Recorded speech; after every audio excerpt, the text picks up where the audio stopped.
right, it is 6:30 PM on Tuesday, November 19th, and I will call the City Council meeting to order. Will the clerk please call the roll? Counselor Eber? Here. Counselor Holen? Here. Counselor Wheel? Happy to be here. Counselor Sheldon? Here. Counselor Blum? Here. Counselor McGuire? Here. Please stand for the Pledge of Allegiance.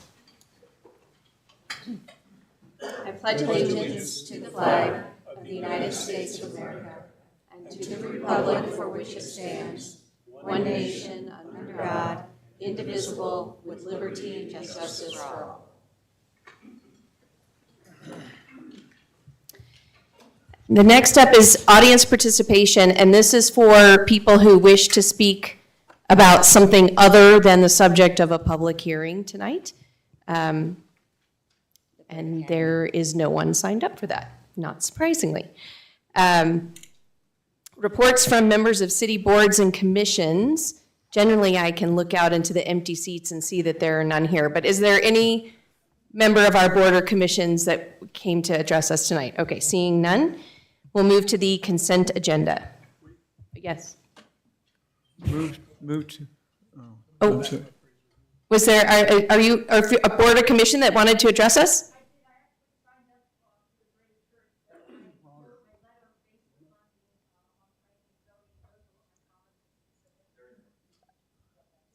That's brave. Oh, yeah, so the comments are in the record, and you're welcome to speak during the Brave Church hearing. Thank you. This would be more for just a general update about what boards or commissions are working on. Thank you. Consent agenda. Move to approve the consent agenda. Second. It's been moved and seconded. All in favor? Aye. Any opposed?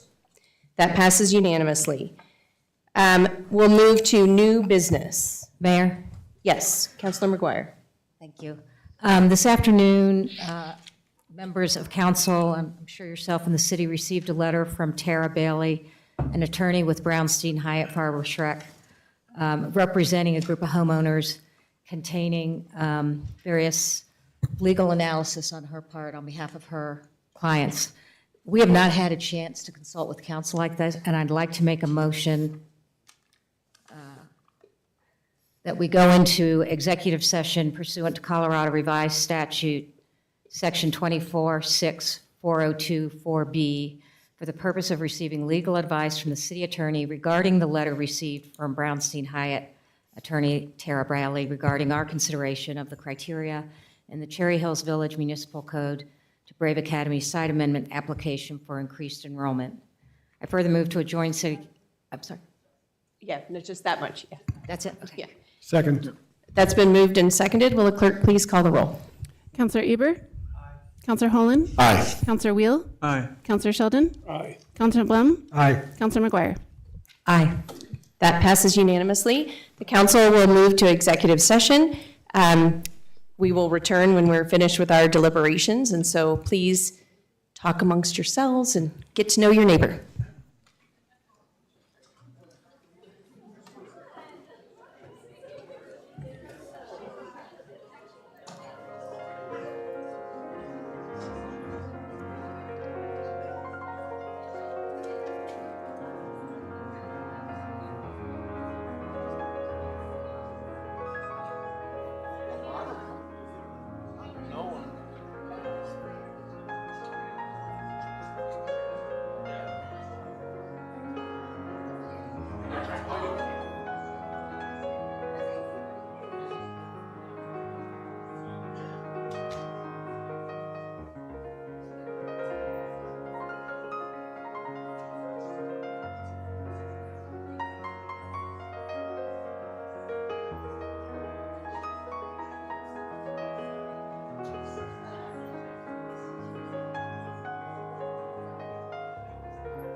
Thank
you.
That's me.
So in the agreement, it's got the burdens, what we're having to do. So it's a traffic. They have to, sorry.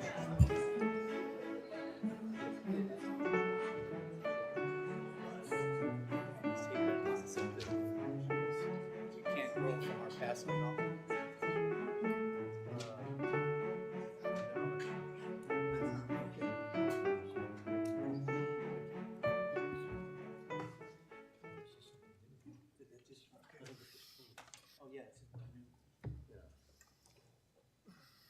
All right, so we are back. It is 7:13 PM, and we'll move on to item 9A, public hearing on Resolution 25, Series 2024, approving a site plan amendment to increase enrollment at Brave Academy to a maximum of 208 students in grades K through 12 at 3651 South Colorado Boulevard, and we will have a public hearing. So the public hearing is now officially open at 7:14 PM. The first thing I'd like to ask is if anyone has any conflicts of interest that they would like to disclose at this time. Seeing none. We're going to move on just for the benefit of everyone in the room. Here's how this process works. I hope you all brought your jammies and something cozy because we're going to be spending some time together. We start with the staff presentation. Then the council has the opportunity to ask questions of staff. Then the applicant has the opportunity to make a presentation, and the council has the opportunity to engage in questions and dialogue with the applicant. Then we move on to public testimony, where everyone who has signed up will have an opportunity to speak. If you haven't already signed up and you'd like to speak, please do so. The sign-up sheet is over on the side, and we'll talk more about the process for that when we get there. And then after the public testimony, there's a motion on the table, and the council deliberates the question, and ultimately, some sort of vote is taken, and either we move from there. So with that being said, I would like to turn it over to Director Workman. Real quick question, sorry, ma'am. We have 4 people in the back, I think, that don't have chairs. There's a couple of seats up here, there's one over there. I just want to make sure that if Yeah. we need to bring in a couple more chairs, I want to make sure everybody has an opportunity to sit down. Thank you. All right, Director Workman. Good evening, Ms. Mayor and members of City Council. As was just stated, the next item on your agenda is Resolution 25, Series 2024, a request from Brave Academy for a site plan amendment to increase enrollment to 208 students in grades K through 12. Before I get into the meat of my presentation, I would like to take the opportunity to have Mr. Jay Snyder introduce himself. He's a new face for council, and so I would like for him to be able to say hi to you. Thanks, Paul. Good evening, counselors. I'm Jay Snyder. With Peters and Yaffe, we're a small minority-owned engineering design firm. We specialize in traffic and transportation, and I've got about 10 years of experience in traffic and transportation. I started my career in the public sector, working up at Commerce City, and now work in the private side for PY. I'm a licensed professional engineer that specializes in traffic, and I'm also a certified professional traffic operations engineer. All that's fine and well, but I'm most proud to be a father, and I have my 3-year-old to credit for my not matching tie, so please excuse my attire tonight. You can't say no when she picks out your tie. So anyway, it's been a pleasure working with Paul and serving Cherry Hills Village, and I look forward to supporting you all tonight. Thank you. Thank you. Thank you, Jay. A couple of housekeeping items. Please note that the applicant has provided the necessary affidavits verifying that all public notification requirements have been met. Additionally, in your packet was Exhibit H. That particular exhibit was all of the public comment that was received prior to the publication of your packet. Any information that was received post-publication of the packet up until about 3:30 this afternoon is contained on your dais in a packet. That is part of your consideration and should be part of what you consider for the proceedings this evening. The site, generally, for those that may not be familiar, it's located at the southwest corner of Colorado Boulevard and East Jefferson Avenue. It's about 6.7 acres in size, and it's currently zoned R1, which does allow for both church and school uses. Historically, this is a picture taken from the Denver Post Archives. The date on this picture is August 22nd, 1962. Some of you may remember this is Village Heights Elementary. The address on this photo is 3651 South Colorado Boulevard. And since the early 1980s, the site operated as an elementary school. Since the mid-80s, it's operated as both a church and a school capacity in some form. The application this evening, again, taken directly from Brave's application materials. They desire to expand their student population and their programming. They would like to increase student enrollment to 208 students. This would be in K through 12 operations. They would conduct school from 8:15 in the morning to 3:30 in the afternoon on Mondays through Thursdays. They anticipate construction of the interior to accommodate during the 2025 year. And of note, they have ample classrooms already. I did get the question about why this application was going through this process. For the record, our code, specifically section 16-7-320C3F, says that site plan amendments must be processed through a public hearing if it results in a predicted increase in traffic generation of more than 10 trips per day or a predicted decrease in the level of service of any city street or intersection. So when we receive an application such as this, a site plan amendment application, the code gives us specific approval criteria to use to evaluate that application. There are 6 separate criteria. The code says each one must be found, and we will walk through each one of those 6 approval criteria. Before we get into the analysis of those approval criteria, you received in your packet an exhibit related to the Religious Land Use and Institutionalized Persons Act, commonly referred to as RLUIPA. This federal legislation was passed in 2000 and gives protections to all religions. The federal legislation adds a layer to local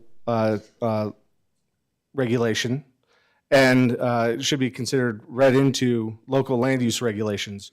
Essentially, RLUIPA raises the bar for your local land use regulations. Now getting back to the specific approval criteria, the first one is that the request is consistent with or furthers or implements the goals and strategies of the master plan, including preservation of the semi-rural character of the city. The subject property for this application is highlighted with the red box there. Council will note the color of that polygon is blue. Blue in our future land use plan indicates institutional uses. And further described in the master plan, institutional uses are uses in the category include governmental, religious, and educational properties.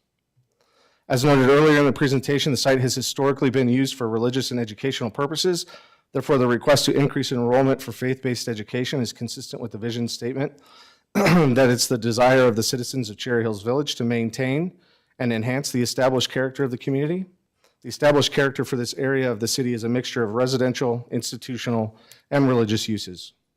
Furthermore, goal LU-1-B of the master plan states that desire to maintain the existing land uses on properties owned by private clubs, private and public schools, and institutions within the city.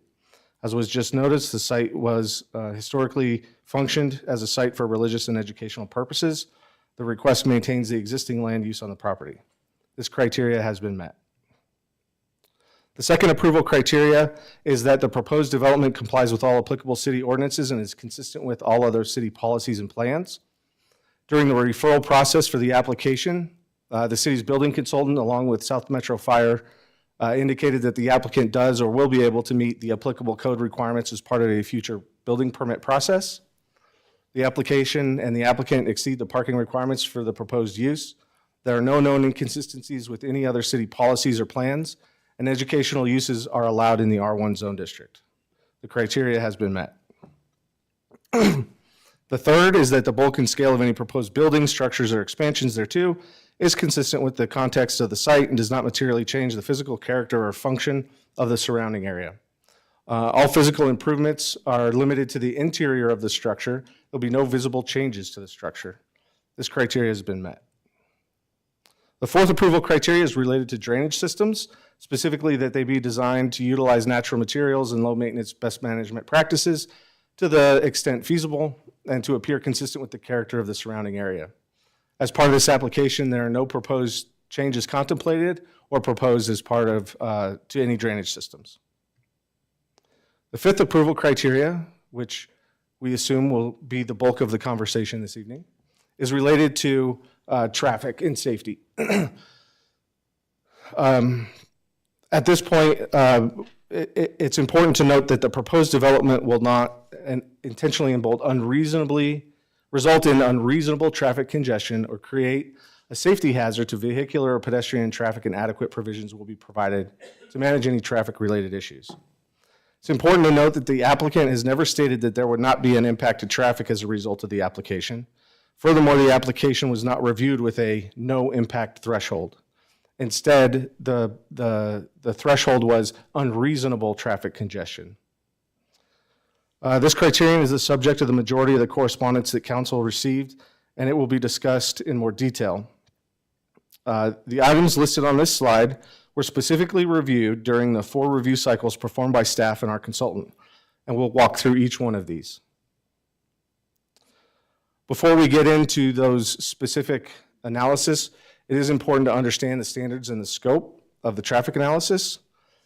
We, the city, do not have an in-house or as part of our staff, a qualified professional traffic engineer. So we hired an independent transportation and traffic engineering, Peters and Yaffe. The city does not have guidelines for traffic impact studies, so the Arapahoe County Traffic Impact Study Guidelines were used as a reference.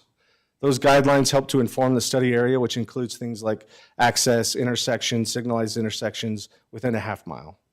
The Colorado-Mansfield intersection was not included because both streets are single-lane, low-speed streets located in a residential area. Furthermore, the Jefferson, Monroe, and Colorado-Quincy intersections were not included in the initial submittal, but were added at the city's request. Traffic counts were taken at the Colorado-Quincy intersection during the April observations, and those were used as part of the traffic analysis. The Jefferson-Monroe intersection had traffic counts in June, which was a result of staff requesting that information after school was already let out for summer, but it was important for us to understand any potential impacts to that intersection.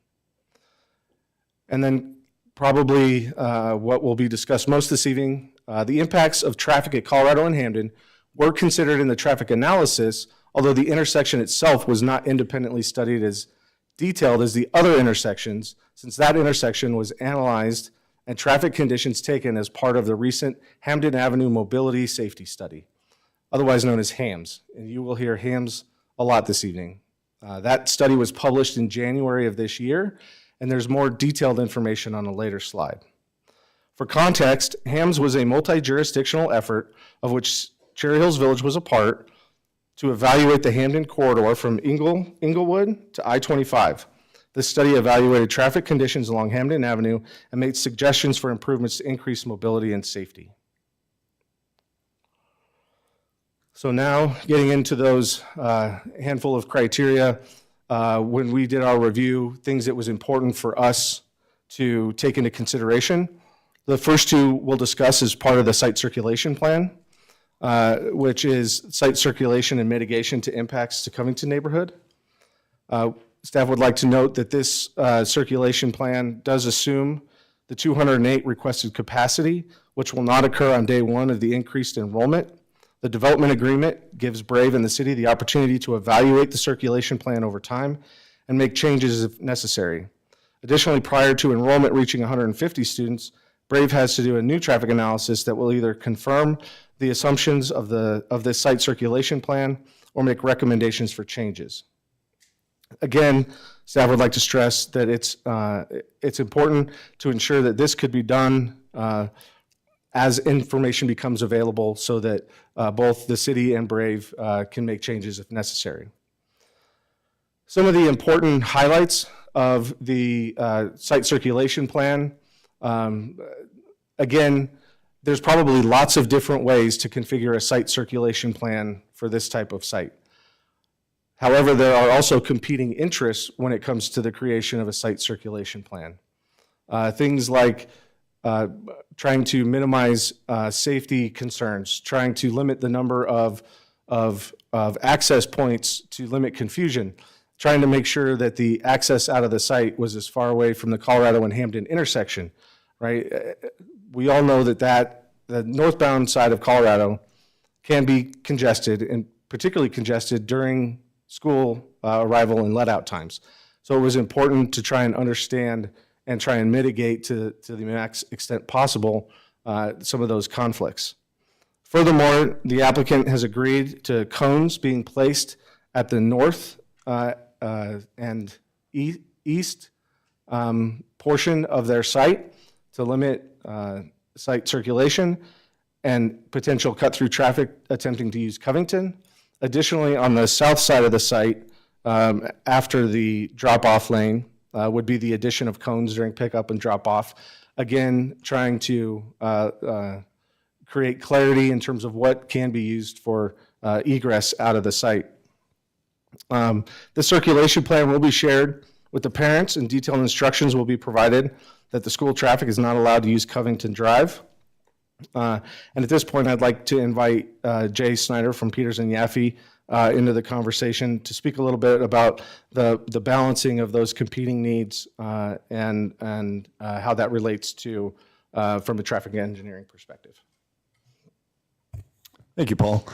Paul touched on a lot of the important points, but the circulation plan you see here that was included in the traffic study is the result of 4 review cycles. And so a lot of thought and comment went into developing this, but it all really started off with some key requiremements that the reviewers, staff asked of the applicant. And I'll touch on those here, starting with the adjacent roadway network. We asked the applicant to take a look at existing conditions on Hampden, on Colorado Boulevard, and really consider those existing challenges and traffic flows when putting this together. Another consideration was really mitigating impacts to Covington Drive. We wanted to really ensure that the school traffic wasn't using that.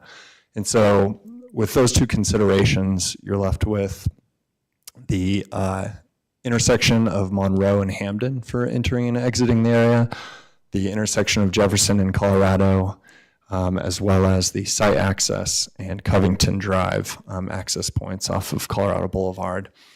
And I'm sure a lot of you have driven Hampden at Monroe.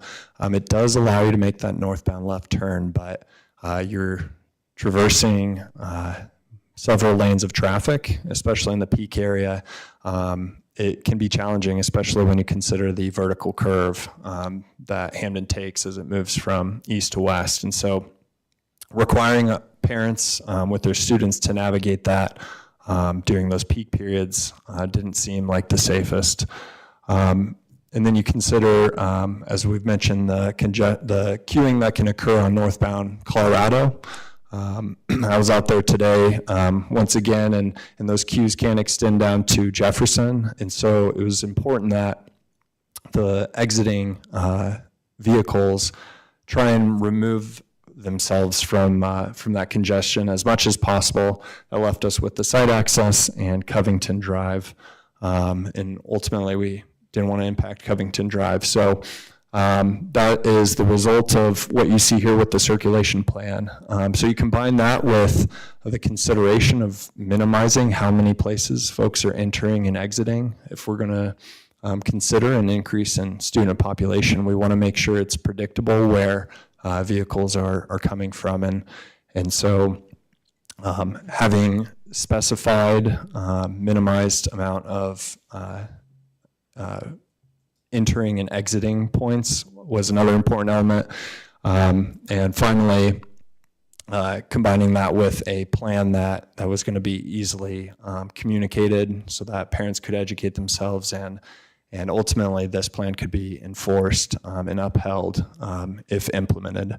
So those were some of the requirements that we presented to the applicant, and as I mentioned, there were a collaborative effort to come up with this. And as Paul mentioned, there is the condition of approval that this be monitored and tweaked as needed as if it were to be implemented.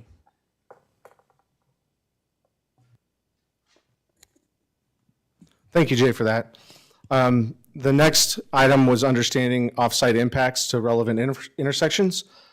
Before we start into that conversation, it is relevant to discuss the metrics that was used to evaluate the intersections, specifically levels of service, or LOS. Those are identified alphabetically, A through F, A being the least restrictive or the most free movement intersections, with level F indicating a failure of an intersection. And the associated delay times are on the slide for you this evening. It should be noted that industry accepted standard for an intersection evaluated with a level of service as a level of service E or better. Fortunately, here in Cherry Hills Village, we don't have many intersections that don't function within that standard. And again, the lens for reviewing the traffic analysis was not there is no traffic impact. It's that whether or not that traffic impact would be unreasonable or create a traffic safety hazard to vehicles or people, and adequate provisions be provided to manage any traffic-related issues. The image on this screen shows the anticipated full capacity of Brave Academy, as well as the assumed background traffic in the future.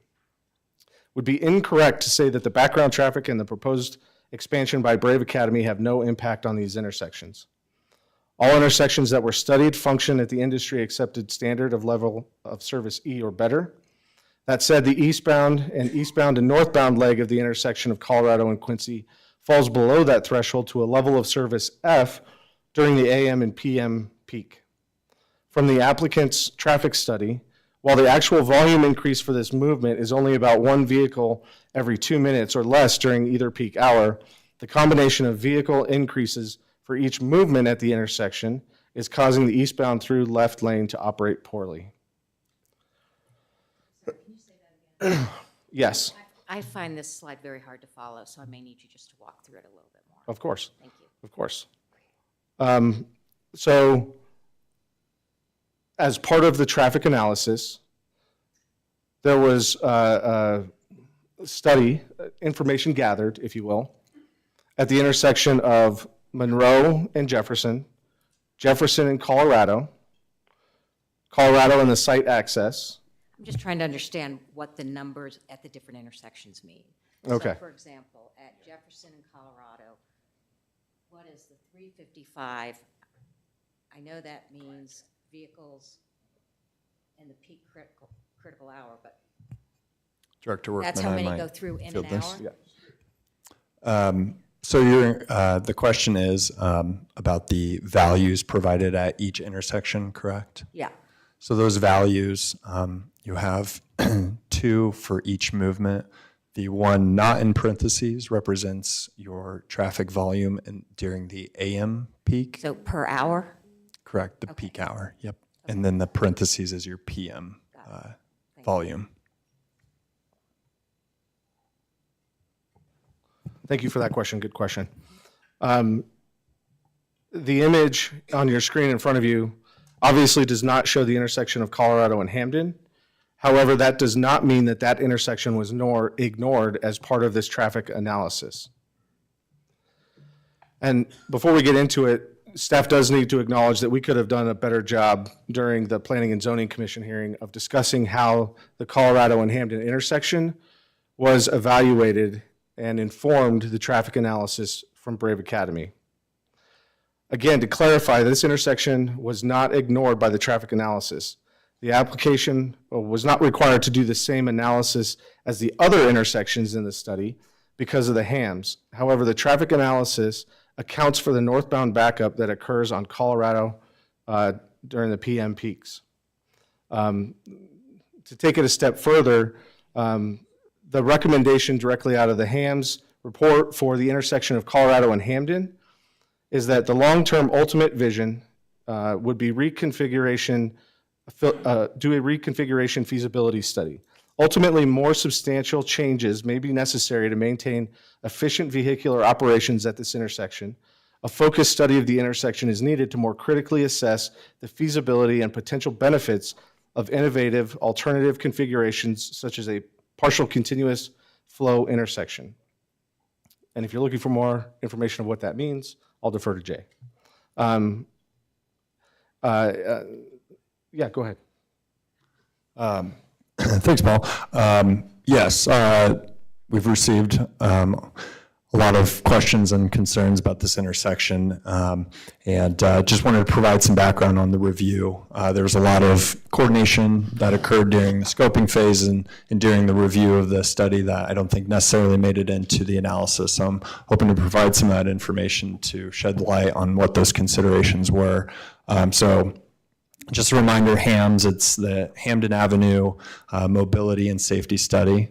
It was an effort that was led by the city of Inglewood through funding they had and involved several stakeholder agencies, including CDOT, Denver, and other agencies along the Hamden corridor, including Cherry Hills Village. So when considering, when the traffic study considerations first kicked off for Brave, we went through the scoping phase, or basically identifying what needs to be considered, evaluated, and included in the traffic impact study. The top of that list was obviously Hamden and Colorado. This was back in about April when this coordination kicked off. And 2 months earlier, the HAMS final report was finalized and submitted to the city of Inglewood and shared. And really what that study focused on were traffic operations and safety in addition to mobility for the corridor as a whole. But as part of that, they split up the corridor into various segments, focusing on the specific needs of each of those segments. And so part of that analysis included Colorado and Hamden. So knowing that an extensive analysis and coordination process had recently been completed involving several stakeholders in which conversations about traffic issues and safety had informed the analysis and recommendations from this study, it was appropriate to consider the findings that were provided there. And so specifically for Hamden and Colorado, they did perform it's an alternative analysis to the traditional intersection delay level of service analysis. It's called a V over C ratio, or a volume to capacity analysis. But essentially, it's another metric that indicates how well either a roadway or an intersection is performing. It indicated that this intersection is nearing capacity. The priority is for the eastbound and westbound movements. As you focus on improvements and dedicating the traffic signal time to those movements, unfortunately, the minor street often suffers, and I think that's why it's been an ongoing coordination piece with Cherry Hills Village and the owner of the signal, Denver. CDOT owns the intersection, but Denver owns and operates the signal. So it was important to acknowledge that the study identified the intersection of approaching capacity and failure. And so as part of the Brave traffic study, it was important to consider that the improvements that would be required, as informed by the HAMS, were going to be more major improvements. They did provide short-term and long-term. The short-term included traffic signal retiming for the corridor. That's been completed and implemented according to our coordination with Inglewood. And again, that attempted to improve the travel time along Hamden. And then long-term, it identified some more significant improvements. That included a third eastbound lane. As I'm sure you well know, the outside lane, as you travel eastbound, it drops just on the east side of Colorado. And so there's recommendation to consider extending that or widening. And it discusses two scenarios, either widening or restriping effort utilizing the center lane. And then another major improvement, which would be a addition of a displaced left turn or a continuous flow intersection. That's essentially reconstruction of the intersection to improve the level of service and operations at the intersection. So knowing all this information, we wanted to ensure that informed the BRAVE traffic study. And so rather than requiring the applicant to obtain traffic counts and come to the same conclusion that the intersection was in need of some pretty significant improvements that would require coordination with several agencies, including Denver and CDOT, as well as public comment to ensure that those improvements were publicly approved. It was determined that those improvements were outside the scope of BRAVE and acknowledged that the improvements were an ongoing consideration and coordination item between Cherry Hills Village and those agencies. Thank you for that, Jay. And before we leave this slide, I do want to highlight something that Jay mentioned, which is that the land for the intersection is owned by the Colorado Department of Transportation, or CDOT. The traffic control equipment, so like the lights and cabinets and that sort of stuff, is operated by the city of Denver. So any changes to that intersection that would impact either the ground or the traffic operations would need to be coordinated and at least at some level approved by both CDOT and the city of Denver. Another important critical factor for us as the city in doing the review of the application was to look at safety. According to the traffic analysis, they looked at the preceding 5-year period. There were 3 crashes during that time. One was a rear end crash between northbound cars. One was a broadside crash from a car headed eastbound and then left onto Colorado Boulevard, and a car that was coming southbound on Colorado Boulevard. And the third one was a side swipe crash between 2 southbound motorists on Colorado Boulevard. And the traffic analysis indicates that there's no apparent pattern of crash history in this area. Again, as we talked about on the site circulation plan, the site circulation plan limits access to and from the site in order to minimize movements and an attempt to increase safety.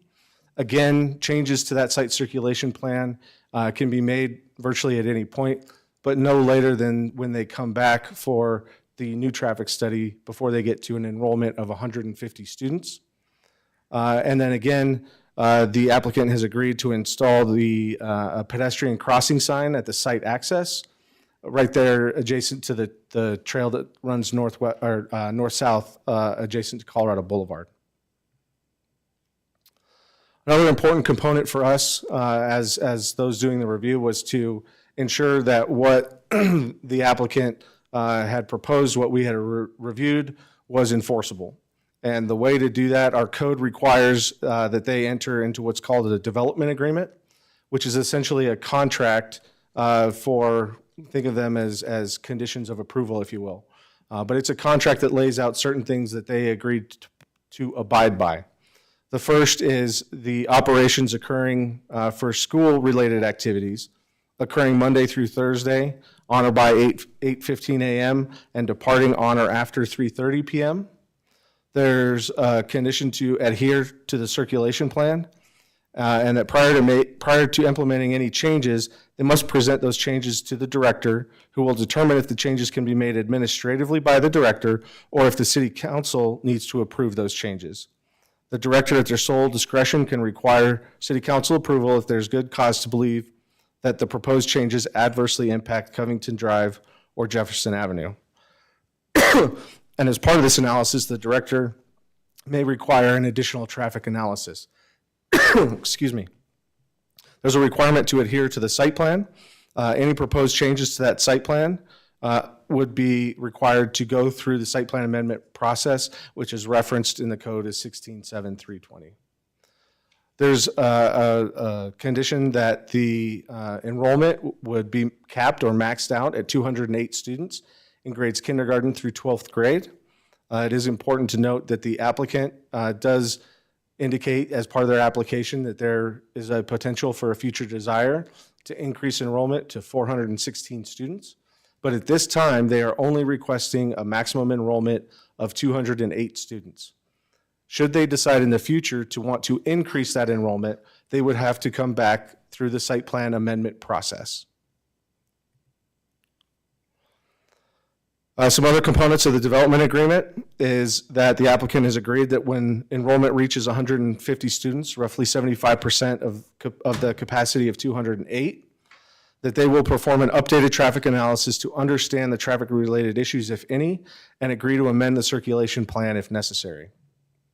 Again, they've agreed to install the pedestrian crossing sign adjacent to the trail on Colorado Boulevard. They've agreed to not use Covington Drive as part of school-related traffic. They've agreed to take reasonable steps to ensure that school traffic does not use Covington Drive, and that they will enforce the penalties described in their application and provide proof of enforcement at the request of the director.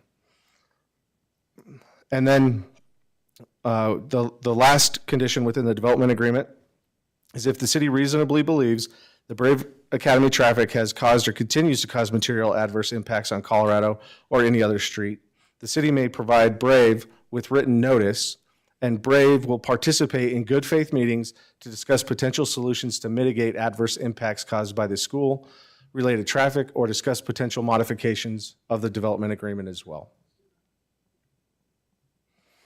The sixth and final approval criteria is that construction would be timed and staged to minimize impacts on adjacent residential properties, including but not limited to lighting, visual impacts, vibration, and noise. All construction as a result of this request would be done within the structure with no external changes. The criteria has been met. Again, just as part of your packet, you received information related to federal legislation called our LUPA. Staff would like to note that after performing the 4 review cycles that have been alluded to, it's been determined that the application is consistent with the protections provided by our LUPA for the applicant, which council must consider as part of your decision. Related to public comment, to date, staff has received 61 emails. Again, that was in 2, tranches, if you will. The first tranche being part of your packet that was received prior to the packet publication. The second tranche was the letters and the emails that are on your dais this evening.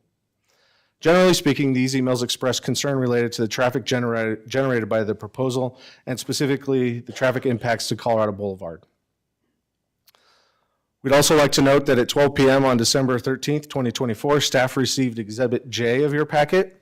It was subsequently updated midday yesterday. And because of the timing of the receipt of the document, the city has not had an opportunity to evaluate that document. That Exhibit J is the letter from the law firm Brownstein Hyatt, Farber and Schreck, including the traffic analysis from Dave Rubble. On October 8th of this year, the Planning and Zoning Commission held a public hearing regarding this application. During public testimony, most spoke in opposition to the application, citing impacts to traffic. There was a motion to recommend approval of the application. That motion failed by a 3-2 vote. Prior to making another motion, the commission voted to enter into an executive session for legal advice. And upon returning, a motion to reconsider the recommendation for approval of the application was approved by a 3-2 vote. So as part of the presentation this evening, council's heard a lot of information related to traffic and traffic impacts and things of that nature. And it's important to note that traffic on Colorado can be congested, and it can be particularly congested during the school year, during the AM and PM peak periods. This condition exists today and is not a result of the applicant's request to increase enrollment. There are some things already under review and some things moving forward that the city can do to help. To be clear, these are not conditions of approval that we're recommending for the application, but rather things the city can do independent of the application. And these fall into essentially three separate categories. The first is kind of a change to the physical condition or physical environment. There could be evaluations for modifications to Colorado Boulevard.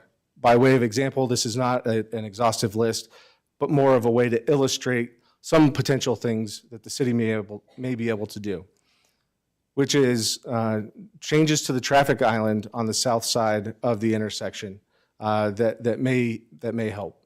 There could potentially be a turn lane on the northbound Colorado to Jefferson.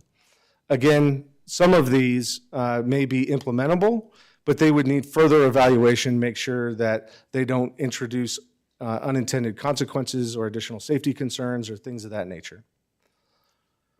The good news is that as part of our ongoing coordination with Denver and CDOT and our partner organizations, Denver had informed us that there was supposed to be a dedicated green arrow from northbound Colorado to westbound Hamden. That had not occurred. Here in the last week, 10 days, we can confirm that there is now a dedicated green arrow from northbound Colorado to westbound Hamden. Additionally, while Denver was doing that work, they found a detection sensor issue in the timing of the light at Colorado and Hamden. And it's my understanding, as of today, that detection sensor issue has been resolved. Now, is that a magic answer, a get out of jail free, a silver bullet, if you will, to solve traffic congestion at Colorado and Hamden? No, and to portray that it is would be untrue, but it does help to have those two issues resolved. Some things that don't require anything that we could start as soon as the city desires, right? One is, we know that a lot of the traffic generated on the Colorado corridor is generated from the schools in our community. There's an opportunity for us as staff to organize and convene a school roundtable to discuss with them operational solutions or other solutions in order to try and limit or mitigate school-related traffic here in the village. There's also an opportunity, the applicant mentioned at the Planning and Zoning Commission meeting, that at such time as it makes sense, they'd be open to a school resource officer to direct traffic to help if that's necessary. Those discussions are ongoing and can be evaluated as part of our continued monitoring of this area. And then some other things we can do, or we can get some baseline or some existing traffic counts for certain intersections to understand the current situation today, specifically related to Hamden in Colorado and Mansfield in Colorado, understanding how those intersections function today. So with that concludes staff's presentation. We certainly are available for any questions you all may have. And we certainly welcome questions. We welcome questions related to traffic. There may be some questions related to the methodology or some things like that we may defer to the applicant's engineer, but certainly we can answer questions related to the review side of the application. Thank you. Thank you. Okay, council, questions? For staff, anyone? I have a couple. Councilor Sheldon. Jay, first one's for you. When you mentioned that the short-term and long-term modifications potentially to Colorado and Hamden, the short-term one, I think you said, has already been addressed. That's changing the signal length, timing of the signal, running east-west on Hamden, so I assume, you didn't say it, but I assume CDOT's concern is getting traffic moving east-west, so they made that signal timing longer, that green time longer going east and west, is that right? The goal of the retiming was to improve travel time east and west along Hamden. But as part of the retiming, it's our understanding that they also tried to improve the intersection overall to get a net benefit for each direction. That was my question. Did they also increase the length of time? And maybe Paul just said that. Did they increase the length of green arrow going north and south? The exact timing change, I don't have the numbers for that, or we don't know the benefit or the results of the retiming effort, but the signals, just real quick, so the signals on Hamden are what we call in coordination, and essentially they run in coordination and are timed in a certain manner to promote that travel time. And as part of that, you try and maintain a certain cycle length. So there's only so much give and take you can do to the different movements at a signalized intersection.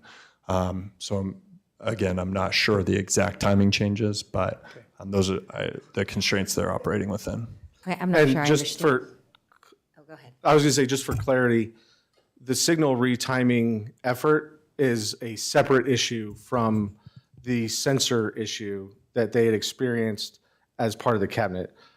Making numbers up, right? But if that northbound movement was supposed to get 5 seconds of green time, there was a sensor issue that was not calculating the timing correctly. And so that would be resolved regardless of whatever impact that the retiming effort recommended from the HAM study. Those would be two separate, independent things. And I just want to add onto that. I'm sorry. The sensor issues and the timing of the intersection overall, while we are excited that there was movement from Denver on making some changes to that intersection by looking at the left turn green and the detection issues, I will just tell you, historically, we've gotten crickets from Denver on even talking about changes to the signal timing.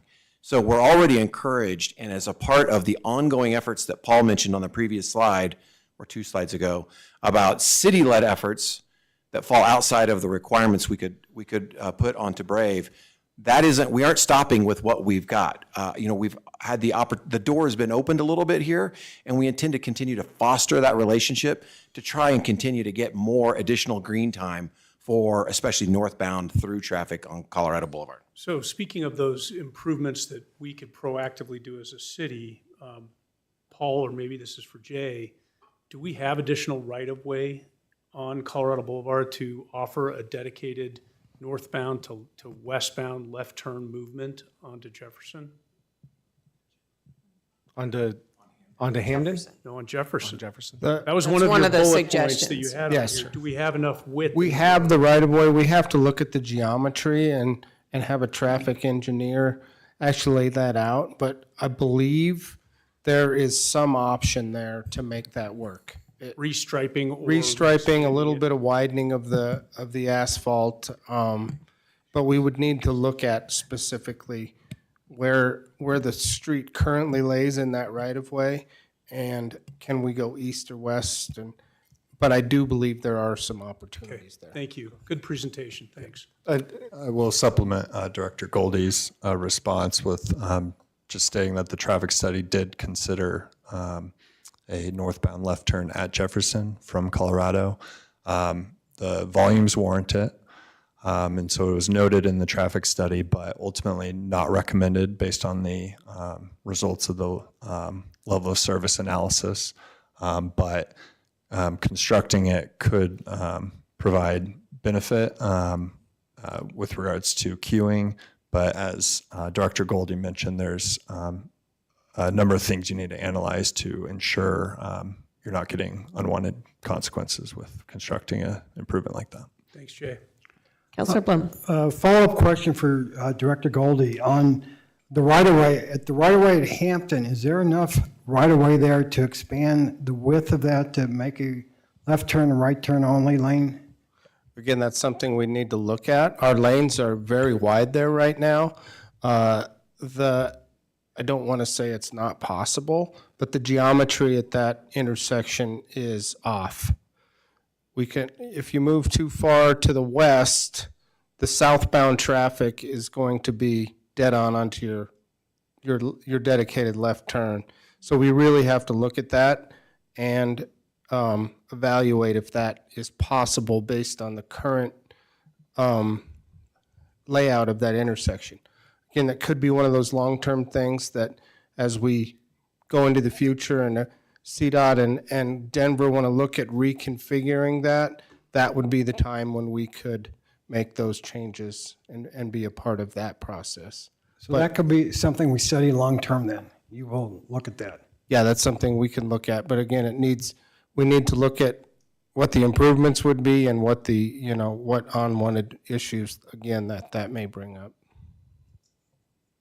Counselor McGuire.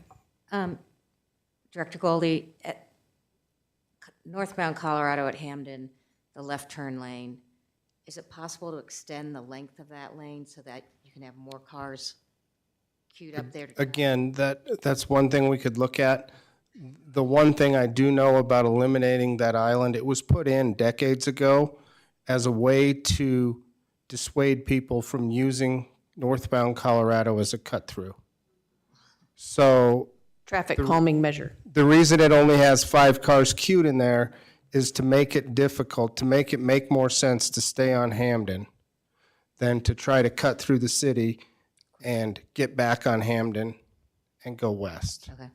So yes, it's possible, but there's good reason why it's set up the way it is, and we want to look at those unintended consequences. Okay. Director Workman, and I'm not sure if you have this, in a day, how many cars do we have going north and going south on Colorado? Do we have an idea? I can give you a ballpark, Yeah. and then I'll ask Jay to supplement. If memory serves, it's roughly 6,000 to 7,000 northbound Colorado, 29,000 southbound Colorado, and then in the neighborhood of 50,000 east-west on Hamden. Jay, I mean, 29,000 southbound, but on the north side. correct. That's Yes, correct. thank you. Yes, thank you for that distinction, Mayor. Yes. Thank you. I was just going to add, there's the distinction. It's important to distinguish between the north side of Hamden and the south side. The volumes differ greatly. But yes, Director Workman was correct. But if we were saying southbound Colorado south of Hamden, is that the same 6,000 to 7,000? I would, That's a combined number total, north and south. We can look into the numbers and see what the difference is, but I haven't seen a number, maybe I missed it in the report, of distinguishing northbound and southbound. Okay. Okay, thank you. Counselor Ebert? I have a number of questions, thank you.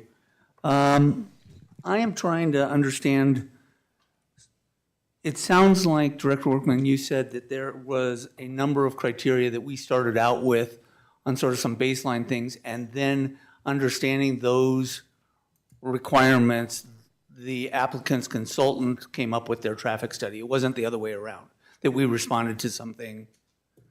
I'm sorry, you're talking about the scoping process? Correct. I will let Mr. Snyder address that. I think the comment I may have made that you're referring to was in regards to the circulation plan. We knew that there were a bunch of considerations, and we wanted the applicant to and their traffic engineer to present a plan that was best suited on what they knew of their operations and anticipated needs. And then, as I mentioned, through multiple review cycles, we collaborated and provided them feedback, and they updated. And so the product you have here is the circulation plan through that coordination. So related to the scoping, it was not that way. We had a scoping meeting. We discussed what requirements, and as the slide indicated, in lieu of Cherry Hills Village having their own traffic impact study guidelines, the counties, Arapahoe counties, were referenced as a starting point. So you mentioned the Arapahoe County requirements, and I guess my question is I'm trying to understand and try to take a look at them to understand. I believe the traffic study came up with data points of one day in April, I believe it was, and then later on a day for some additional work that was in June of some time.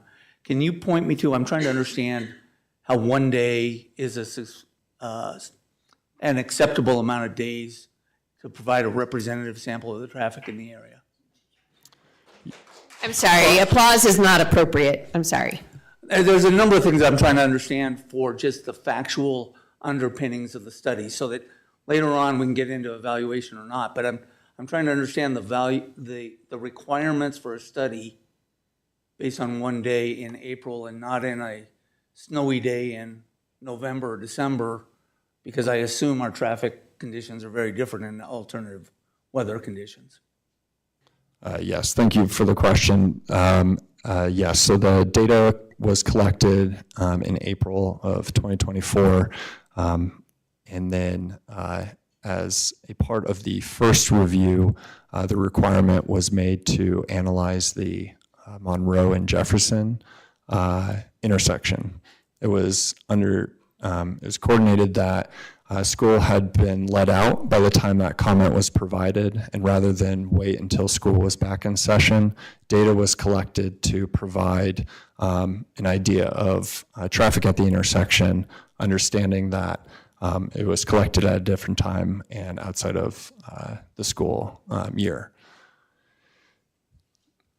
To answer your question about a single day of collection, different agencies require different amounts.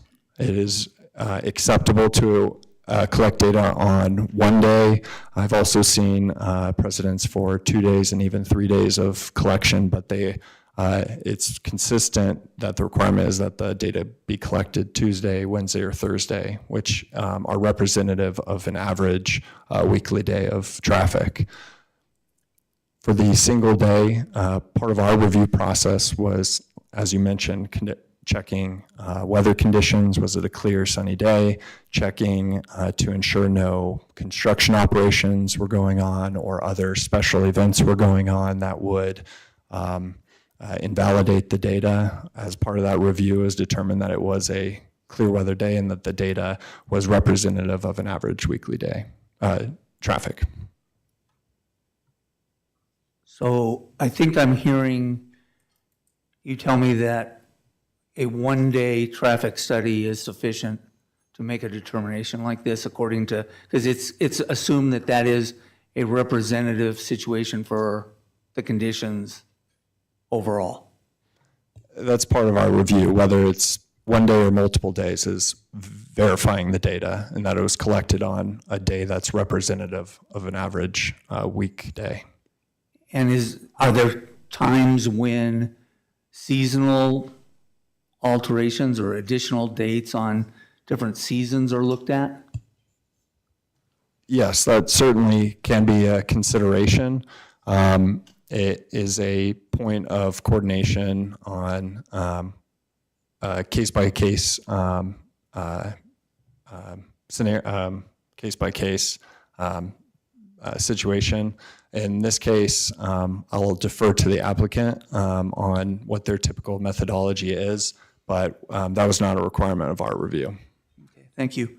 Director Workman, you mentioned that one of the criteria looked at was impacts to the surrounding areas. I think it, in a general comment, I think it was, lost track of my number of the condition that it was. But it looks like the study does an evaluation of trying to look at Covington, and there's a lot of discussion about cut-through traffic potentially in Covington, but I see nothing about any of the neighborhoods to the southeast, south, and straight east. So I guess what level of concern is there of those neighboring properties as part of a traffic concern? traffic analysis, excuse me. I'll let Jay answer that. Through the trip generation analysis that they did, the methodology of that, the applicant's engineer can address as well, but Jay can address it from the city perspective and how he reviewed that. Yeah, so we require what's called a trip distribution and assignment review and analysis, and essentially that entails using the existing traffic counts. It can consider a number of other elements such as market data, origin destination, trip generators, and similar items such as that. And essentially what the intent of that process is to identify the most likely and the most traveled routes to and from the development, and through that provides a assignment of the anticipated volumes, as Paul mentioned, through the trip generation, to identify those volumes that are going to be on each route to and from the intersection. In terms of the actual considerations, I don't have the exact page, but the applicant does speak to that in that section called trip distribution in the traffic study. And I can reference that if you like. And just maybe while you look for that is, there's the traffic analysis, Jay, correct me if I'm wrong, doesn't assume that there is zero, alternative routes that folks may take on a daily basis. But it does attempt to examine the most likely routes and why those routes are most likely. And again, it was, I won't put words in Jay's mouth, he can speak for himself, but it's been communicated to me that the traffic distribution or traffic generation is based on sound engineering principles, and that the likelihood of folks using alternatives, again, is not unreasonable. Just to supplement Director Workman, so when considering alternative routes or cut through considerations, the more traffic you take away from, the more you disperse traffic, the further away you get from your peak scenario, in that if all, say, vehicles coming from westbound Hamden to southbound Colorado, if they disseminate through the neighborhood, you're not going to get that peak representation of traffic using Hamden and Colorado. But I did find it's on page 15 of the analysis, and I'll just read this for you quickly. To understand travel routes before, after accessing the Academy property, Brave Academy staff provided zip code information of their current student population to understand the approximate residential locations of these students, and to use those and to estimate typical driving patterns. And so that's one of the data points they used. And it finishes with, it is estimated that these travel routes can be applied to the projections of future routes also. Okay. That'll go to a question that I'm going to have later about where it is and numbers that we think that are going to actually come in. The traffic study talks about the way people come into the property. If they're from the west, they'll come in on eastbound Hampton. If they're from the north or the east, they come in, turn south on Colorado Boulevard. Do we know the numbers on that of what percentage will be making use of Colorado Boulevard from the north, from the south, and then eastbound Hampton? Because that impacts what, how bad the traffic is going to be impacted on those different pieces. I mean, if all of it's coming from westbound, then it's all going to come in on Jefferson, but I don't think that's going to be the case. Yeah, so the applicant, as part of the trip distribution, identified the percentage of the development-generated traffic on the various routes to and from the school.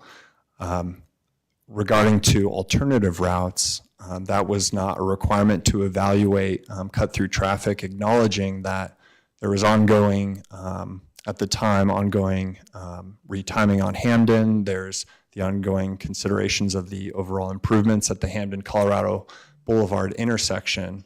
And as those come to fruition, it will influence how folks are navigating the general area and the street network. And so that was part of the consideration with requiring a follow-up traffic study as some of these improvements or considerations are realized, those kind of cut-through specialty analyses can be more accurately estimated.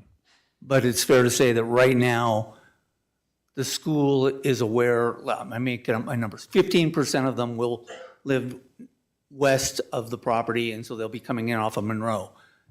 80% will be coming from the east and north, and 20%, I'm making up numbers again, it may I not think even it's add to 100. figure 5 is Pardon what me? it's figure 5, I think is what you're talking about in the analysis. I don't know what page it's on, but Yes, ma'am, that's correct. It's figure Yeah. 5. It's on page 16 they of they the. provide all of the numbers for the specified movements that are specific to the the traffic generated by this application. And where I'm going is, I'm assuming that the vast majority of these students are going to be coming from either the south, the north, or the east, with a very smaller, much smaller amount from the west. Is that a fair representation of the data?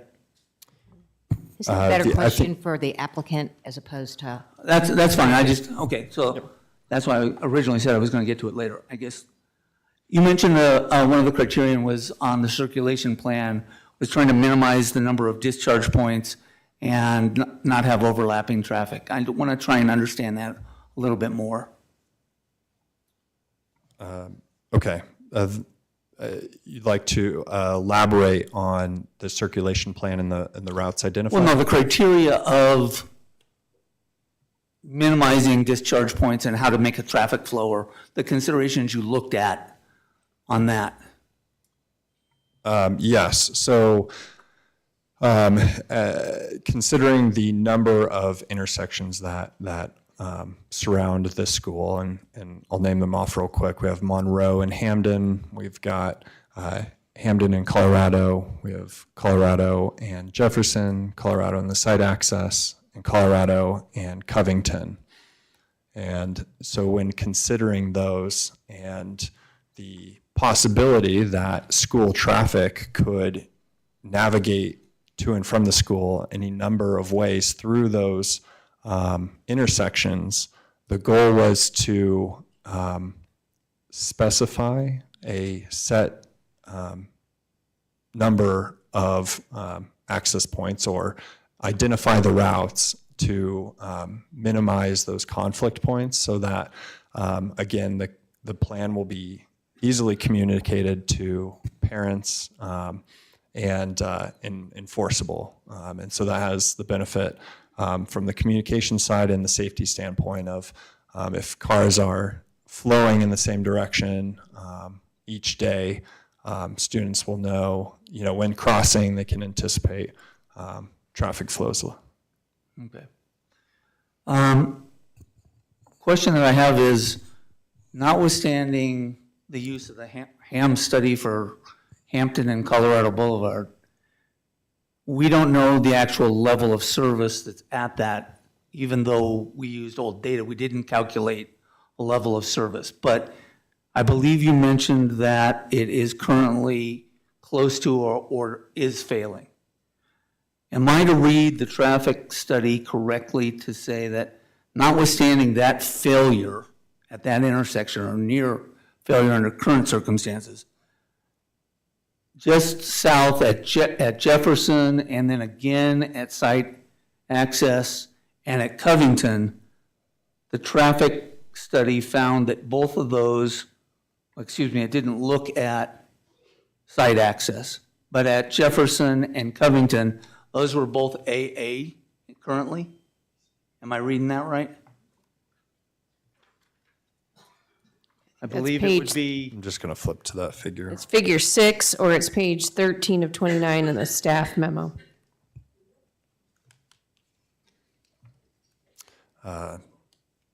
just to confirm, you're referring to the intersections of Colorado and Jefferson and Colorado and Covington. Correct, and site access on that figure does not appear to have a level of service on the north-south. Correct. So the traffic study shows AA at Jefferson and AA at Covington, correct? Yes, yes, correct. And so the level of service is provided for the movements, for the northbound movement on Colorado at Jefferson and Covington, not at site access because there's only vehicles turning out, going, making the eastbound left turn and eastbound right turn. There's no vehicles making a northbound left turn into the site there. Okay. I guess my question is I'm having a hard time reconciling in my mind how we can have a failing intersection, gazillions of public comments coming my way saying pictures galore showing backups, and we have a one-day site sample data point saying it's an AA when it seems to me that it's already an FF. And I don't understand that data point in the study being a reflection of current conditions accurately. Can you explain how that can be? Yes, I'm just going to write down the question.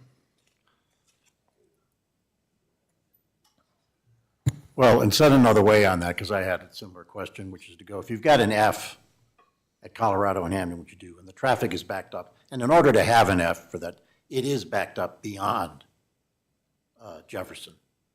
And this is one of the things that I always get in terms of safety, question for the chief later on, but the point is that there's no stop sign on Colorado. They have the right-of-way. They don't have to go every other one. Most people don't. And until that traffic clears, no one is making a left-hand turn from Jefferson onto Colorado. It ain't happening. By definition, it cannot be anything but an F. Well, I'm not even talking about the left turn from Jefferson Well, I onto am. Colorado. That's- That's an additional failure on that ability, but I am having a hard time believing that many of the people in the audience would say that the current condition of Colorado Boulevard is an A. And Audience, it's not appropriate to have audience participation at this point. I'm so, sorry. I want to try and understand how that traffic study is reputable and credible when the real life fact of the observation doesn't match up. And my lion eyes have got to be lion or truthful. I'm just trying to understand if there is a rationale that can sustain why that is. Yes, it's a very good question. And as you mentioned, we've seen it, that the queue in the northbound direction can extend very far. It's a reality that movement in this area is directly and highly dependent on how the signal at Hamden and Colorado is operating. And so the level of service analysis and the software used treats each intersection in isolation, essentially. So it's looking at the traffic volumes that are recorded and saying, okay, if you plug those volumes into the equation, how is this intersection going to operate? And so when you consider things like queues extending to subsequent or upstream intersections, that doesn't, that's not part of the level of service equation. And so you have two considerations, and this is why we do a level of service or delay analysis as well as a queue, which looks at the 95th percentile queue. It's a queue that can be anticipated 95% of the time, but evaluating those two items takes a look at how the intersection is operating and how far back is the queue extending while experiencing the delay that's anticipated. And so to evaluate the impact of one intersection to the other requires a micro simulation analysis. That was not part of the requirement for this because the Hamden, Colorado challenges and the queue that's being observed was a known issue. And improvements to that were, as mentioned, outside the scope of what the school would be expected to improve.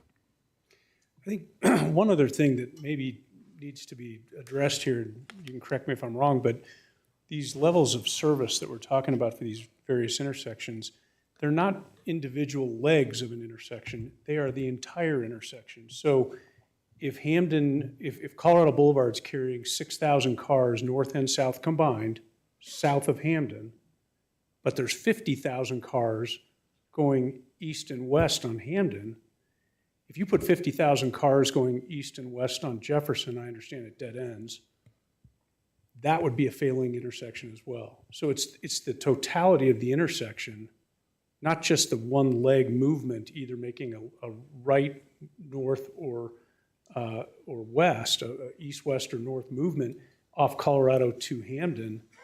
It's the entirety of the intersection that's getting the grade. Is that fair, Jay? Well, but we have different, the entirety of the intersection may be, but you've got level of service grading for each component of it. So I'm not sure that I guess if you removed 44,000 cars a day off of Hamden, probably would not be an F. Meaning it would be the same east-west movement as you have on, well, Jefferson's not carrying 6,000 cars, Yeah. but do you see my point? I mean, you've got a much bigger movement going east-west that is making the problem worse at that intersection than the relatively few cars that are currently at Jefferson in Colorado. Well, and maybe where I can go with that, Jay, is my understanding is in looking at a level of service, A is basically unimpeded traffic and at certain time increments, additional time increments, move it down from A to B to C to F. So queuing length to me does seem to be determinative of level of service, because if everybody's queued up, there's a really long time and takes longer.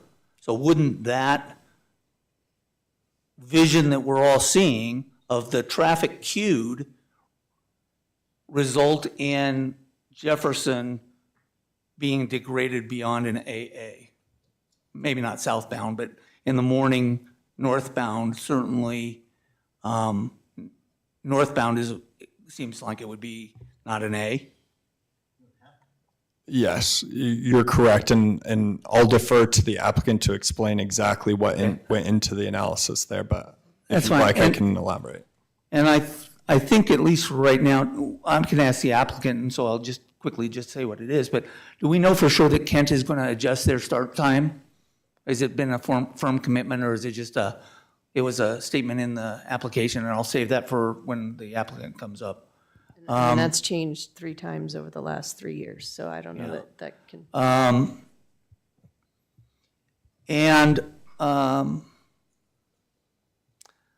The comment that Director Workman, you made about being able to reevaluate the traffic conditions. Walk me through that a little slower for the slowness here, of the triggers and the hammers that we retain moving forward when we see what I think all of us believe is going to be continued failure on Colorado Boulevard. So tell me again, you mentioned enforceability. You've got additional traffic mitigation solutions at the bottom and additional traffic analysis. I agree that probably in the first year there's going to be an incremental change that is small enough that we aren't going to immediately know this is, assuming that you believe the current conditions are okay or acceptable, I guess I'd say. The increment of the first year isn't going to change much. But when we get to years 2, 3, when we get to that 150 student, Brave, it says shall perform an updated traffic analysis. Okay, so what happens if it says, we got some real problems here? They agree to amend the traffic circulation plan if necessary. My question is, under whose determination is that? Well, I think it would certainly be a coordinated effort.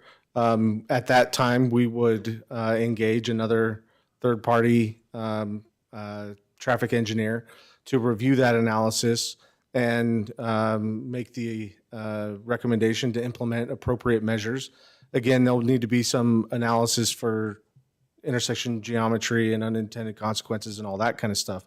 But we would, at that time, we would rely on the expertise of a traffic engineer to review and evaluate and either accept or reject the recommendations of that future study. So let's say there are recommendations and they do show that there's a problem, and we go to Brave and say, we think we need to make some changes, and they say, that's gonna really put a burden on us, and say, thank you, we decline, see RLUIPA.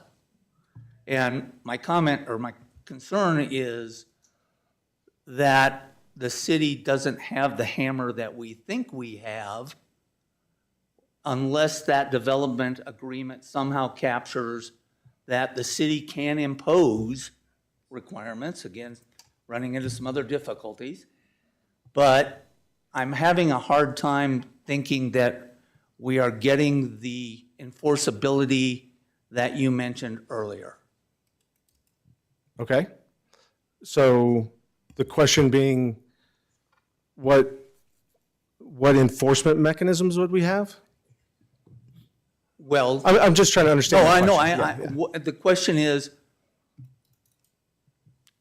are our enforcement mechanisms strong enough to make sure that we can affect a change when and if one is necessary on traffic? Well, my answer would be two-part to that, right? One is any traffic analysis could make certain recommendations that the city chooses not to implement, right, for a variety of reasons.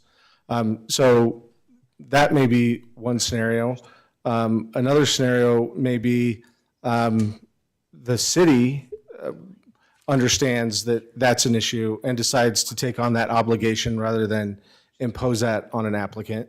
The applicant may voluntarily want to do it. So it's hard to answer that in the speculative, other than at this time, the applicant has agreed to do another traffic study and provide recommendations at that time. Okay, and then at the bottom where it says traffic mitigation solutions, again, if there's something going on, Brave Academy will participate in good faith meeting to discuss potential solutions to mitigate adverse impacts caused by school-related traffic, or discuss potential modification of the DA. Again, it says as required. And I continue to be a little nervous about whether or not we have the hammer that we think we deserve to have to address traffic concerns that may come to pass. So I'll leave it at that for right now. Those are my questions for right now. I'll reserve the rest that I have for other people and other applicants. Yep. Counselor Holland. And to that last question, Counselor Eber, one of the things is that there could be some additional, by us, requests to be put into this development agreement. I've got some. But my questions, and this is just an edification, I don't know what's considered to be material change or reasonable change, but obviously going from levels of service A to B, B to C, C to D, that's what you're looking at. Presumably, a deterioration on level of service would be considered a material change. Is that true? As opposed to going from, in B, going from 10 seconds to 13 seconds, which doesn't get you to C. It's just, that doesn't matter. You're still in B, and so that doesn't matter that the time went up. Yeah, it's certainly a consideration, and that's in part why level of service is reviewed for each movement as well as the intersection as a whole. Which then gets me to but once you reach F, then by that definition, it doesn't matter. It might be 50 seconds, it might be 2 minutes. An F's an F and you don't care, evidently.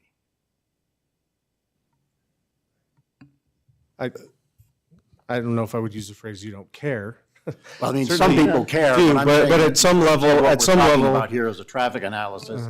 It's kind of, and you know, going, hey, we've looked at this and, you know, Well, interestingly, if I could interject, the part of the challenge is that the city of Cherry Hills Village doesn't have anything that addresses that specifically in our code. But the Arapahoe County, whatever it's called, Arapahoe County Traffic Impact Study Guidelines that were referenced in the document, that were used, in this case, only to determine the scope of the analysis required. But the document is much greater, and in their document, when Arapahoe County does these evaluations, it specifically says if the intersection is already at a level of F, then they consider anything more than a 10% further degradation to be, an unacceptable level. okay, that's good to know. I mean. I But think the other that's thing important. that I would say there, but that's theirs, it's Right, not it's necessarily not, ours, but they also, just going from a B to a C, one level is not necessarily substantial. I believe their document is anything better, D or above. And then other industry standards that are referenced in some of these documents are E and above. We don't have our own, but those are some of Right. the others that other organizations have chosen. Okay, But yes, they do contemplate an applicant walking into a situation where the traffic is already failing through no fault of their own. And, how do they handle that? By the way, Mayor, when do you take your PE exam? Right after I get my law degree. Evidently. Another question, and by the way, I thought it was great news that we've got that dedicated green arrow and on northbound Colorado going westbound on Hamden. By the way, Jay, did you injure yourself when you fell over when they told you that? When you fainted? I presume, this is a simple question, that it's dedicated green for a period of time and then reverts to flashing yellow like it used to be? That's So correct. it's actually, and as long as the other light is. Correct. Green, okay, good. And then really my biggest question is, and you've touched on this, which is to go, we're looking to say, what are the reasonable conditions that we can ask or impose on Brave? And then there's other things that the city can do irrespective of Brave. It's just what we would do ordinarily to manage traffic. So in other words, there are things, and you've talked about some of them, that we could do on Colorado or Jefferson or Monroe or Mansfield or Albion, irrespective of whether this issue was before us. If we approve this deal, with or without conditions, and I know this is a hard question, and I know the attorney's not going to want to answer it, but it's going to go, is there anything that we would be precluded from that we would have the right to do now, or be limited to, that we have the right to do now? In terms of anything that we could do, if we wanted to, make a one-way just anything that we could do with regard to traffic, if we wanted to make a street one-way, if we wanted to put in stop signs, if we wanted to do anything that we could do with regard to the flow of traffic on any of those streets today, okay, and I'm not going to give any more, it's a simple question, it's a simple statement, is there anything that we'd be restricted from doing once this agreement goes into effect? I'm hoping the answer is no. That's correct. The answer is no. Okay, good, because what I wouldn't want to hear is, we do this, then we go, you know what, we got an issue, so here's what we're gonna do, and then somebody comes back and says, our residents might come back, but, Brave could come back and say, this is a hardship on us, so we don't want you to do that. And at that point, we're gonna go, hey, this has got nothing to do with you. It affects you, but this is within our purview. That's correct. Okay, Yes. that really is a critical, That's correct. from my view, critical factor. Okay, good, that's all I got. Mayor Pro Tem Wheel. Thank you. All my questions have been answered. So Okay. The advantage of going last. So we are at sort of a natural breaking point. We've been at this for about 2 hours and 45 minutes. I'm going to call a 5-minute recess. It's 8:43 right now, so at 8:48 we will reconvene. So just to stand up, stretch your legs, do whatever you need to do.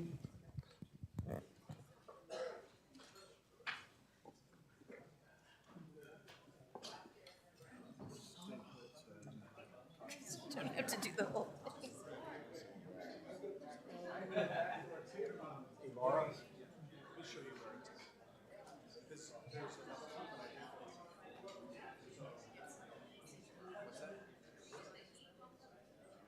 Jay? Jay, heat? Got a request for heat? Different Jay, sorry. Heat? Yes. Isn't that what she just asked You've for? already disclaimed that. I heard you. I'm just telling, I'm passing it along. Make a show of that effort.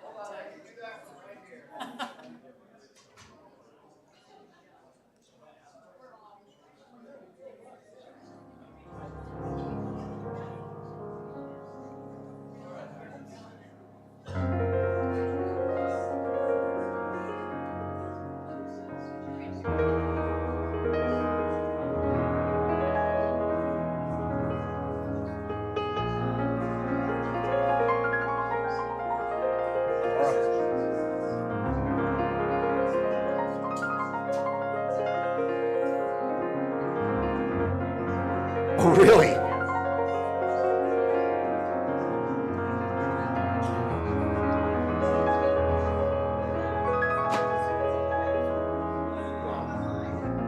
There we go.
8, and I will reconvene the city council meeting.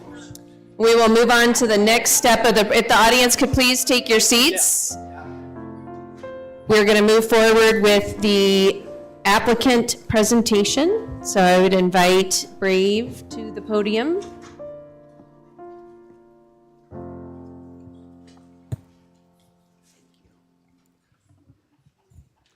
Good evening, everybody. Thank you so much for being here, council members and mayor.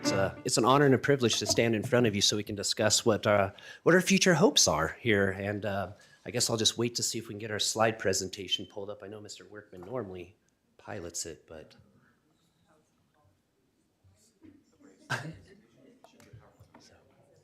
Is your slide presentation a beautiful photo of a Rocky Canyon bridge type thing?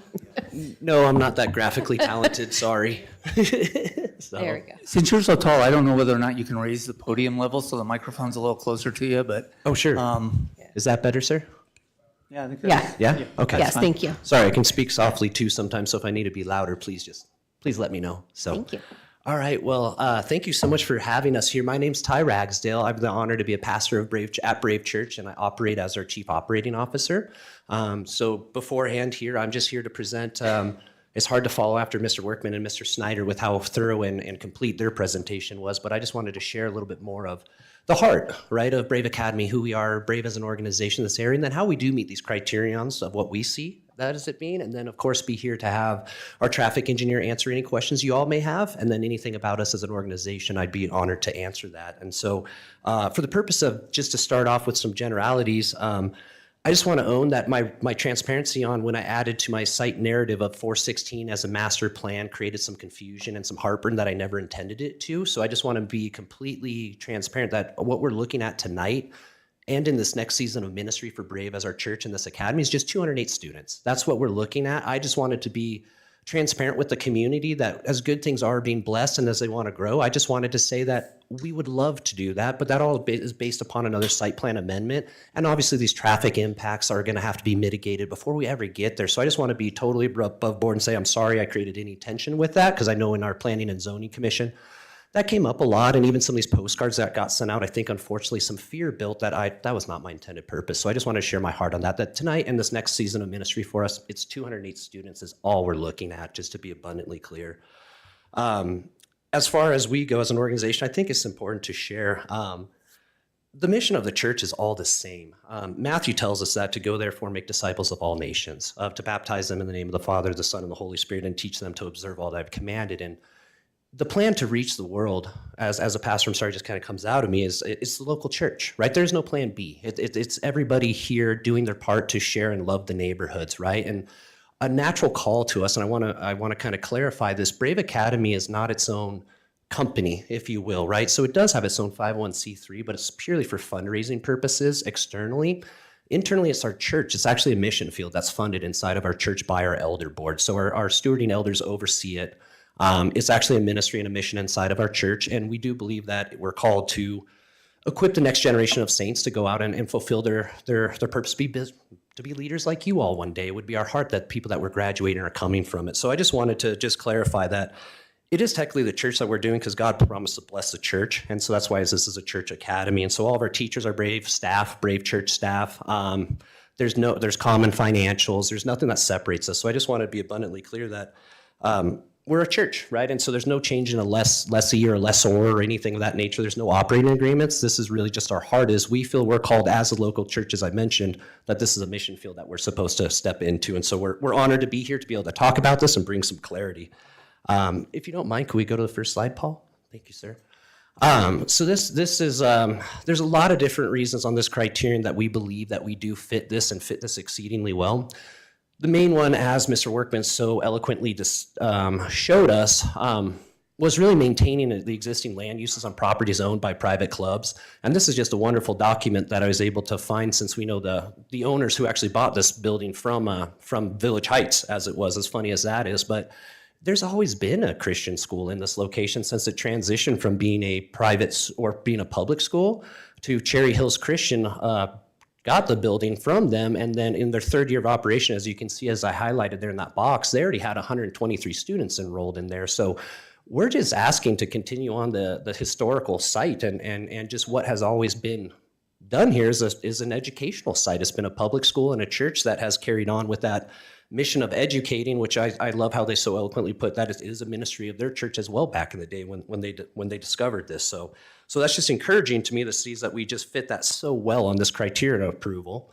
If we could move to another slide. Another area that we aid in, I just wanted to bring up too, is we really are a community partner, and that is our heart, which I'm sure the chief could attest to too on this, is we open our doors to every agency that ever wants to use our buildings. Even since our Planning and Zoning Commission, we had Arapahoe County come in with drug sniffing dogs to come clear our whole buildings, active shooter trainings come there.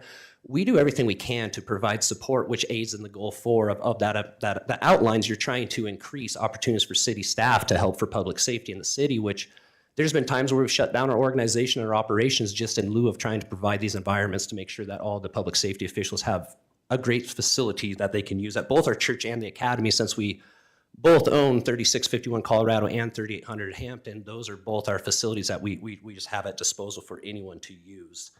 If we could go to the next one there. This was an encouraging letter we got recently too, and they actually came down and had a commissioning ceremony and an award ceremony for just everything that we've done for South Metro over the years as well. So it's not just, we don't pick and choose who uses our facilities, but as you read some of these comments, it's just awesome to read. The fact that you can see since 2018, the amazing staff at Brave Church have opened their doors and their hearts by allowing South Metro Fire Rescue and other first responder agencies to conduct trainings. And that will always continue. That is part of it, that we are a community supporter and we want to see this whole community thrive. Because our heart's for being a city. We are the neighbors, right? And how do we move forward together through this so that we can continue to be a blessing in this neighborhood? But I just wanted to point out that we are absolutely a community partner and as part of another approval criteria towards the master plan that we support. If we could move forward again, Mr. Workman. Some other areas here, right? The preservation, enhancement, improvement of public and private areas in the city, including streets and escapes and trails and open spaces, should emphasize a pastoral, safe, serene, and open character. We don't have to change the footprint of our building. It's almost a 70,000 square foot building. We're not materially changing the looks or the feel of anything. So it's going to continue to have that, and including just added in extras of just the tree preservation coordinates. There's so many things in this master plan as I was researching and looking into that I just became more and more encouraged every time I read it that our puzzle piece uniquely fits in this spot. And so we're just happy to see that, as Mr. Workman has presented, saying they believe that we've met all these criteria. We also obviously believe that we have met that one as well. If we could go to the next one. This one is kind of the same. It's kind of a quick discussion point on this one is, we just meet all of those criteria, right? Of the proposed development complies with all applicable city ordinances and consistent with all other city policies as plans, as Mr. Workman articulated as well. The reuse of this building as an existing religious assembly to an educational building is allowable under the zoning requirements. It also confirms to the future planning and land use outline to this, and it's always been. So long before all the neighborhoods were even built up around there, there was First Plymouth and there was Village Heights Elementary. So a school was long here before a lot of the city built out. So we're just asking can we please continue to use that as a right of a landowner to continue to disciple these children that we would love to do. If we can move to the next one. The bulk scale and proposal of the building structures and expansion is consistent with the site and does not materially change the physical character or function. Once again, as Mr. Workman articulated on that one, it's all internal. So this building is extremely large. It was already set up to be a school. Everything's going to be happening inside. We will never need to increase our footprint. It's already there. It's already a very large building. We're just wanting to rebuild the inside. And so we're not really going to create any external appearance or anything different that's going to cause any different to the character or physical function of the surrounding area. Number 4 is a pretty simple one as well, since we aren't doing any outside construction. There's no exterior modification, so all drains will be compliant with exactly how they were approved in the past. So nothing really need addressed here other than we feel we meet this criteria level as well. Okay, this one is definitely going to be the one that, as we've all hinted on, is going to become the biggest conversation point of this evening, which I'll just want to address a couple things here. And then once I'm done presenting with the heart of things, I would love to have Rich Fulmer, our traffic engineer, come up and do a presentation on his side, and then of course be available for any questions. But the root of it is we believe it's been thoroughly vetted with obviously our traffic engineer, with Mr. Snyder's expert experience, with Mr. Workman, as we've looked at everything, saying that we are not going to create what would be classified as an unreasonable traffic congestion. We do realize there is traffic in the area, but we don't believe that we materially are going to create it to where it's an unreasonable, which is what the criteria states based upon the limited scope of students we're applying for, which is one of the reasons we applied for this first step of 208 long before going to the bigger one, is we want to assess the situation of how does this impact the area so we can make wonderful decisions on how do we mitigate it, just to make sure that we can address this as time goes. If we can move to the next slides. I want to clarify why I included these in the packet, because I know the last time some comments came out saying what world do these exist in and things of that nature, and that's not my heart on these photos. What this is, as I just wanted to bring them up, was an exercise I did because Kent did change their times to 8:30 on Monday, Tuesdays, Thursdays, and Fridays, their start time, and 9 o'clock on Wednesdays. We weren't sure how that was going to impact the area, so I took an entire week, mornings and afternoons, and I took images. So all these images are from about 7:55 to 8:10 in the morning, every 5 minutes. And then on the afternoon, it's 3:30 to 3:45. And what I wanted to show on these photos is not that there isn't traffic in Cherry Hills Village. That would be a lie. What this is showing is this is when our cars are targeting circulation to take out putting our cars in that peak traffic area. Because while the traffic analysis shows what the impacts of our traffic would do if we added those into the peak times, my goal is to never overlap with Kent Denver. That wouldn't help anyone in this situation. And so I work collaboratively with Mr. Walker, and him and I both have agreed that anyone who's going to change or propose a change in our hours of operation to work collaboratively to make sure that we're never releasing cars or having cars come at the same time, which as of this moment looks to be ideal times for us. But that's the flexibility we have too, is if it comes up with the subsequent studies, or if Mr. Workman or Mr. Snyder or Mr. Fulmer or someone notices that it would be better for us to move our academy start time to 8:05, then praise the Lord. That's great if that's going to help with traffic impacts. We're not rigid on anything. We're just trying to figure out how can we have the students that we're called to have here and create the least impact we can in the area, because traffic does exist. We totally understand that, but this was just to show the heart of we're analyzing daily and trying to see when is the best time to bring our cars in or out of the area to have the least amount of impact possible to stop these level of service decays that you are noticing, Counselor, on what we're doing, just because we want people to feel loved in this process. We're the church. That's what we're called to do, right? So we just want to have our students come in, be able to equip them, and if it means we have to change hours of operation, that's amazing. That's okay. We're not tied to anything, right? If it's a recommendation we should do, we're absolutely happy to. If we can move to the next ones. And this is just the afternoon to show it. And I would say too, because I know I've seen photos too, as you guys are saying, close to 4 o'clock in the afternoon, it does get bad. I'm not going to lie. I do see that often, but that's long after our cars are going to be gone and not in the circulation pattern. With Kent releasing at 4:05 in the afternoon, my suspicion is that that's probably the bolus effect that's happening. Now, I don't know for sure because I'm not an expert like Mr. Snyder or Mr. Fulmer, but my goal is at least I can see what's functioning in the real world, right, versus just a traffic analysis, and then we can base some educated decisions on how do we do this well as partners and as neighbors to make sure everyone feels loved in this process.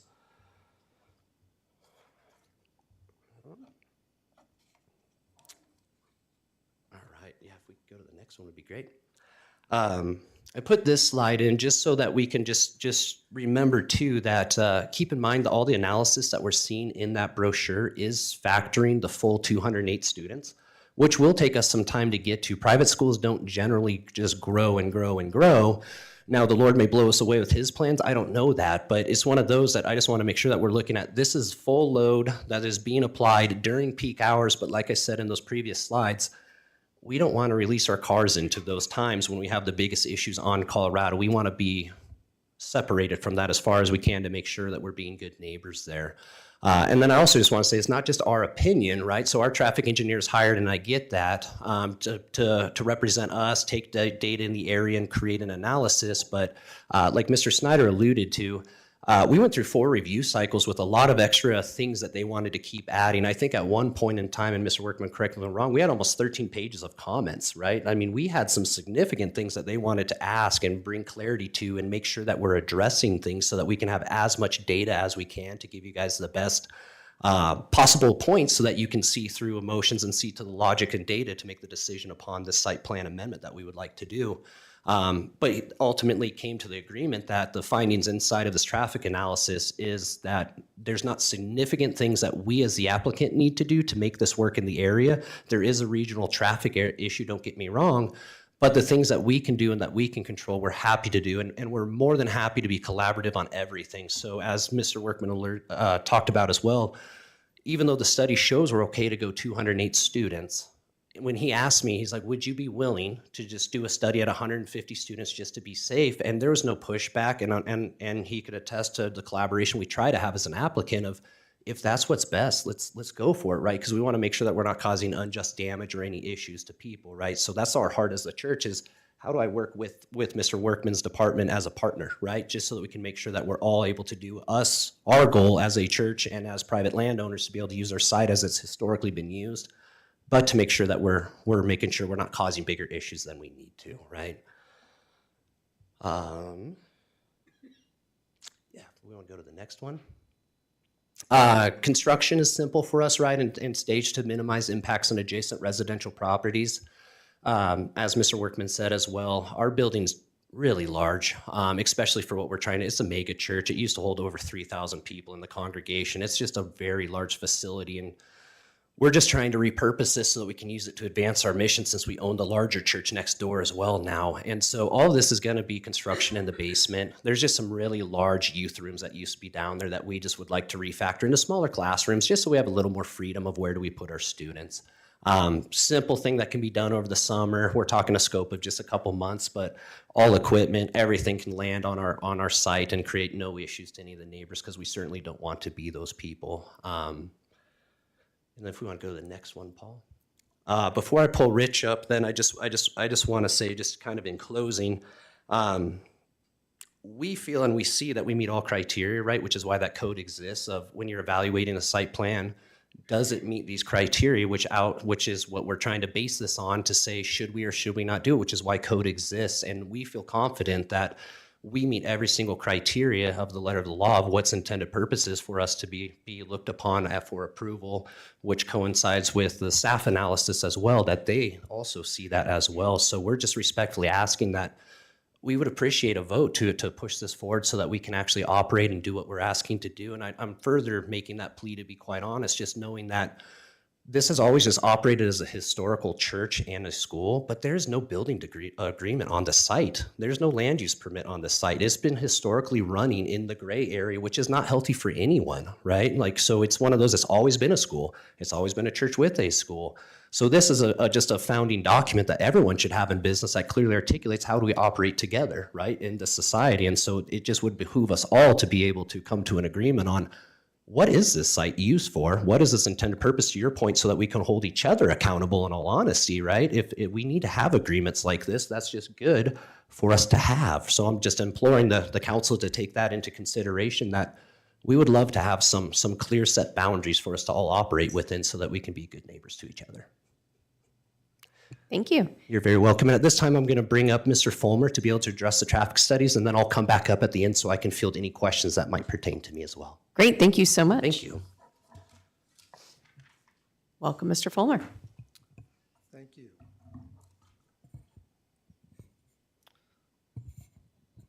Thank you for having me here today. My name is Rich Fulmer. I'm a transportation engineer with the firm of Felsberg, Holt, and Olivig. We're located at 6400 South Fiddler's Green Circle, Suite 1500 in Greenwood Village, 80111. I've been with typically called FHU for over 30 years. I'm a registered professional engineer and a certified professional traffic operations engineer, and I was responsible for preparing the Brave Academy traffic study. I'd like to start out with just being able to go through our process that we went through and explain a little bit about the kind of the nuts and bolts of how we got to where we are. Typically, a traffic study for any type of development or increase in students would look at existing, background, and future conditions. We have talked about level of service criteria tonight, being from level of service A to F. Those criteria and those seconds of standards are strictly related to intersections that are controlled by stop signs, not for traffic signals. For traffic signal, those level service criteria are slightly different. But in this case, in regardless of either case, those are criteria that's based on information contained in the Highway Capacity Manual, which is developed by the Transportation Research Board. We did evaluate 5 intersections during the AM/PM peak hours, recorded turning movements through volumes from 7 to 9 a.m. in the morning and from 3 to 5 in the afternoon, which blankets the arrival and departure times of Brave Academy. We did find that the peak hour, the actual peak hour within those 2-hour timeframes could vary by intersections depending on traffic flow, but they are typically, or they are between 7:30 and 9 a.m. or between 3:15 and 5 p.m. And that itself does coincide with the Brave Academy arrival and departure times. It was noted, and based on our existing operational analyses of each individual intersection and the individual turning movements or through volumes at those movements that must yield or stop for other traffic, that the evaluation criteria and the procedures documented in the Highway Capacity Manual would say that these intersections, those individual movements, are operating at level of service C or better at the intersections we evaluated adjacent to Brave Academy, which represents greater than 15 to 25 seconds of average vehicle delay. Now, as was mentioned previously, the Quincy Avenue and Colorado Boulevard intersection doesn't work quite as well. Being an all-way stop condition, you have alternating flow through the different approaches of the intersection, but we are finding even today that the eastbound movement that includes through movements and left turns in one lane is not operating very well. It's operating at level of service E, which represents 35 to 50 seconds of average vehicle delay. I've included on this slide a bullet about vehicle queuing, and that we believe that's been reduced since last spring. When we did our traffic volume, recorded our traffic volumes and did our analyses, we've been working on this traffic study. I think the first submittal of it was last May, and it's been revised a couple of different times since then.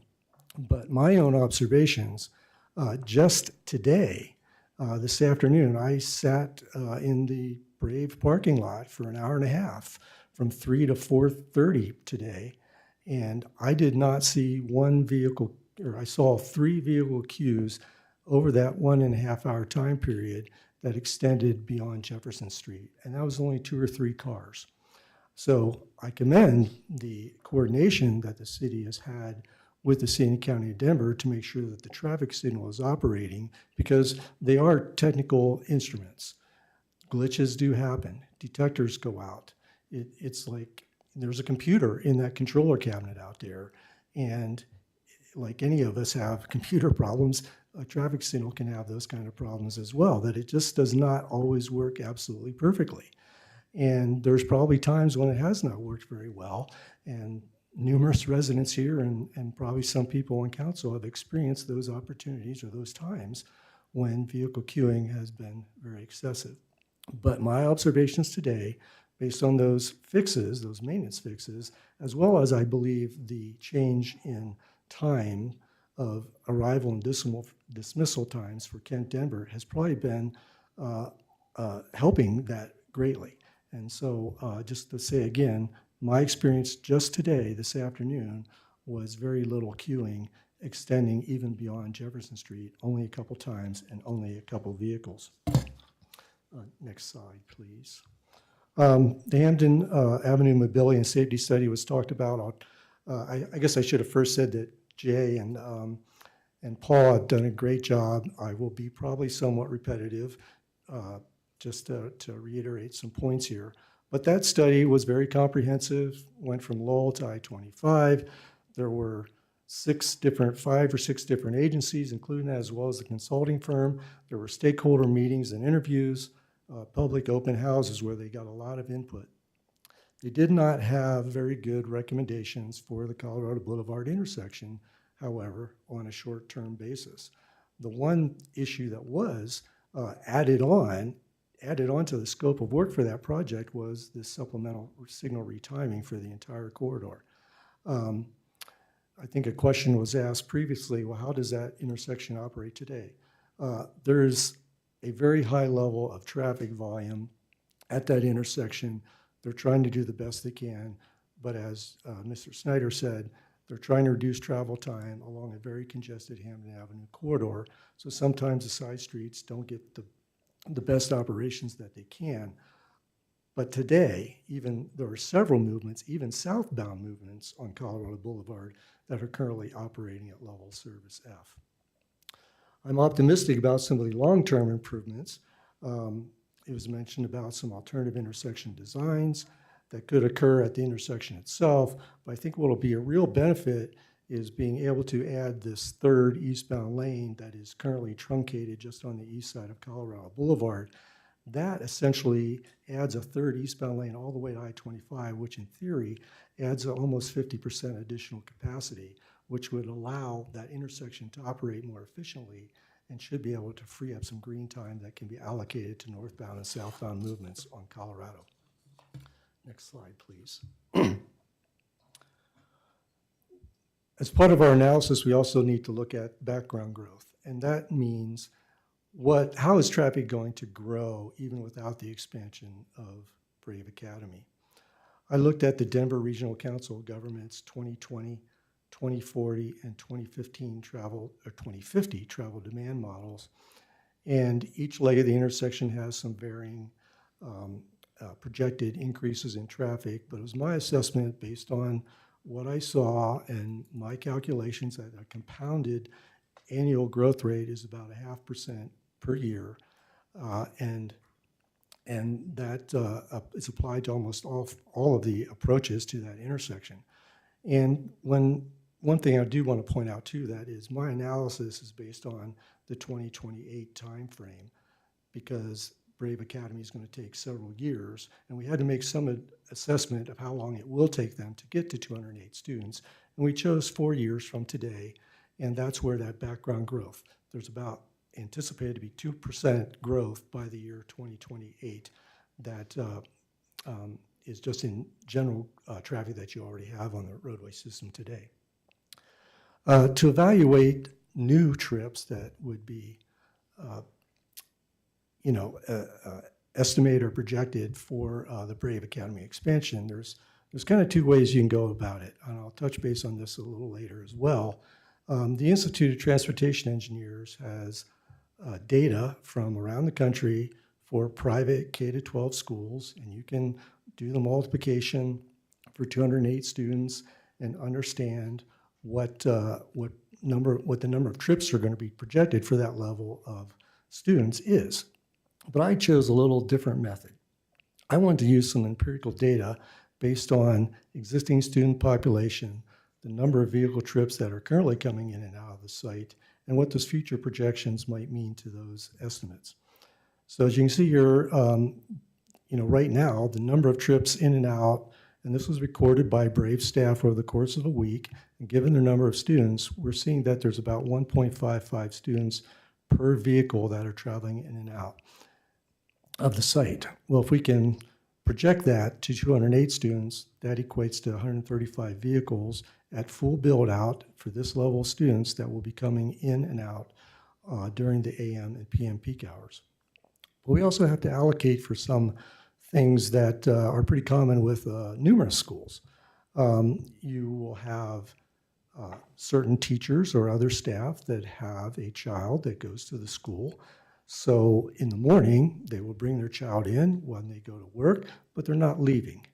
In the afternoon, they don't have to come in, they are only leaving. So there are some reductions to the outbound traffic in the morning peak hour and some reductions in the afternoon peak hour for inbound traffic. That can also be applied to student drivers. As Brave expands and they start having 11th and 12th grades, there will be some students who will drive themselves. So no longer will a parent need to come into the site and then leave and go to work or whatever they need to do. Those students can drive themselves. They're an inbound trip in the morning, not an outbound trip. They're an outbound trip in the afternoon and not an inbound trip. So there's some allocations for some reduction there that we have included in our estimates of those future projections. Those student drivers can also potentially have siblings. And that's probably a very common thing in a variety of schools where you would drive your brother or sister as well. And given all of that, we projected that there will be a certain number of daily trips that will come in and out of the site. That includes things like your FedEx guy, trips for construction or maintenance workers, et cetera. So that's a whole variety of trips, not just the students, not just the teachers and other staff, but about 30% of those daily trips will be in either the AM or PM peak hour. I did make a comparison to the Institute of Transportation Engineers data. If we were to look at that national criteria and do the multiplication for 208 students, I'm finding that that projection would be 30 to 35% less than the method I went through. Point being is that I do believe I'm being conservative in my estimate of the number of trips that are going to come in and out of this site during the peak hours and on a daily basis. Next slide, please. We talked about the circulation plan a lot already. Just to highlight again, we went through some iterations. We did want to concentrate inbound movements to one location along Jefferson Avenue and outbound movements along Colorado at the site access between Jefferson and Covington. I think that helps with any queuing that may occur from Hampden, keeping those outbound trips away from that. And there also, as was mentioned previously, there will be no activity along Covington Drive at the current access point during the AM or PM peak hours or during school arrival and departure times. We then have to think about that we now have an estimate of trips. We have this circulation plan of how people will be told how they need to come in and out of this site. But then once they kind of get out of that area, it's hard, you have to make an estimate of, well, how many cars are to and from the west on Hampden? How many are to and from the north along Colorado? We did use zip code data for current student enrollment to understand where they are coming from today. And that is the best information we have to try and project those travel patterns in the future as well.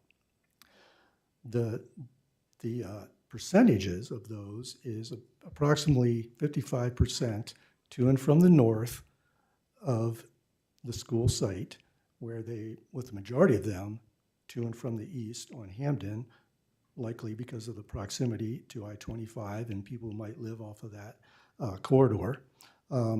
35% to and from the south along Colorado Boulevard to other areas of Cherry Hills Village or other locations that they can get to, and only about 10% to and from the west along Hampden. That's a good point to make because those movements are like those people as they come in can use Monroe Street to get to the access point on Jefferson Avenue. As they exit, however, that is a difficult movement to make. As Mr. Snyder had made, I would not want to ask someone to cross 3 lanes of traffic on a busy Hampden Avenue. So in assigning these trips, I added them to the northbound left turn at the Hampden Avenue intersection for my analyses. Yes, there will be some reductions in level of service, increases in delay, because we are adding more cars to this corridor. But my analyses would say that we're still within that level of service D criteria, which is very acceptable during peak hour conditions in a metropolitan area like this. Next slide, please. So just to summarize, there's some very good things that can happen here. There will be a gradual increase in students over several years. Our estimate's been 4 years. It could be longer. And there is an opportunity there for Brave Academy to work with the city that, after the kind of balancing of a new school year and parents understanding their movements in and out of the site, that if the circulation plan isn't working, there's opportunities to tweak that. It doesn't have to wait until we're at 150 students and reevaluate. However, once there is 150 students, then a much, much more thorough evaluation will occur to see if there are circulation plan revisions or other possible physical or operational improvements that may be required. There is flexibility in the development agreement that could result in those circulation plan changes, or the city could have other requirements of Brave Academy to make sure traffic is flowing. Relative to the specific city traffic criteria, my opinion is that we're meeting typical level service and delay parameters for typical weekday peak hours. I do believe that Colorado Boulevard queuing has been reduced, and I understand how some residents here have experienced probably very, very poor conditions. Hopefully, those are not every day. My personal experience today would say that it is not as bad as it was previously. And the good part is too, because like many schools, the impacts are for very short durations. They're 15 minutes, they're half an hour. Yes, it is a bear if you're in that queue and you're wanting to get to work, and there are issues at that point in time, but they are relatively short durations. The school exited today at 3:30. By 3:45, there were really no cars even coming out of their site, and there was really hardly any queuing on Colorado Boulevard. So it is my professional opinion that I find that based on my analyses and the things I just mentioned, that the expansion of Brave Academy does not create an unreasonable impact to the local street network. I want to add on one thing, however. You might hear testimony from others today, and I've had a chance to review a critique that another traffic engineer did of my study. I'm not here to debate what they did or said, but they did point out 6 recommendations. Brave Academy is acceptable to some of them. Some will require further analysis, approval by city staff, and probably by this council. And then some of them seem unreasonable, at least at this point in time, to put on as a burden to Brave Academy. But none of those 6 recommendations are a condition for approval tonight. So with that, I'm here to answer any questions that you have. Thank you. Counselor Eber, why don't we start with you? Because I know you have, I'm guessing you have a few questions. A couple, thank you. Thank you very much for coming in and making the application and coming in and talking to us. Questions that I have a little bit in terms of with 55% coming from the north and east and 65% leaving to a northbound Colorado Boulevard. Does that of the 104 in the morning, and it tells me that 55% of 104, approximately 55 cars or so, are going to come southbound on Colorado Boulevard in the morning, and leaving 65% of 170-ish cars are going to go, so it's going to be about 80-ish cars are going to come on in the afternoon. And I'm rounding grossly on my math, but I am to understand that with that level of cars onto Colorado Boulevard in the morning and afternoon, it will at worst, in your professional opinion, make it go down to a D level of service. That's what the operational analysis tells us, yes.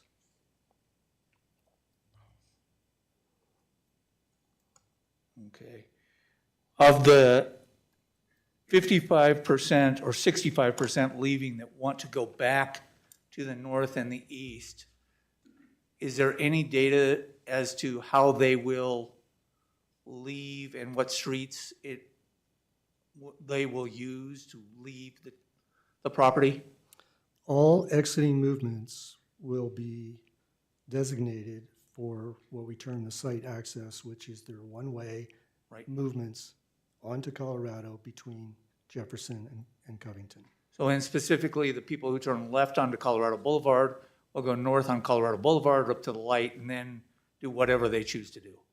The people who go south, however, what is anticipated that they will do if they are people from the north and east? Or is there any data of any kind of finding that they'll go south to Mansfield, and by looking at the level of service down at Quincy, that they'll progress all the way down to Quincy and then go either east or west? Or will they then turn left on Mansfield, go east on Mansfield, and perhaps left again on Albion to quickly get back to Hampton? Or is that a data that we just don't know? My crystal ball is not that clear. There are numerous ways that people can get in and out of this intersection or out of this site. What we try to do is look at the more global distribution patterns. And to answer, I think, one of your first questions was, yes, as exiting vehicles approach Hampden Avenue, some will turn left, some will proceed straight, and the majority we're predicting to make right turns, which is one of the more easier movements that you can make at an intersection, just because of the proximity to I-25 and students that currently live out in that area. We have not tried to disseminate on how many might turn left at Mansfield. Some of the students and parents may live in that neighborhood, and that is their travel route. But based on the traffic volumes that we did record, we use those patterns, those existing patterns, plus those larger global distribution numbers to help us assign new trips to individual movements. I mean, when we're down at Quincy in Colorado, you can have eastbound lefts, you can have westbound rights, you can have southbound left turns and right turns as well. And we try to, based on those inbound and outbound movements, we then assign the trips that are generated, recognizing that we anticipate 35% are going to head to and from the south, but there's that combination of those different movements that they can use. If I could speak to the heart posture on that one too. We have extremely good communications with our parents, of course, and our families. And so it's something that we can clearly articulate too, that if they don't live in those areas down Mansfield and some of those examples, and they're coming from the south, that we can say that please only use this route. So we can say that please go down and use that. And we've proven, so a lot of people might say, well, how are people going to actually follow that? We've proven it with the Covington neighborhood. With our church has thousands of people that come on a weekend, and people would love to probably cut through and take some of the traffic issues away with it. But we've modeled in the past that we've been able to help communicate with our congregation, with our members, to not use certain ways to where they don't go through there anymore. And so if we can communicate with almost 4,000 people in an average weekly attendance at our big church, I'm sure we can handle it with our parents here to be very clear in communication, saying, please, the city's wishes and our wishes are do not do that, respect it, and only use these routes as designated that you guys would prefer us to use. So while I can't control it totally, I do believe we can have a very profound impact on reducing any cut-through traffic with anyone that is part of our academy. Sure. So the way I look at it is, again, there's approximately, I think it was 170-ish outbound trips in the afternoon. The way I look at it is 55% come from the north and the east, and 35 will go to the south. So, all 100% will go out onto Colorado Boulevard. The split between north and south is what percentage again? 35% to and from the south. No, at the end of the day, how will that traffic be split? Is it going to be 50% go to the north and 50% go to the south? It's estimated to be 35% towards the south, 65% towards the north, and then once you get to Hampden, you can travel east, north, or west. So somebody living north and east does not have the option of turning right onto Colorado, left onto Mansfield, and then left again through the neighborhood. I'm sure they can, but That's my point. You're not requiring. That's much more circuitous route than if they were trying to, Well, not if there's a lot of traffic on Colorado Boulevard. That's true. So, And that's back to kind of what I was trying to articulate on that last point of our families are bought into this more than just at the surface level. And so we can make those requests of them. And we've proven in the past that people have followed those requests when we ask for that as pastors and from the pulpit and just as a general courtesy in the neighborhood, that I can't imagine that's going to be a problem even on a traffic issue when we work so closely with our parents as well, that they will sit in the traffic queue if it happens to be an accident that backs up on Hampton that creates a bad traffic day versus cutting through neighborhoods. I'm completely sure of that we can work very well to eliminate those issues just because how close we are with our parents and our congregants. okay.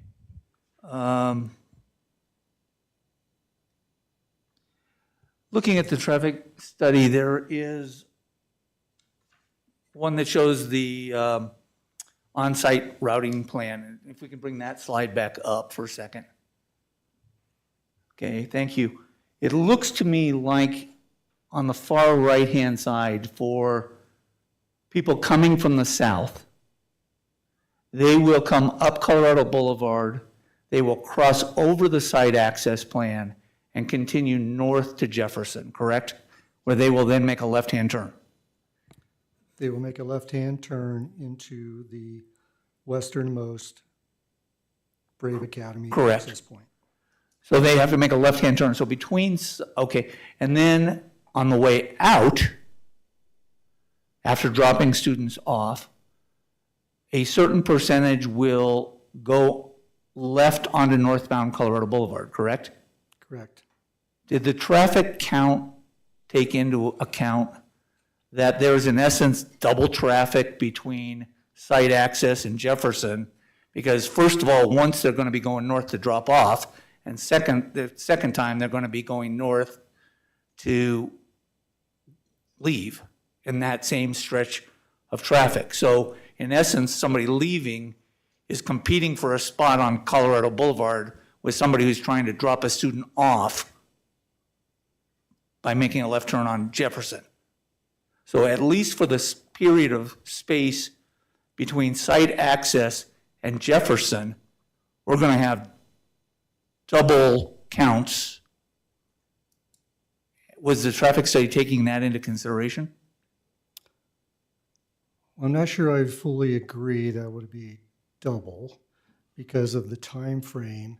You will have parents or someone, coming in to drop off or pick up their students.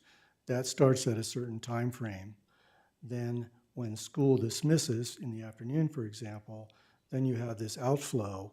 By the time that they start leaving, I would say the majority, if not all, of the parents are already on site, ready to pick up their students. Whereas then, as they leave, I don't believe there's going to be that kind of double counting. There will be some percentage, I'm sure, but it's not an automatic double counting because they're not coming in and exiting at the exact same time. But isn't every car on that stretch twice, is what I'm really going for? Yes. Whether it's double They counting will. or not. They will be. They will have to have, that segment will have northbound movements to come into the site, and then there will be exiting movements out of the site as well, yes. So it seems to me like there is not just a one-time slowdown of people who are northbound, but south of site access. But they also get kind of delayed again by somebody who's trying to leave. So that, it may not be the same car, but it causes a longer time for somebody who wants to leave the Covington neighborhood because they have to battle cars that are going as well as the cars that are leaving than they would otherwise. Well, I think that is not untrue. I do think because of the timing of when drop-off maneuvers occur, when school dismissal is, that they're not totally overlapping. I don't believe that's the case. And It's within that 15 to 30 minute time frame though. there is that 15 to 30 minute time frame, yes. And I don't know how it'll work for Brave, but I can tell you how it works in my family is we're always running out the door at the last moment possible. And so I would tell you that that first 15 minutes is going to be much lighter than the rush that comes in the last 15 minutes. And I'm nervous that the comment is we tried to plan this so that we wouldn't have overlaps with Kent and with Cherry Hills, but Cherry Hills Elementary starts at approximately 8 o'clock is their bell schedule. 8 o'clock till 2:15, I believe, is their release time. 8 o'clock, and Kent starts at 8:30. So I'm less concerned, frankly. Cherry Hills folks hopefully are already gone, but it does seem that the Kent people, because they got a little further to go and the kids all got to park, they're in that window of 8 to 8:15 in order to be in class at 8:30. So they're jammed up right against your peak time. And I'm not saying this is fatal, but it does seem to me that this is a big problem both north and southbound, because as you're trying to make a left turn onto Jefferson, it's the same time all those kids are coming down to Kent. And we all hope that they're good drivers, but young people have been proven to have higher accident rates. That, I'm nervous when Director Workman made the comment about we had one guy get T-boned by somebody driving south. Well, that could well be a young person trying to fit through there. And we had somebody else get sideswiped on something going southbound. I don't know what that is. They were passing somebody, which On Colorado.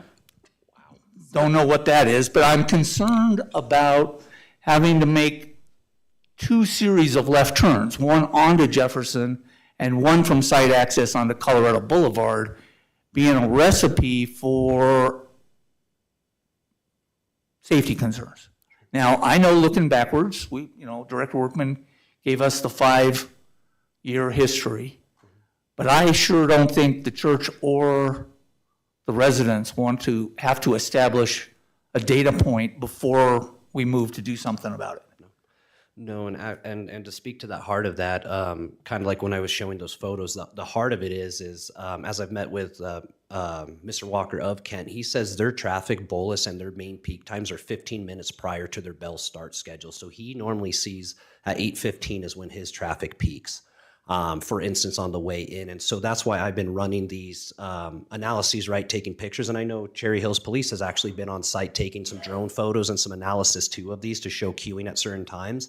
And that's our goal, is we want to stay in the angle of separation far enough away from Kent that even if there are vehicles making those two movements within a certain period of time that you're speaking of, that it still does not create an unreasonable delay on Colorado. So like I was saying when I was doing my presentation, if it shows that data of Cherry Hills Elementary does not affect the area very much and it's wide open at 8 o'clock, then that's amazing. We can move our start time to a time that coincides with our traffic areas and our impacts so that we can alleviate, so you guys can leave your houses during those times without the unreasonable cause. So I completely hear what you're saying, and that's my goal as overseeing operations, to review this daily, weekly, monthly, and work collaboratively with the city to find the best solution to get away from that, to lessen that for you. And, okay, appreciate that, thank you. I think the last area that I have a question about is in the on-site traffic management plan. And again, you've got kind of two areas of left-hand turn. I'm trying to understand, you've asked council tonight to make a decision on some of these things, or on this application. And council received, and this is a little bit of our process more than it is your fault, but we've had this basically for less than a week to look at.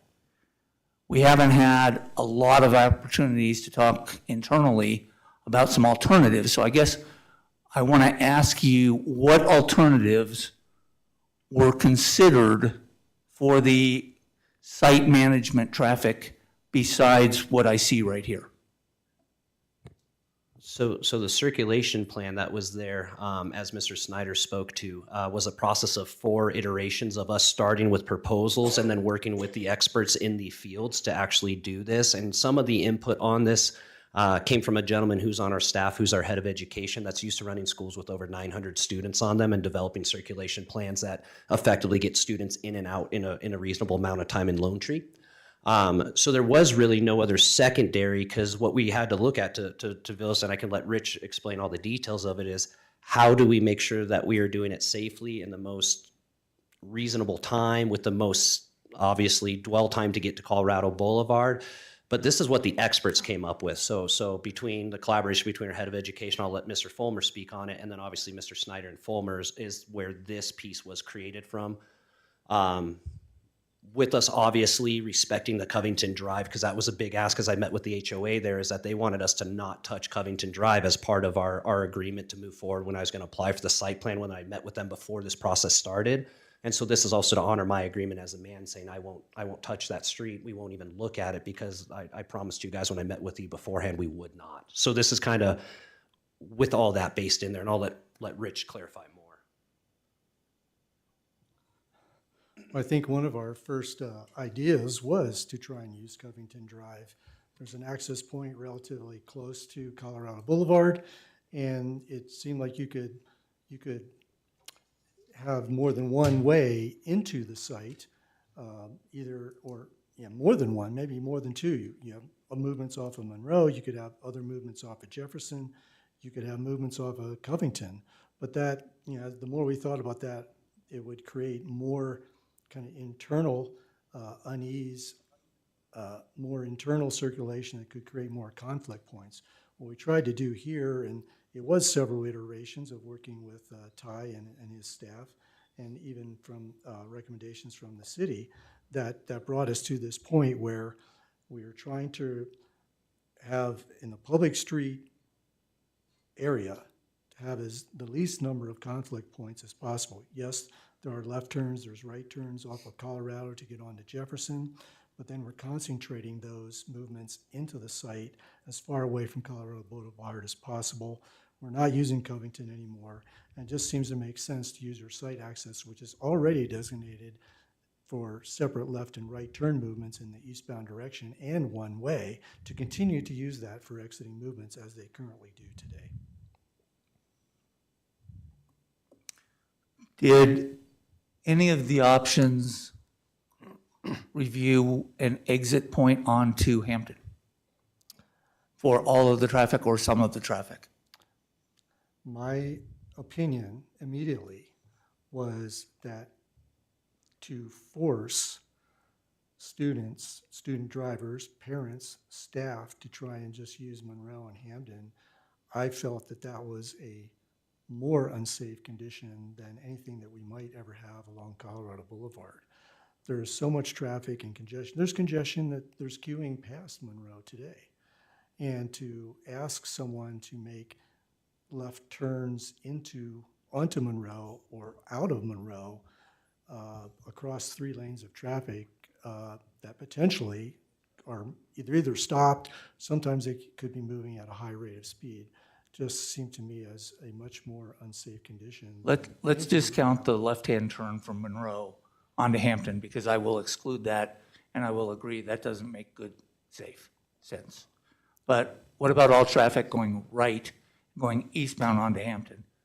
You have a light that is designed to move traffic east and west. You've got, other than merging onto Hampton and whatever issues it may bring speed-wise, but the reality is then you're not dumping 170 cars in the afternoon onto Colorado Boulevard. You're placing them onto Hampton in a street that's already designed to take large traffic. And I guess I'm just asking, I'm not criticizing at this point. I'm asking, was it considered? And if not, why not? Or if it was, why was it rejected? Once again, if I think I understood you, you were asking, could all the traffic, inbound traffic, be directed to the Hampden-Monroe Street intersection, whether it's Outbound traffic, excuse me. Outbound traffic. Outbound traffic, and force them to make right turns onto eastbound Hampden. Correct. That is putting even a higher burden onto Hampden Avenue. For someone who would live towards the south, that requires them to proceed onto an already congested state highway, make another right turn at Colorado Boulevard, and then still continue down Colorado Boulevard. I would much rather have them make that right turn out of the site access and not the exiting maneuver for those people wanting to go south. I'd much rather have them make that exit maneuver to site access and not impact Hampden and Colorado or Colorado and Jefferson. or Monroe and Hampden. So you mentioned, though, that only 35% of the people are from the south. So at most, 35% of the people would turn right and come back down on Colorado Boulevard. It's possible that some of those people live far enough to the east that they would rather go up to Dahlia or even points further east. So those people who would return back down Colorado Boulevard are much smaller in number than putting 100% of the traffic onto Colorado Boulevard. Am I correct? That would be a correct assumption, yes. So it sounds to me like the biggest problem with moving on everybody onto Hampton is potential traffic concern or safety concerns of having people make a right turn from Monroe Street onto Hampton. Well, it's not that that's an impossible movement to make. It's you're adding more traffic to an already congested corridor. Some of those people will still want to make movements onto Colorado Boulevard. So I think we're taking them in a circular pattern to get them back to a point where they probably want to be. Somebody could make the same comment and replace Colorado Boulevard for the word Hampton. Sorry. At any rate, that concludes for right now my questions. Reserve the right to ask some more. Could I respond real fast on that? Okay. And I just want to bring up the fact that this is not set in stone. Excuse me. This is our best assessment with the expert witnesses and the expert people in this field to designate what our first pass at this is. And so as Mr. Workman alluded to, part of this development agreement dictates that this can be changed collaboratively between us as partners with the experts and with council and feedback, right? So when we are asking you to make a decision on this, I understand you haven't had a huge amount of time to review it. It's not setting something in stone we can't change as partners, right? So if we do realize that, hey, upon extra analyses and safety things that you guys bring up to us, that's something we can work collaboratively as partners on and address. But as of right now, this is what the experts are saying we should do for safety and for traffic, but it doesn't set us in stone. We can work collaboratively as partners in futures if there are other things that might benefit us. Well, and I appreciate that comment very much. I will tell you that I think we have 75 public comments or so and a whole bunch of people sitting here tonight that tells you that right now the plan is not an acceptable way. So implementing something may not make sense right now.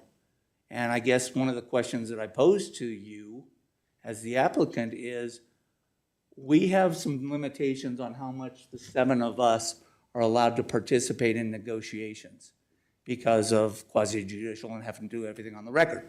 But there are a lot of suggestions that all these public commenters have made, and a number that us non-traffic experts believe that we can put on our traffic hat and say, maybe that should be a clockwise pattern, not a counterclockwise pattern on site. And my question is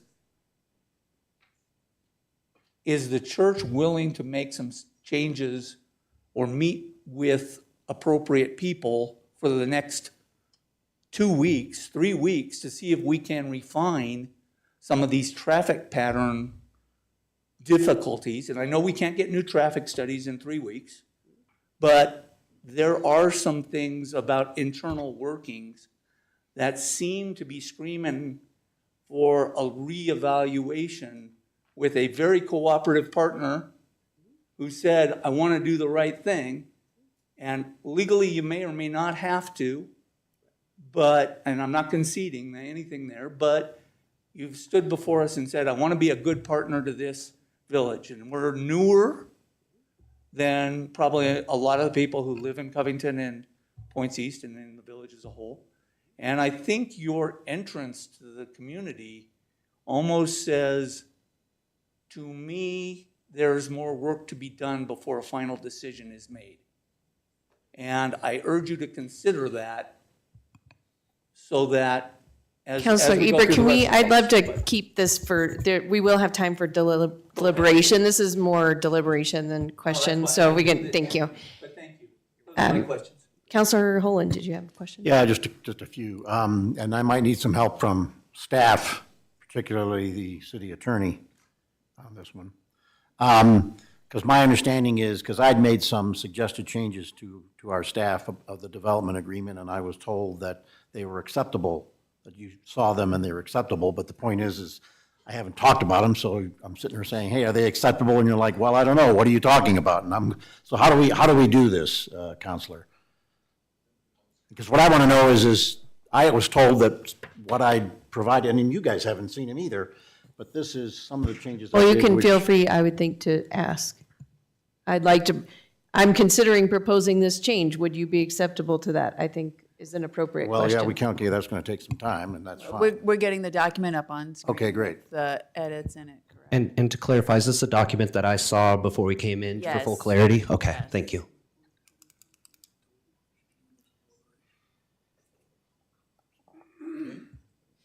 Little technical difficulty, but okay, bear with us. That's okay. You're doing great. There you go. Okay.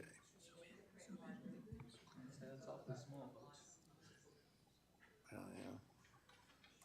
I can see it. So Counselor Holman, would you prefer to go through this kind of one by one? Well, it's we'll just go through it one by one. I mean, yeah. Okay. My first comment was right there in that whereas clause, which was to basically say, I want to make it expressly clear that, not that to the extent that church activities do not occur, but that in fact, if they do occur between 7 a.m. and 5 p.m. on weekdays, this agreement does apply to them. So that's okay. Okay, great.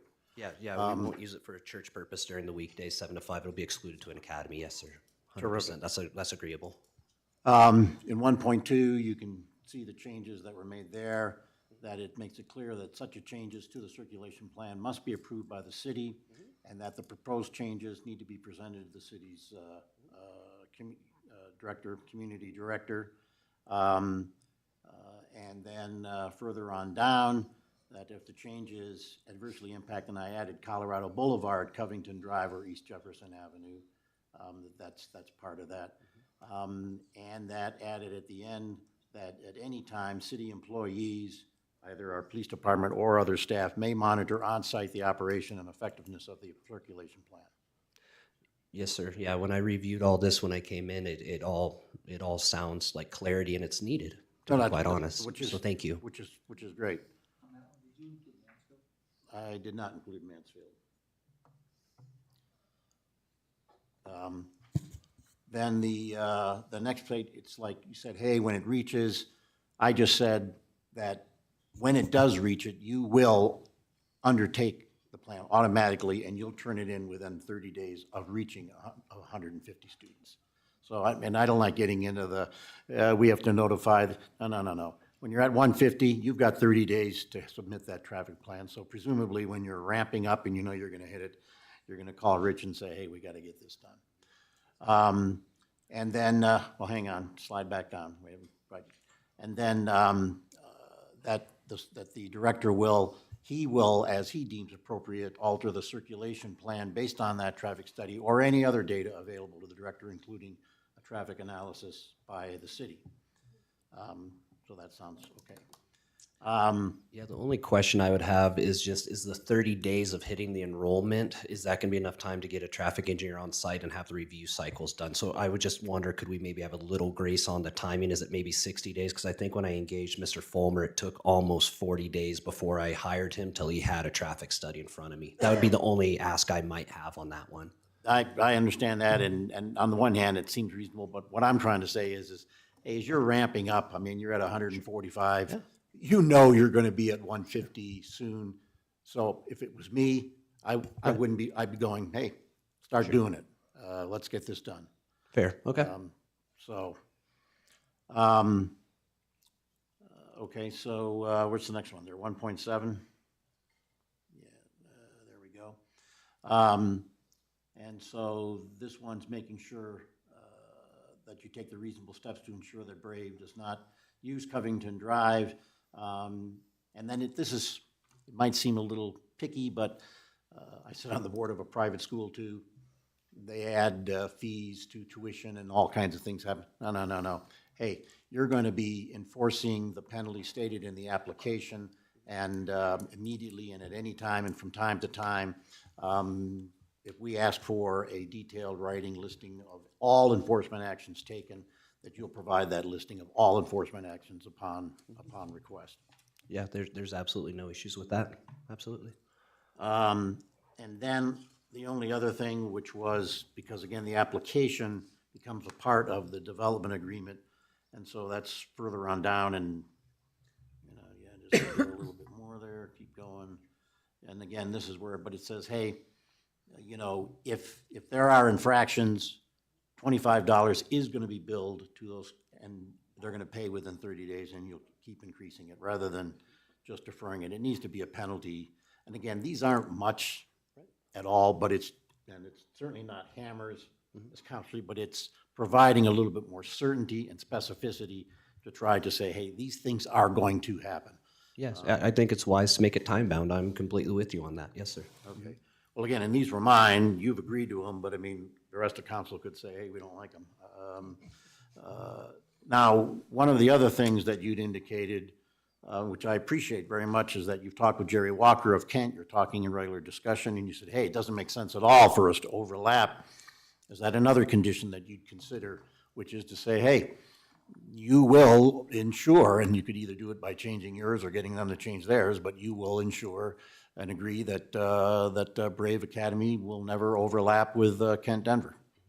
Yeah, and we can document if we need to on that one. That was a verbal agreement that Mr. Walker and I had, just to say, hey, as we go forward, if you have any inclination that you're going to change hours, please let me know. And I'm going to, by my side too, have that grace to talk to you first, just because we realize that we're probably ones that would contribute the most in that area. So we want to approach this collaboratively as a team, because there's no point for us to ever to. And I know we're flexible on our times for that reason. And I know Kent's probably historically going to be moving a little later in the day, because their studies and education is showing that that's the most effective time for them to run their school and their format. So I think as time goes, you may see them even shift a little bit later too, but that's okay. So if we're starting at 8, we're okay with that. But Right? again, so the question is would you be willing to consider adding in, okay, so you are willing to consider doing If that is a term that allows this council to feel more comfortable to approve what we are asking to do on this building agreement, that is something that we would absolutely consider, yes, because that would be wise. We don't want to have our circulation happen in the same time as Kent does. It wouldn't be good Terrific. for our clients or their clients.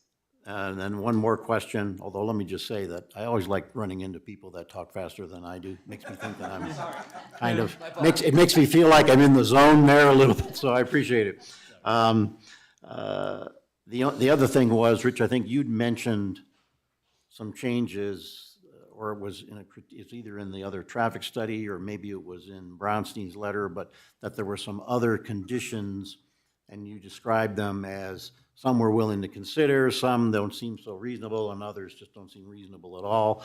I don't know what ones we're referring to there, but those that might be that you, in your view, you thought were worthy of consideration, are you willing to put those in the development agreement, whatever they are?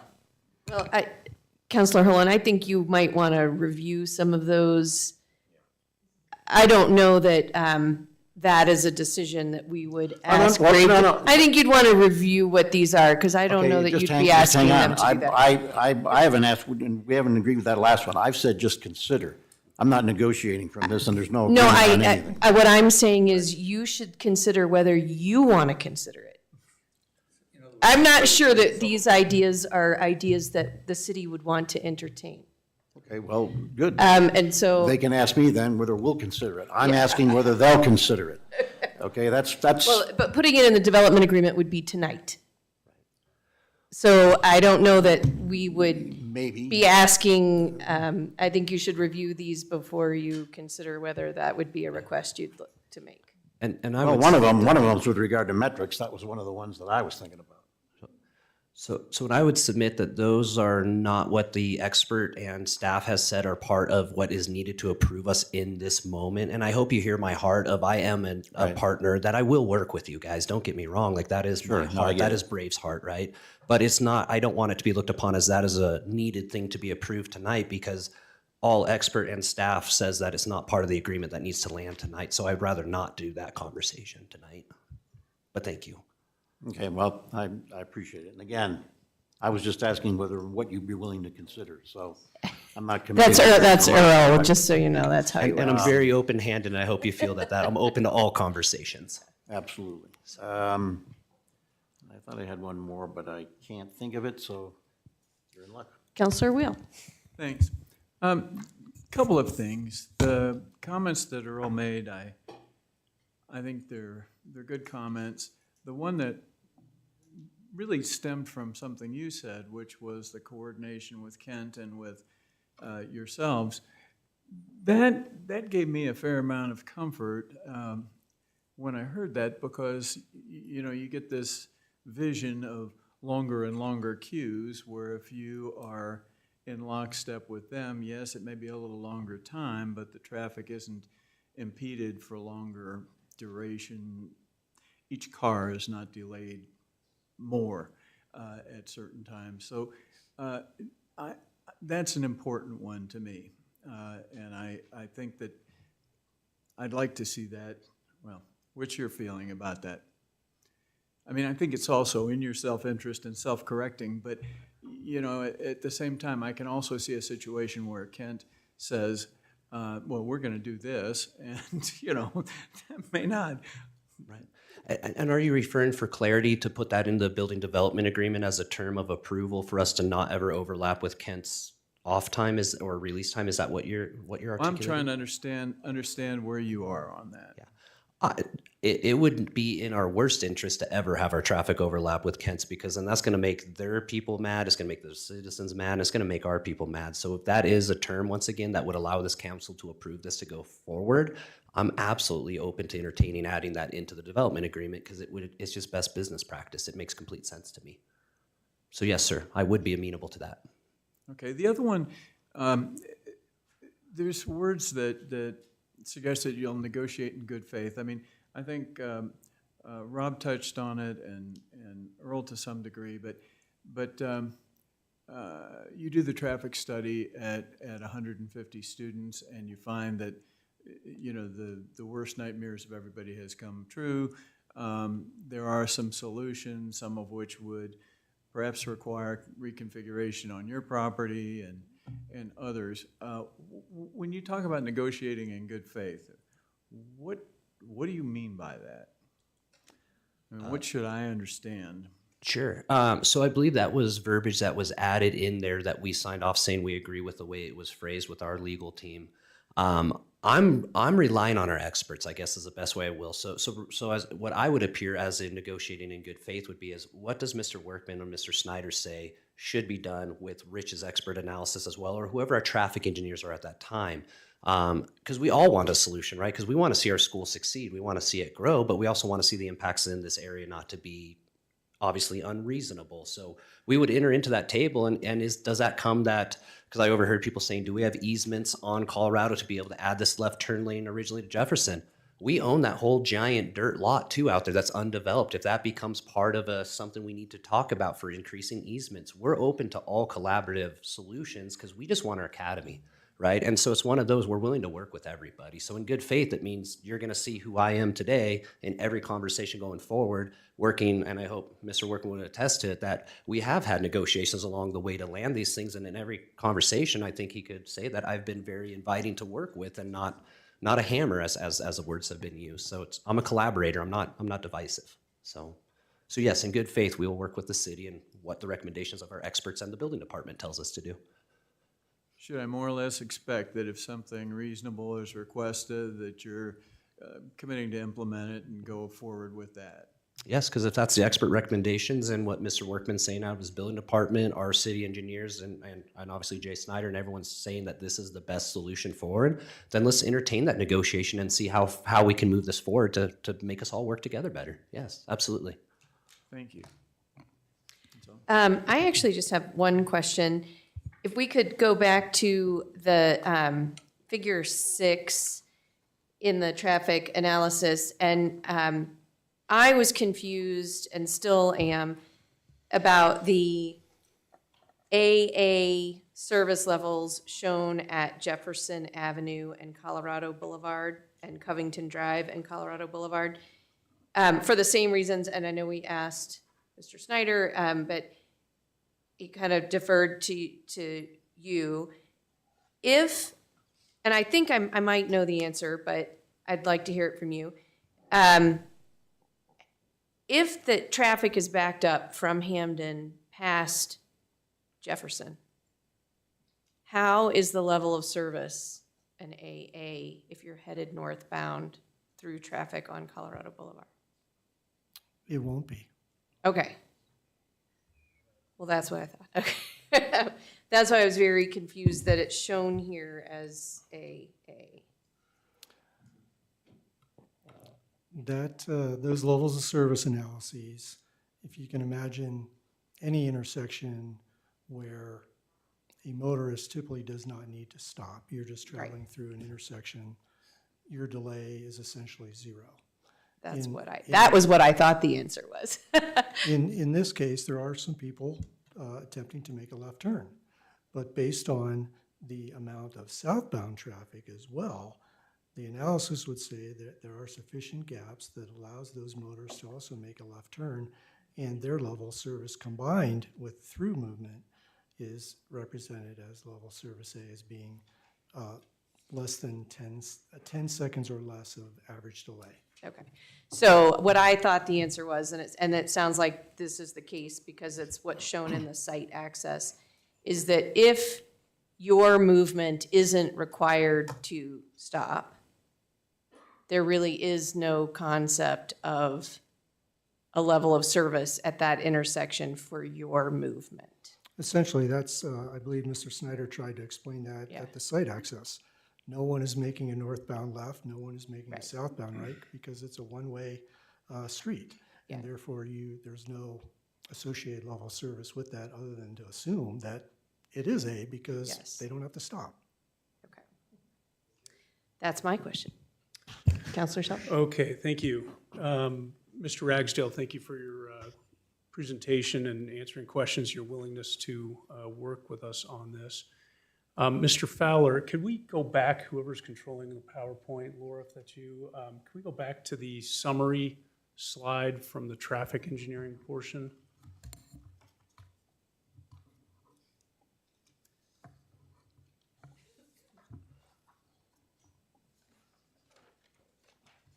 There you go.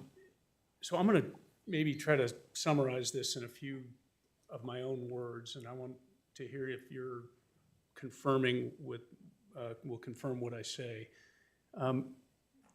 In your expert opinion, do you believe that the proposed plan would not cause unreasonable traffic congestion or create a safety hazard to vehicle or pedestrians? That is my opinion, yes. I have one other question. It's for Jay. Do you agree? Based on my review of the provided traffic analysis, I agree. I have no further questions. Thank you. Let me just follow up on that because I had a similar question. I guess my question for you is, at what point does the traffic impact become unreasonable? Whether it's going from an A to a C or whatever, at what point does it become unreasonable? Your opinion is it's not unreasonable, which I understand. Do you have an opinion as to when it would become unreasonable? Well, that opinion is typically based on the analyses and what kind of levels of service we get, which relates to delay that is experienced by motorists. Pretty much any agency, in peak hours, agencies around the metropolitan area, they have set criteria that would say, well, we'd love to have all of our operations be level service D throughout the entire day. But we do recognize that during those real heavy times, morning rush hours, evening rush hours, that we're willing to accept level service E as a condition for that short amount of time. If something falls into level service F, then we all agree improvements are definitely needed so that that delay does not come exorbitant and frustration is created. So there's a fine line, I think, between accepting a certain amount of delay during a peak hour when it's for an hour or two over the course of a day. But once we start seeing levels of service or delay that gets us into that level service F range, then that's a real red flag for us. And we understand that we really need to make some improvement here, whether it's physical or operational, to get that into a more acceptable level of service. Because once you reach level service F, sometimes there's like no end to it, and it could extend for quite a while. So you're saying based upon what you know today, it's not unreasonable, but at some point it could become unreasonable. And there's no specific criteria to determine that. It could. I mean, we can't predict what other traffic may all of a sudden start to use the Hampden intersection or may start using Colorado, but based on the information we have, the projections that we've made for Brave Academy's business, yes, I believe it's not an unreasonable impact. And one other quick question, you're talking about if a third eastbound lane is available on Hampton at Colorado, creates probably 50% more capacity for the traffic. Going back to old Bernoulli's theory, if it gets smaller from 3 to 2, then you have to go twice as fast. But if that's the case, doesn't that give us some more basis then, if that were to happen, to get the longer green light going northbound at Colorado? So that would be a basis to help on that, wouldn't it? That'd be correct, because if you can get more traffic through the intersection in the eastbound or westbound direction, it frees up some of the time that they have to allocate for eastbound and westbound in the traffic signal cycle, that yes, you should be able to get more green time to assist with northbound movements. Thank you. Councilor Blum, you'll conveniently be retired from council by the time that great idea comes up for discussion. And I'll just comment that I think that while there may be some advantages of a third lane eastbound of Colorado, I can tell you a whole lot of people east of Colorado Boulevard will have We'll a huge have a problem big meeting over that one too. with expanding that. Councilor I'm McGuire, yeah. just impressed with Al doing the Bernoulli's equation. I have one question, and we have a lot of people waiting to make comments, so I'd like to encourage us to continue moving quickly. My one question is, Mr. Ragsdale, can you tell us how many students you anticipate having, including your existing students, in the fall this year, and then in the fall, or I guess it would be in the fall next year, and in the fall the following year? Yeah, so it's hard to really throw a guess at this, but when we looked at this, we went at private schools don't naturally grow super fast because they're expensive. Let's be honest, right? So we have some interest. Who's going to convert? Not maybe it's 100 people this next fall, right? I guess if I was going to take a conservative guess and try to be fair, I'd say somewhere around there, right? And then in subsequent years, is it going to be 120? Is it then going to be 140? And we're invoking our traffic engineer a little ahead of time so we're ready to go, right? So it's not going to be like, hey, we've got approval to do this, we have clarity on our site, we can go ahead and open our doors and go ahead and mark and do that. I just don't see it happening fast that we're going to hit max capacity. It's just not historically what you find in private schools. So I think we have some time to figure out best practices, look at our circulation plans, look at expert testimonies and witness from what we're doing at 150 students. So I think there's a lot of time we will actually have on our side to be able to make this feasible. Thank you. Thank you. No other question. Okay, so we will now move to the public testimony portion. Here's for those, thank you very, very much. And I thank everyone here for your patience. I know it's a very long evening, but it's important to all of us. Here's the way this works. If you have not participated in public comment at the city council meeting, can someone grab the list, please? Your name will be called in the order that you have signed up. Given the number of people and that we're already 4 hours almost into this meeting, the public comment, your comments will be limited to 3 minutes apiece. You may not cede time to other people. So we want to make sure that each person gets an opportunity to be heard. We have a slide with these rules. We do enforce decorum pretty strictly, so please don't take offense. We also enforce the time limit fairly strictly, so also please don't take offense. It's not personal. And we just ask that that we maintain the decorum and we maintain respect for all viewpoints that are being expressed. And that means no applause, no cheering, no booing, please just be respectful. So with that said, and I apologize if I don't pronounce your name correctly. The first person on the list is Tess Henry. You'll come up to the podium, you'll state your name and address for the record, and then these little lights that the clerk is trying to configure for 3 minutes, I suspect. It'll turn yellow when your time is almost up and then red when it's up. Okay. As soon as you start talking, it'll. Okay, thank you. I'm Tess Henry, and I live at 3711 South Grape Street. My Cherry Point neighborhood shares common borders with Cherry Hills Village on the east and on the north. That's where we're located. I'm here because Cherry Point streets are also a conduit to some of the same traffic that affects Cherry Hills Village street traffic. Several times tonight, Mansfield was mentioned. Well, Mansfield goes through Cherry Hills Village and through Cherry Point as well, because people are trying to reach I-25 via that route. So that's one of the conduits. I am a member of Brave Church who support the mission of the Christian education at Brave Academy. I'm here also because divisive fear and misinformation is being spread via postcards and in-person statements by people canvassing my neighborhood about this traffic issue.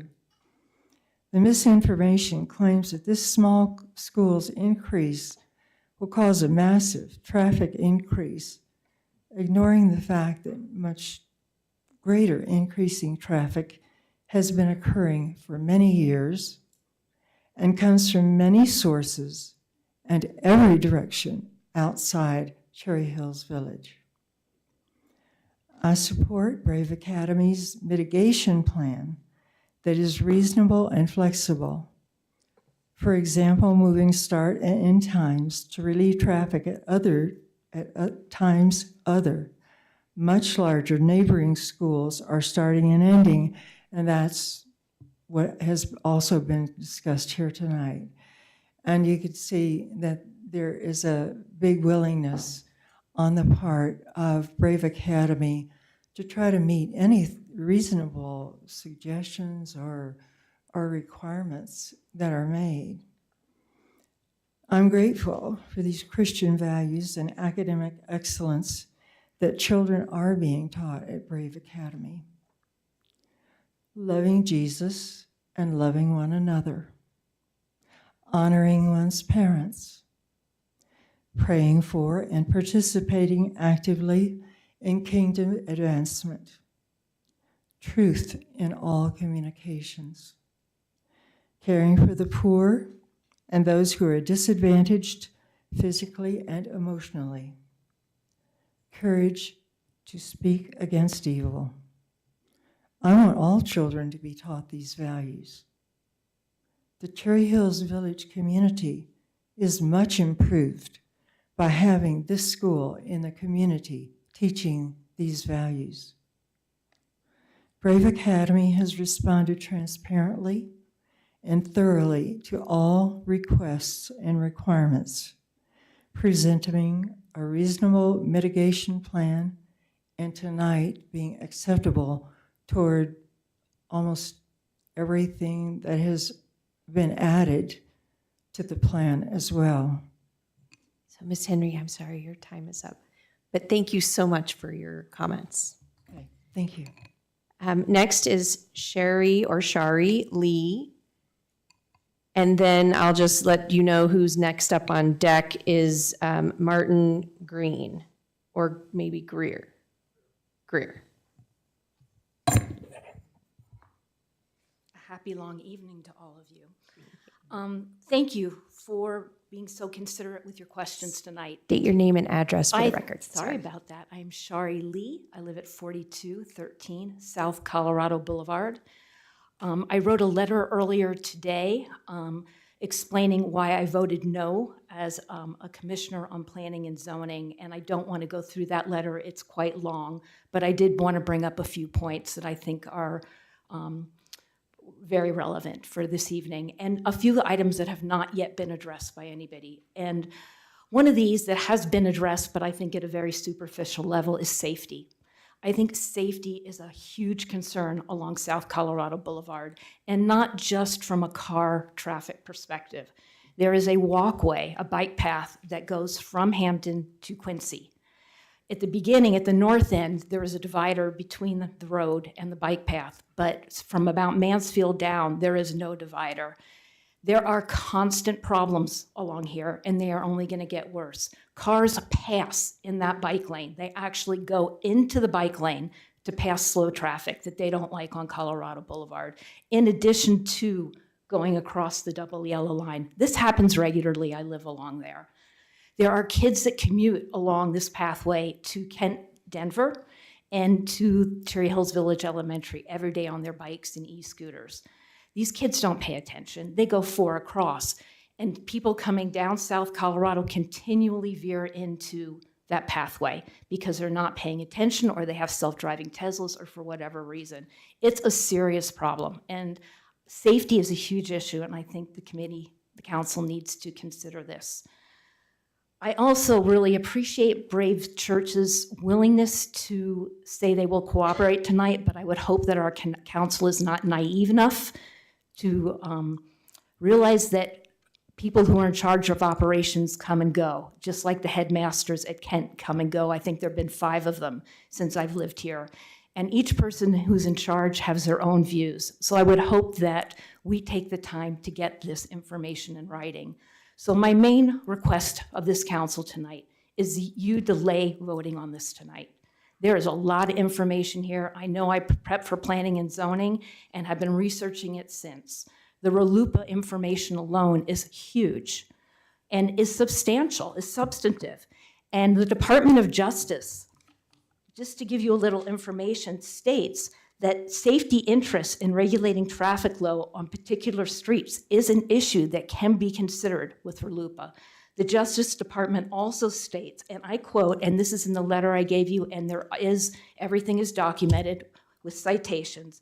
As one court described it, an interest of the highest order typically involves some substantial threat to public safety, peace, or order.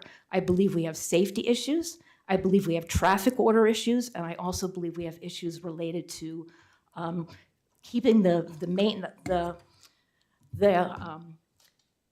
village to staying in line with our master plan and maintaining our sort of quasi-semi-rural environment. So thank you for your consideration. Thank you. Mr. Greer, and then up next, oh, come on, you're going to do this to me at 10:30 at night. Jeff Schwarzentraub.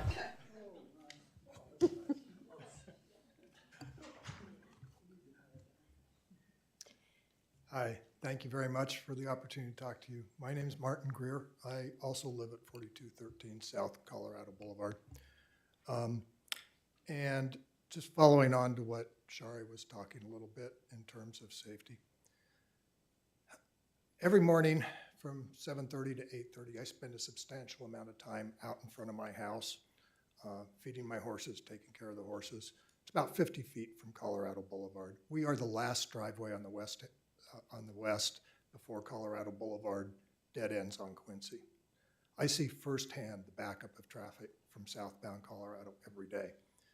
The traffic study that you've been presented with is flat out wrong.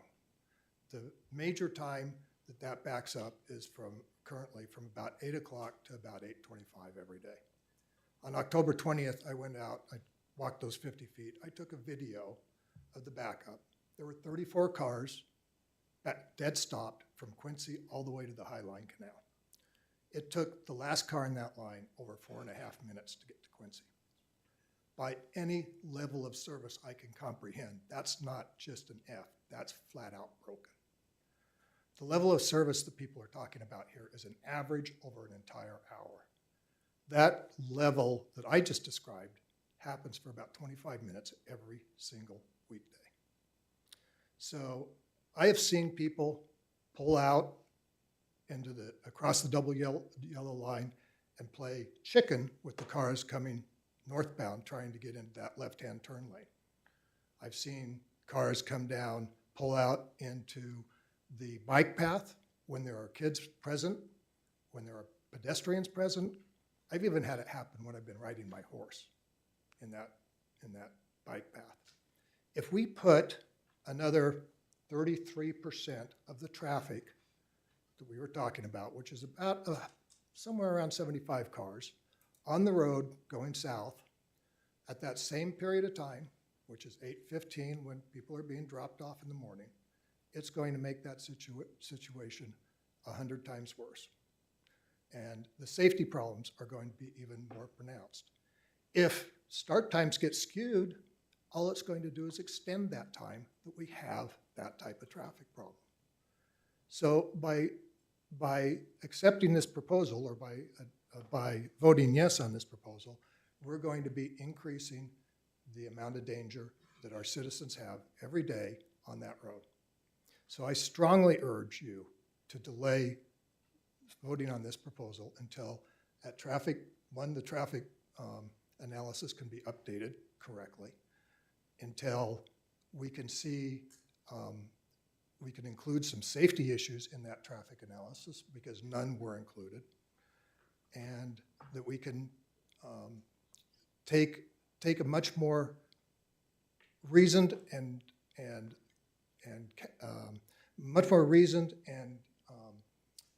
thoughtful approach to doing this, rather than being forced to do it quickly with only a week's worth of time for you to consider the consequences of this proposal. Thank you. Thank you. Mr. Schwarzentraub, and then next up is Tara Bailey.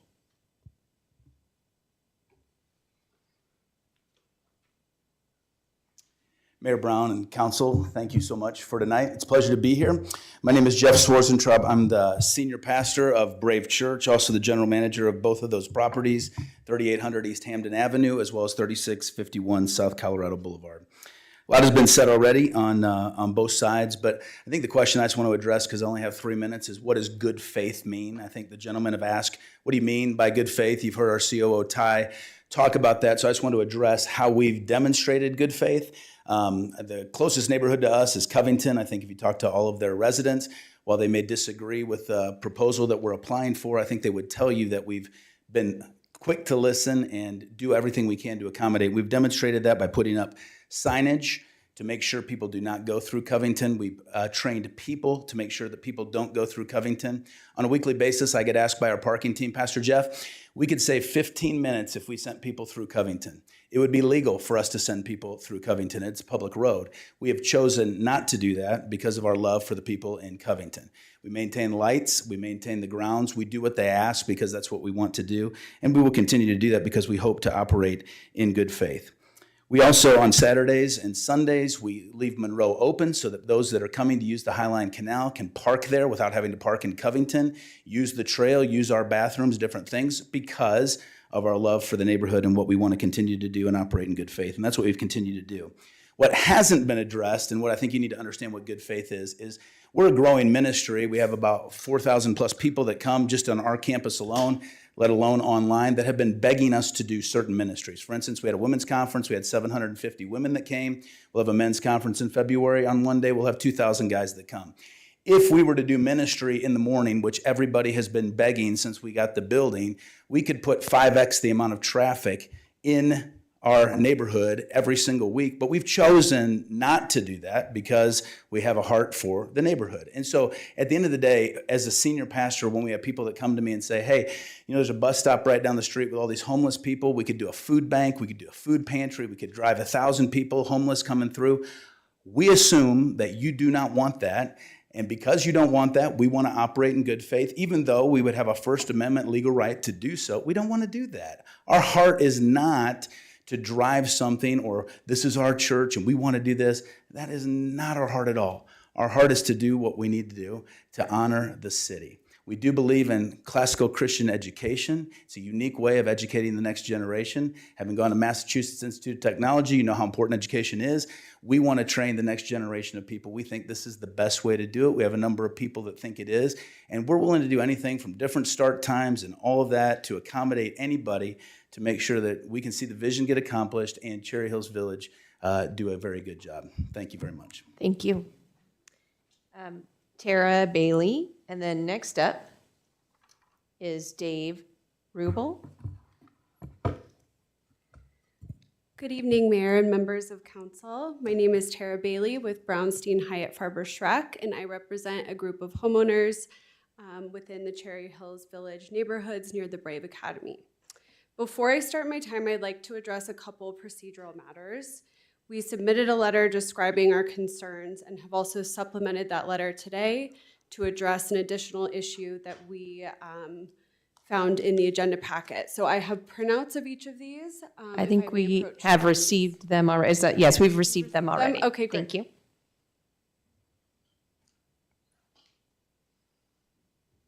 And the second procedural issue I wanted to address is that several of the homeowners spoke with staff and were told that they would have 5 minutes. I know that the City Council rules of procedure provide for 5 minutes, so we had all prepared our presentations, and this is the first time that we're hearing that we are limited to 3 minutes. So Yes, our rules of procedure allow the chair the discretion to change the allotted time.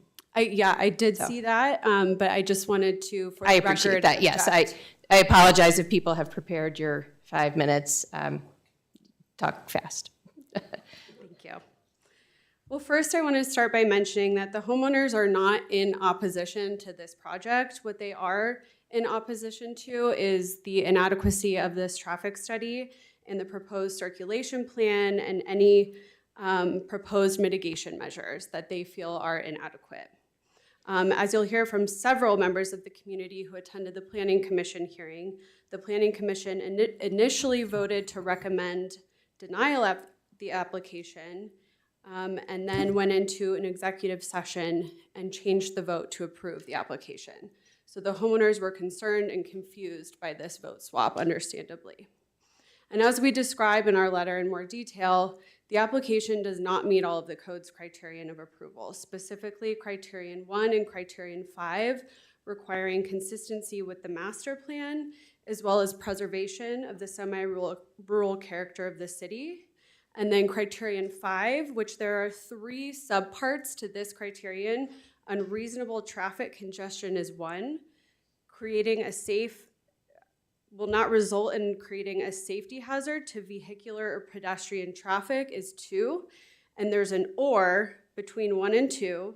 And then adequate provisions will be provided to manage any traffic-related issues. So the homeowners have engaged a third-party traffic engineer to prepare an analysis. We included that in our letter.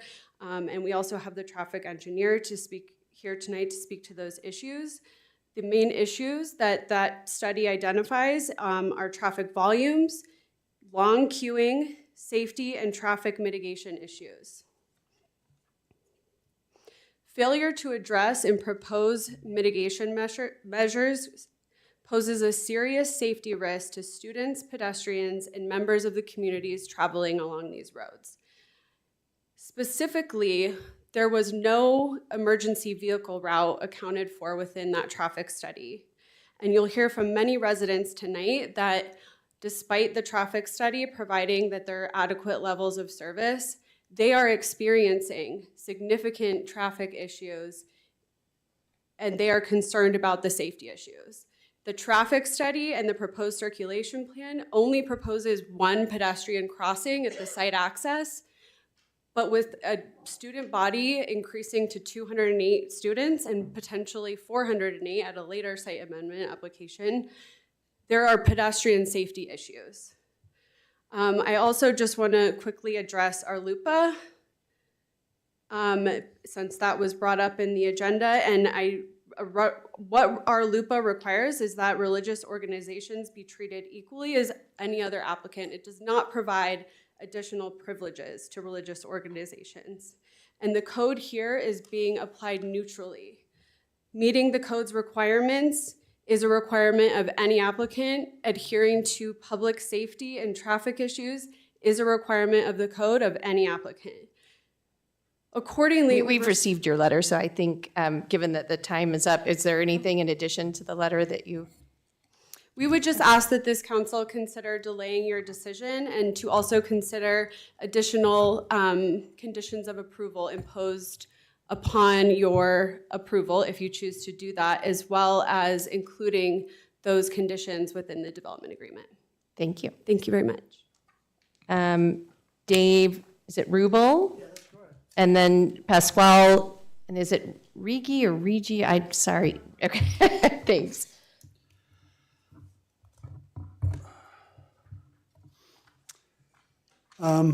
I worked for the Colorado Department of Transportation for 30 years. State your name and address, please. Dave Rubel, 4771 South Danube Circle, Aurora, Colorado, 82015.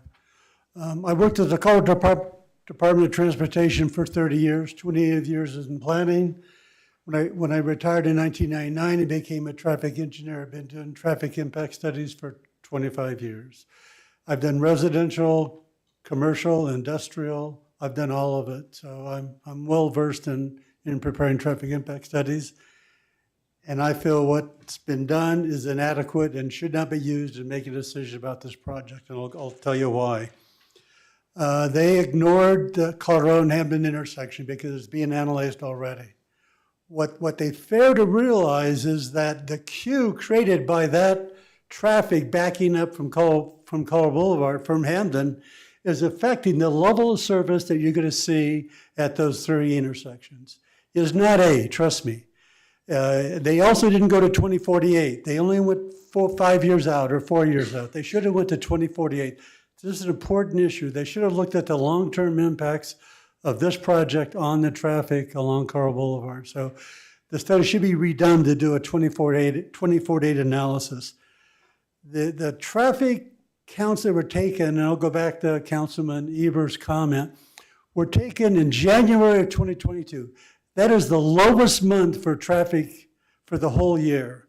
So they've understated the traffic at Colorado and Hamden by doing that. They should have adjusted that to an average daily condition, which is about an 8.5% increase in traffic. The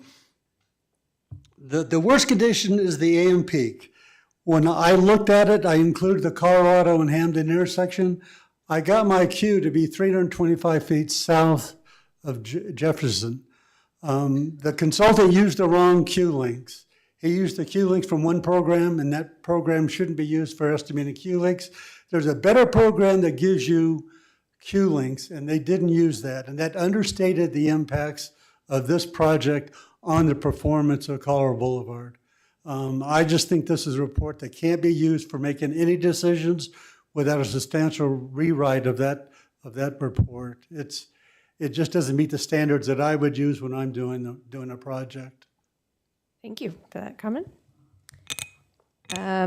Pasquale, and then Tom Conroy is up next. Hi, my name is Pasquale Riggi. I'm at 27 Covington Drive. Thank you for giving us an opportunity to voice the concerns of hundreds of stakeholders in this community. This community is not opposed to Brave exploring their aspirations to expand enrollment. It is their right. Equally, every member of this community has the right to alert city staff and council to current traffic and safety issues on Colorado Boulevard that worsen drastically if Brave's plan as proposed is approved. We are not feeling the love. I'm going to say that right now. You can just look out here. I don't know how many times you get this many people. I don't know how many times you get 60 plus emails or letters. And we don't need some guy coming in one day and telling us we don't have a traffic issue. We have a traffic issue. You have a problem at Colorado and Hamden. That's not Brave's fault, but it is your problem. And putting another 150 cars onto Colorado at the worst times, Monday through Friday, is irresponsible. It just pains me that I have to tell you that. Everybody living around Colorado Boulevard knows that. It's okay to burden the residents who have to access their homes during those critical time periods because another plan is not seem to be fair. It's just ridiculous. So what I'm going to ask is there's 250 pages of material that was submitted on the 13th of November and in your pre-pack. I doubt if you've had the time to review that. We have a traffic engineer and a legal expert who submitted documents for concerned citizens. And yet we've only gotten 3 minutes apiece to voice those concerns compared to 3.5 to 4 hours on the other side. That doesn't seem equitable to me. So I'm going to ask you, have you responsibly weighed all material set before you? Have you treated the community's concerns fairly? Have you looked at all emails and letters sent in?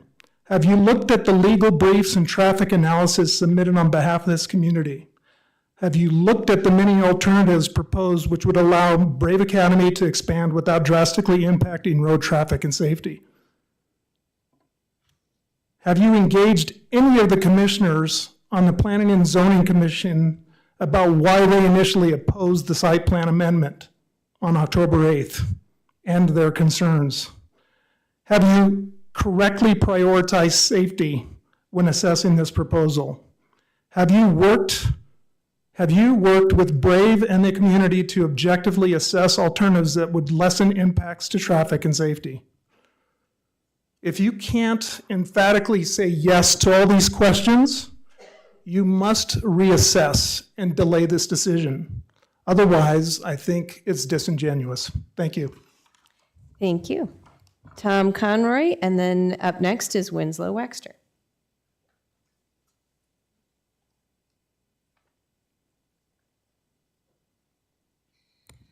Thank you very much for taking the time to listen to us. The problem basically is not the Brave Church, it's not the school, it's the traffic. That's the problem. I live at 3825 South Colorado, on the west side of Colorado. Our driveway goes out onto Colorado Boulevard. We're about halfway between Covington and Mansfield. I don't know why the traffic study seems to show what I don't see when I look out in the morning or in the afternoon. In the morning, not every day, but more than 2 or 3 times a week, I see traffic that's backed up going south on Colorado from Mansfield past my driveway. So to get out from it, if I want to turn left, I have to wait for somebody to let me in and then take a chance that nobody's coming at 40 miles an hour in the southbound or on the northbound route and may hit me because I can't really see very far down the northbound lane because of the traffic. And also, as you've seen pictures in some of the submissions, the backups from Colorado Boulevard well past Jefferson in the afternoons. Cherry Hills Village doesn't have control over Colorado Boulevard and Hampton. CDOT and Denver do. I guess we can ask, but I don't think we can demand that anything be done. Also, I see a lot of proposals in the comments about changes to Colorado Boulevard and changes to Hampton going east. In my days working in the computer industry, we referred to that as vaporware. And vaporware was worth a bet what vapor is until you really see whether there's a commitment. I think we also need to be studying traffic for the full amount of students that Brave Church is thinking about, the 416 and not the 200. I think it would be very difficult for the city to approve the first 208 and then come back later and deny the other 208. I feel the church is large enough that they're not going to have a problem filling their quota and their objectives. 4,000 worshipers in the Cherry Hills campus and 2 other older campuses, one in Colorado Springs, one in Westminster, certainly would provide probably enough students and within just a few years. So I think the traffic should be explored based on the 430. Kent has about 750, so that would be adding 416 is about a 50% increase in the school traffic. And a lot of the Kent traffic isn't on Colorado Boulevard.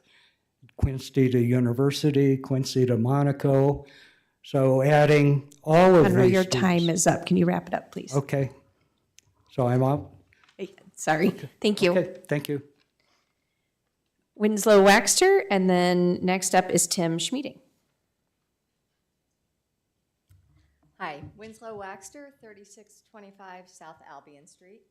I'm going to really focus my comments on the master plan and its transportation goal number 1, which is to promote the strategic improvements that provide for safe and efficient movement for city residents without materially increasing cut-through traffic. So we've heard an awful lot tonight about the traffic study on Colorado Boulevard, in Jefferson, Monroe, and whatnot, but there's been really very little about what happens with Albion, what happens with Parkway, what happens with Mansfield, and we've heard a lot about how Brave is going to instruct their parents and their students not to travel within the Covington neighborhood and where they can go and where they can't go. But, you know, I'm not really concerned about the Brave cars.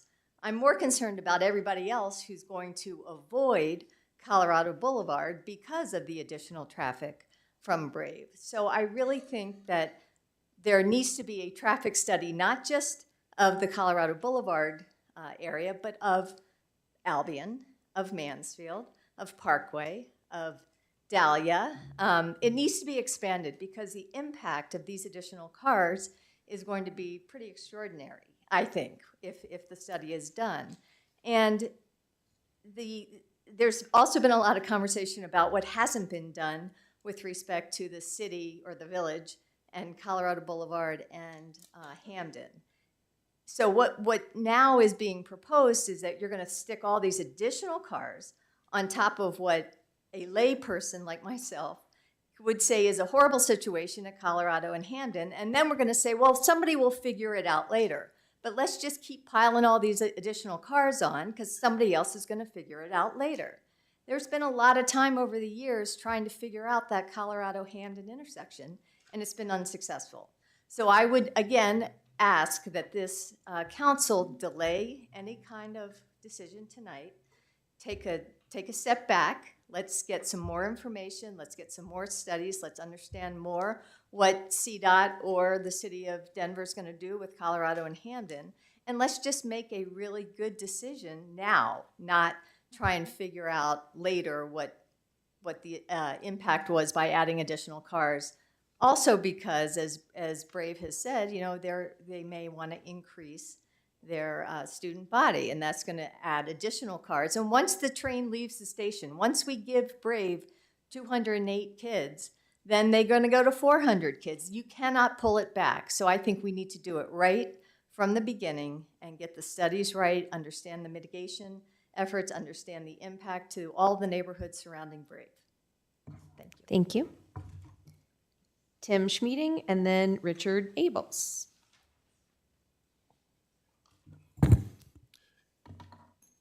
Good evening, Tim Schmeeding, 43 Covington Court.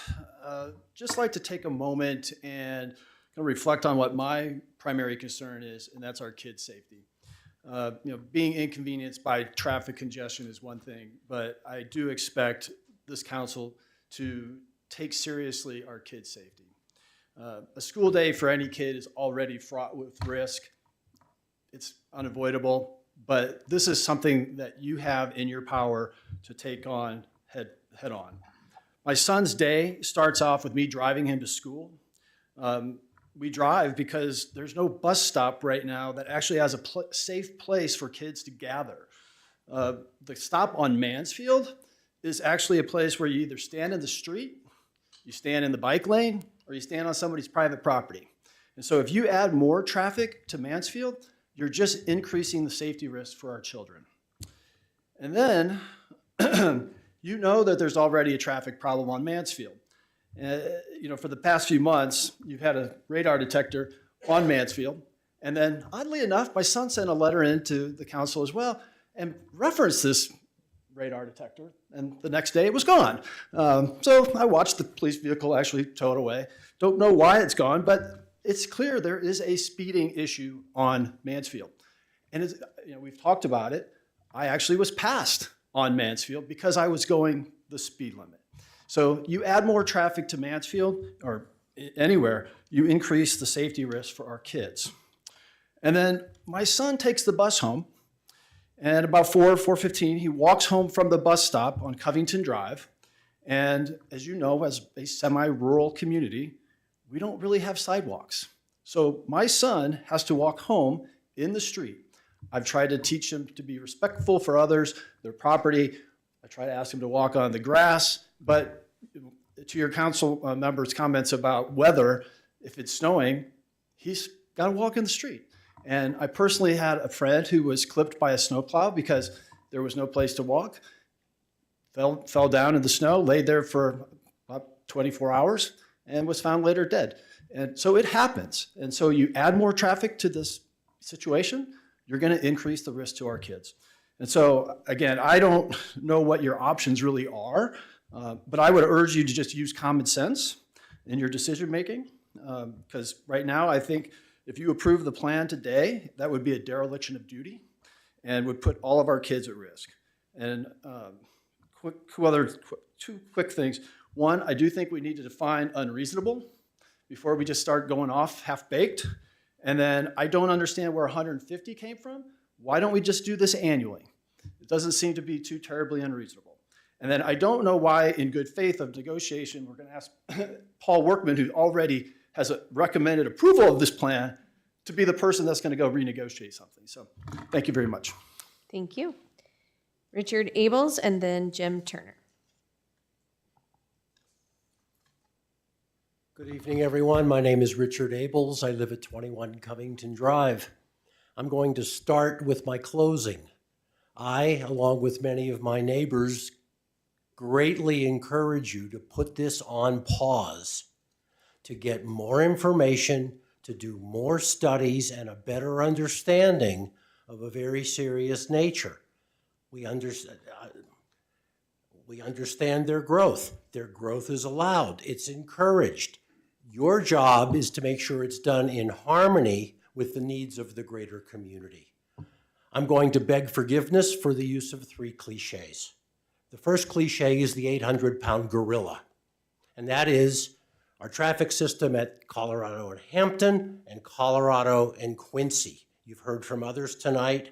There it is, out in the open, big gorilla, apologies, with short-term problems, long-term problems, short-term studies, long-term studies. But no, Brave wants us to approve it now and then we'll figure it out later. That leads me to the second cliche, which is, it seems to me that we are putting the cart before the horse. Solve the issues now, delay your decision, put new procedures and new protocols in place first, and then approve. And that's moving us towards a longer-term, more positive solution for all the neighborhoods along Colorado Boulevard. Even though I'm in Covington, this has very little to do with Covington. It has to do with everybody who uses the northeast corner of Cherry Hills Village. The third cliche is putting the toothpaste back in the tube, which never happens. And whether it's safety or whether it's growth or whether it's traffic studies or even whether it's good faith, once the toothpaste is out, you can't put it back in the tube. So I will repeat my opening. Put this on pause. Take the time. I don't know that it's 2 or 3 weeks. This is not, and I don't believe it should be a negotiation just yet.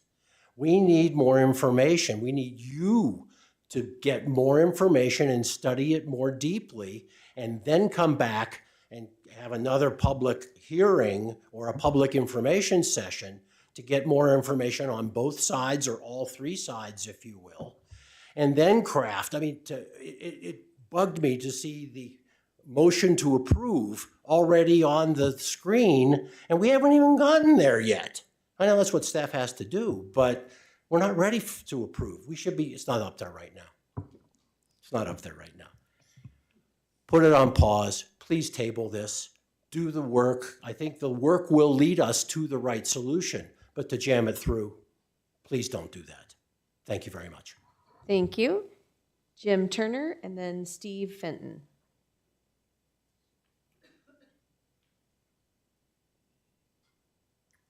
Good evening, Mayor, council members. Jim Turner, 28 Covington Drive. I am probably the closest to Brave Church of all of our neighbors. If you took the distance between myself and the exit sign over there, that would be the Brave parking lot. So we have a very nice view of what goes on at Brave, and have been there for 17 years before it was even Brave Church. Prior to Brave Church, I'm sure some of the council members will remember that it was Denver First Church.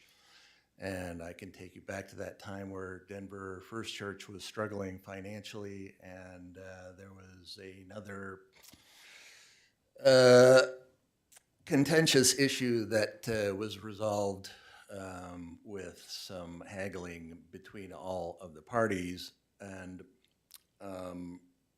nevertheless, Denver First Church did not survive financially, and they found another tenant, which is Brave Church, obviously. And something happened with Brave Church in that they were going gangbusters in a very quick manner. They were building up a congregation quickly, and took the time myself to understand why they were being successful in a way that Denver First Church was not. And I have been over to some of their sermons and have listened to Pastor Jeff and the other pastors speak, and they are inspiring for sure. But that is that. And I think with this particular issue, what Covington neighbors have a particular problem with is the rapidity with which we are being forced to make this decision. And I think we've all felt a little jammed up and had not much time to prepare. We only got legal counsel very recently. We have our traffic study expert, and we've had very little time to prepare, but, and I think that's a serious objection that we have. So I'd like to reiterate comments that have been made before me, and to implore you to do some more studies. I happen to think that the traffic studies done already are a piece of fiction. The testaments about what traffic comes through there already, if you add another 100 or 150 cars, it's just going to be a mess. Safety issues, etc. So I would respectfully request that you table this issue, gather some more information, allow us to prepare a little more thoroughly, and we can address it at another time. Thank you for your time. Thank you. We'll have Steve Fenton, and then we'll take another 5-minute recess, and then after that, it would be Tom Gibson.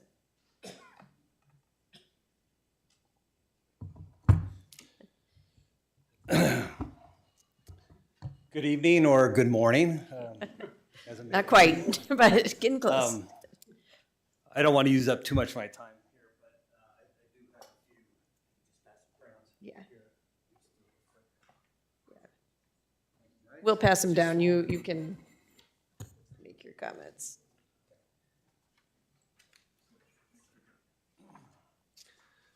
So that took about 20 seconds. So if I can earn that back, I'd appreciate it. My name is Steve Fenton.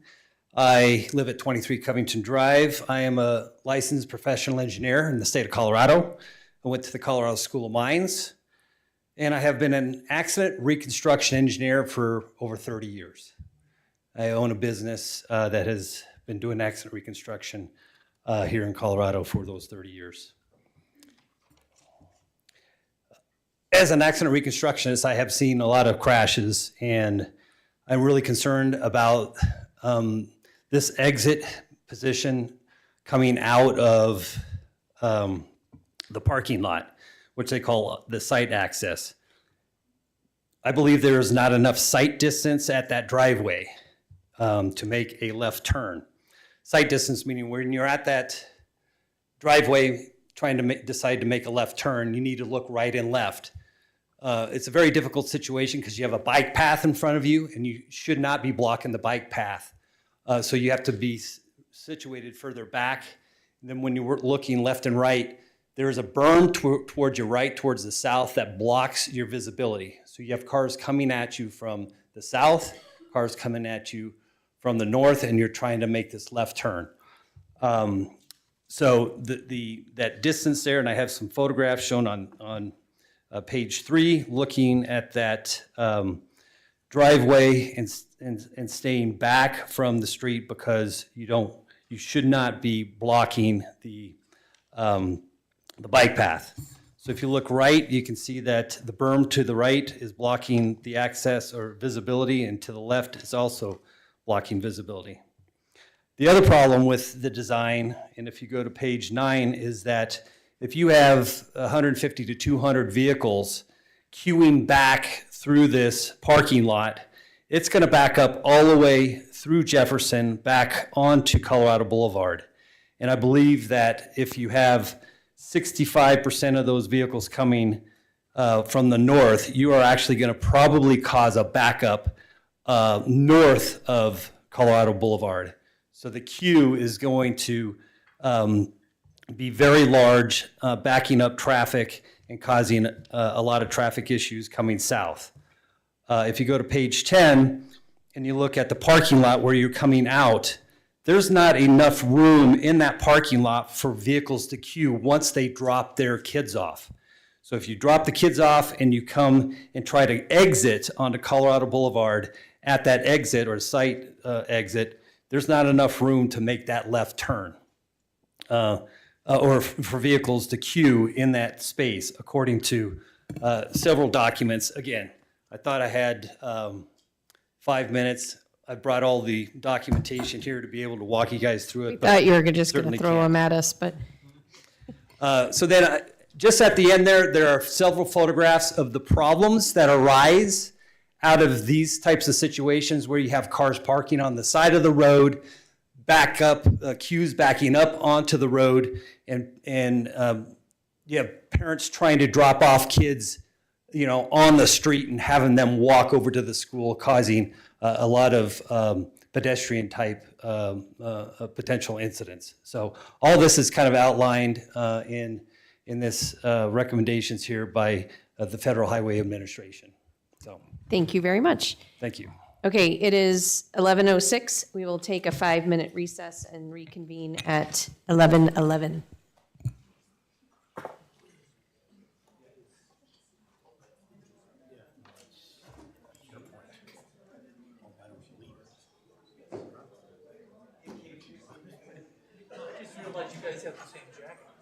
I know, we got the memo. Why didn't you tell me? Excuse me, I'm sorry.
Yeah, yeah.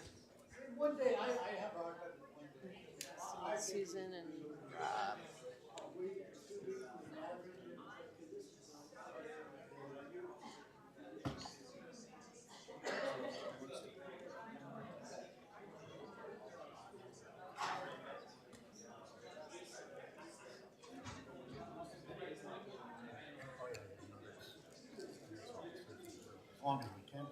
Counselor Eber.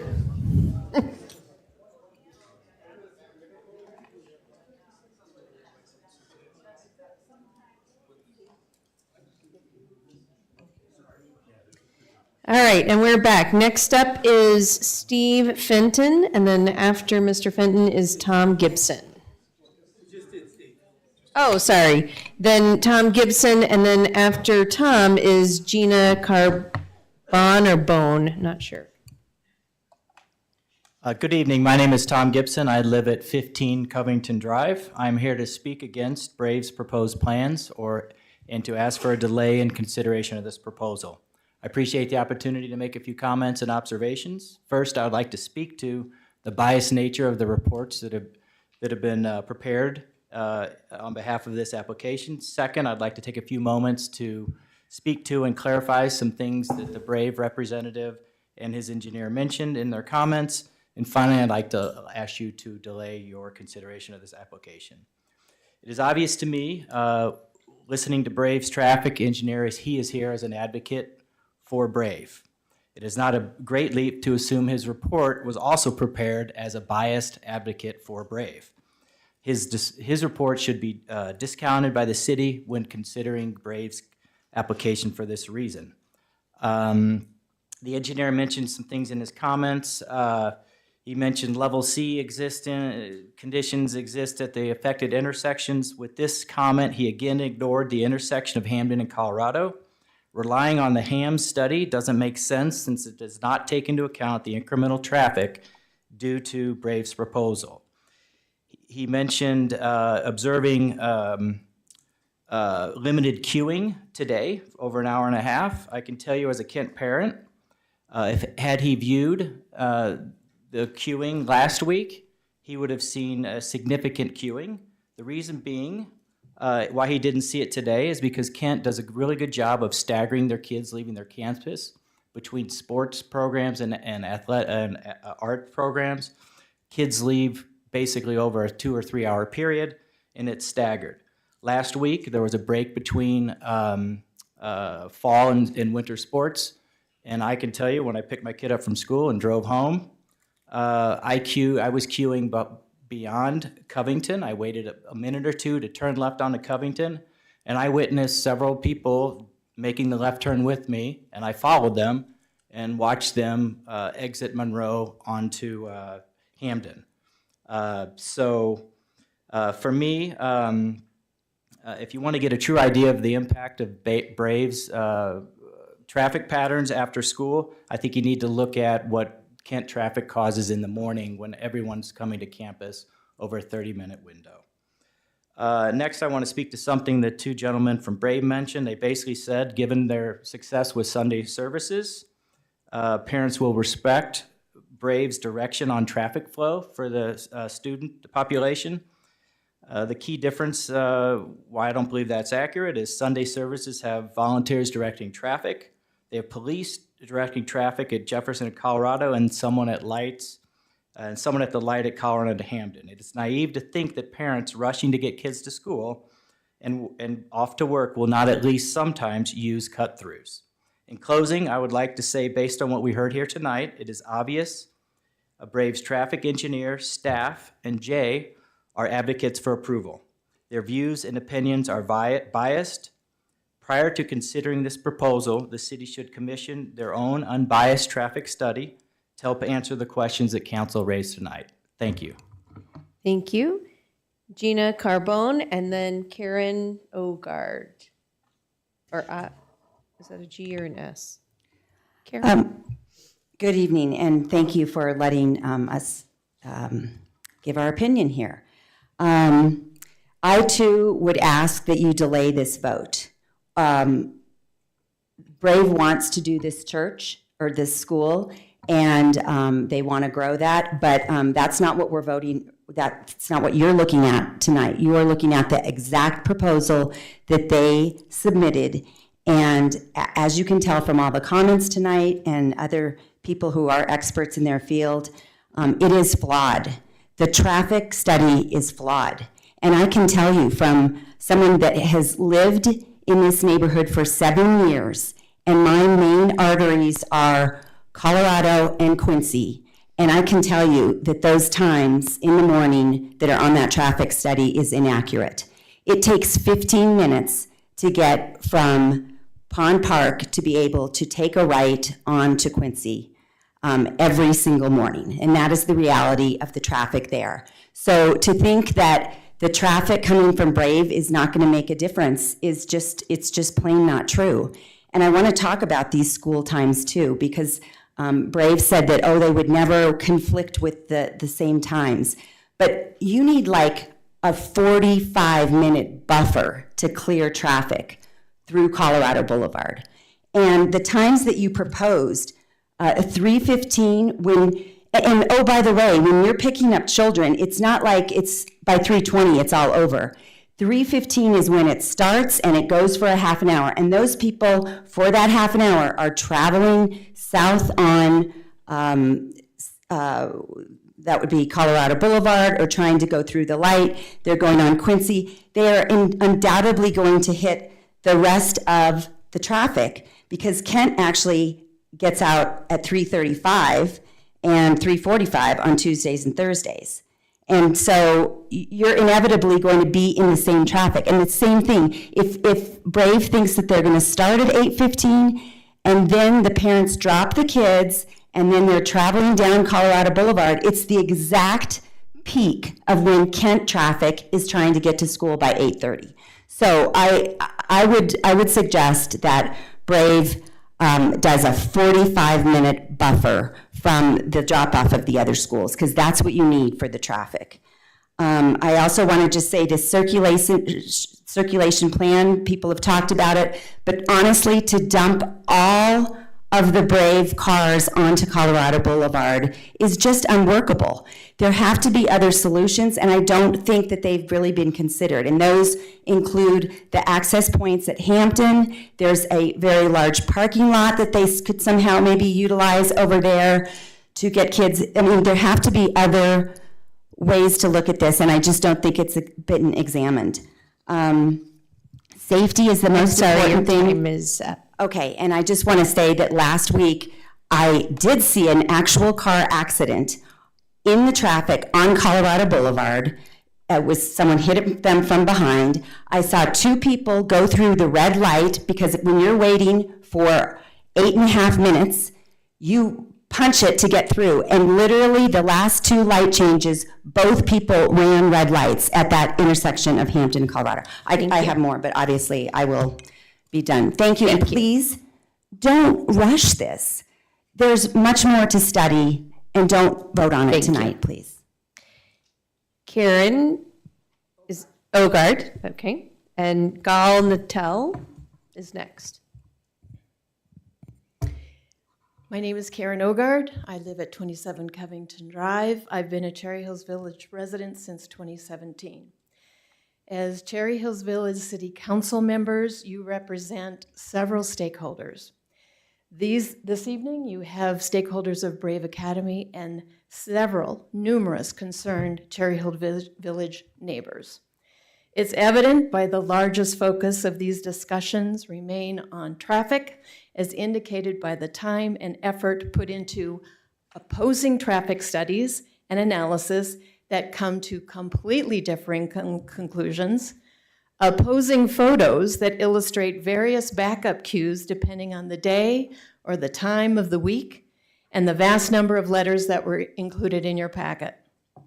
The collective effort on behalf of Cherry Hills Village neighborhood is to illustrate that the traffic problem is already real, and it's inconceivable that adding 150 or 175 more students will not exacerbate the problem, and in turn have it lead to a safety concern for motorists and pedestrians alike. It will unquestionably affect traffic adversely if nothing is done differently now. What's admirable about Cherry Hills Village Neighbors is how many solutions they have offered for consideration before any expansion is approved. And they offer this without prejudice, but as a good and thoughtful neighbor. Longer green lights on northbound Colorado Boulevard during peak times, creating northbound lanes for turning west, north, or east off of Colorado Boulevard onto Hamden. Consider moving the drop-off and pickup points on Braves property to Hampton and Monroe instead of Colorado Boulevard. Requiring Brave to shuttle students from an off-site area. Staggering start times where there's no competing traffic with Kent, as Gina had mentioned. And traffic police or someone to manage traffic as they do on Sunday. It is within your power to create a win-win solution for Brave while doing your duty to protect your community. We urge you to put this on pause and to solve these issues now so that every stakeholder can benefit and stay safe. Thank you. Thank you. Ooh, and even before the red light came on, look at you. All right, Gal Natel, and then Russ Shipman is next. Or is it Gal? Gal. Thank you. My name is Gal Natel. I live at 3900 South Cherry Street, right on the corner of Mansfield. We moved to the neighborhood 4 years ago, and as most of you probably know, we do not have an HOA, so we do not have a single vote to speak on behalf of all the residents in the neighborhood. But my driveway is on Mansfield, and I can tell you that right now I have an 8-year-old that goes to school, and I do a drop-off at 7:15, and I have a 4-year-old that goes to school on the DU campus, and I'm at that light every morning, what used to be 8:20 and now has to be 8:10 because that adds 10 minutes to my drop-off time. I can tell every single morning when I pull out of my driveway, heading down the hill, I have people behind me just right up against my car because they don't like the fact that I'm going 25 because they're in a rush to get to work and they're just cutting off on Mansfield.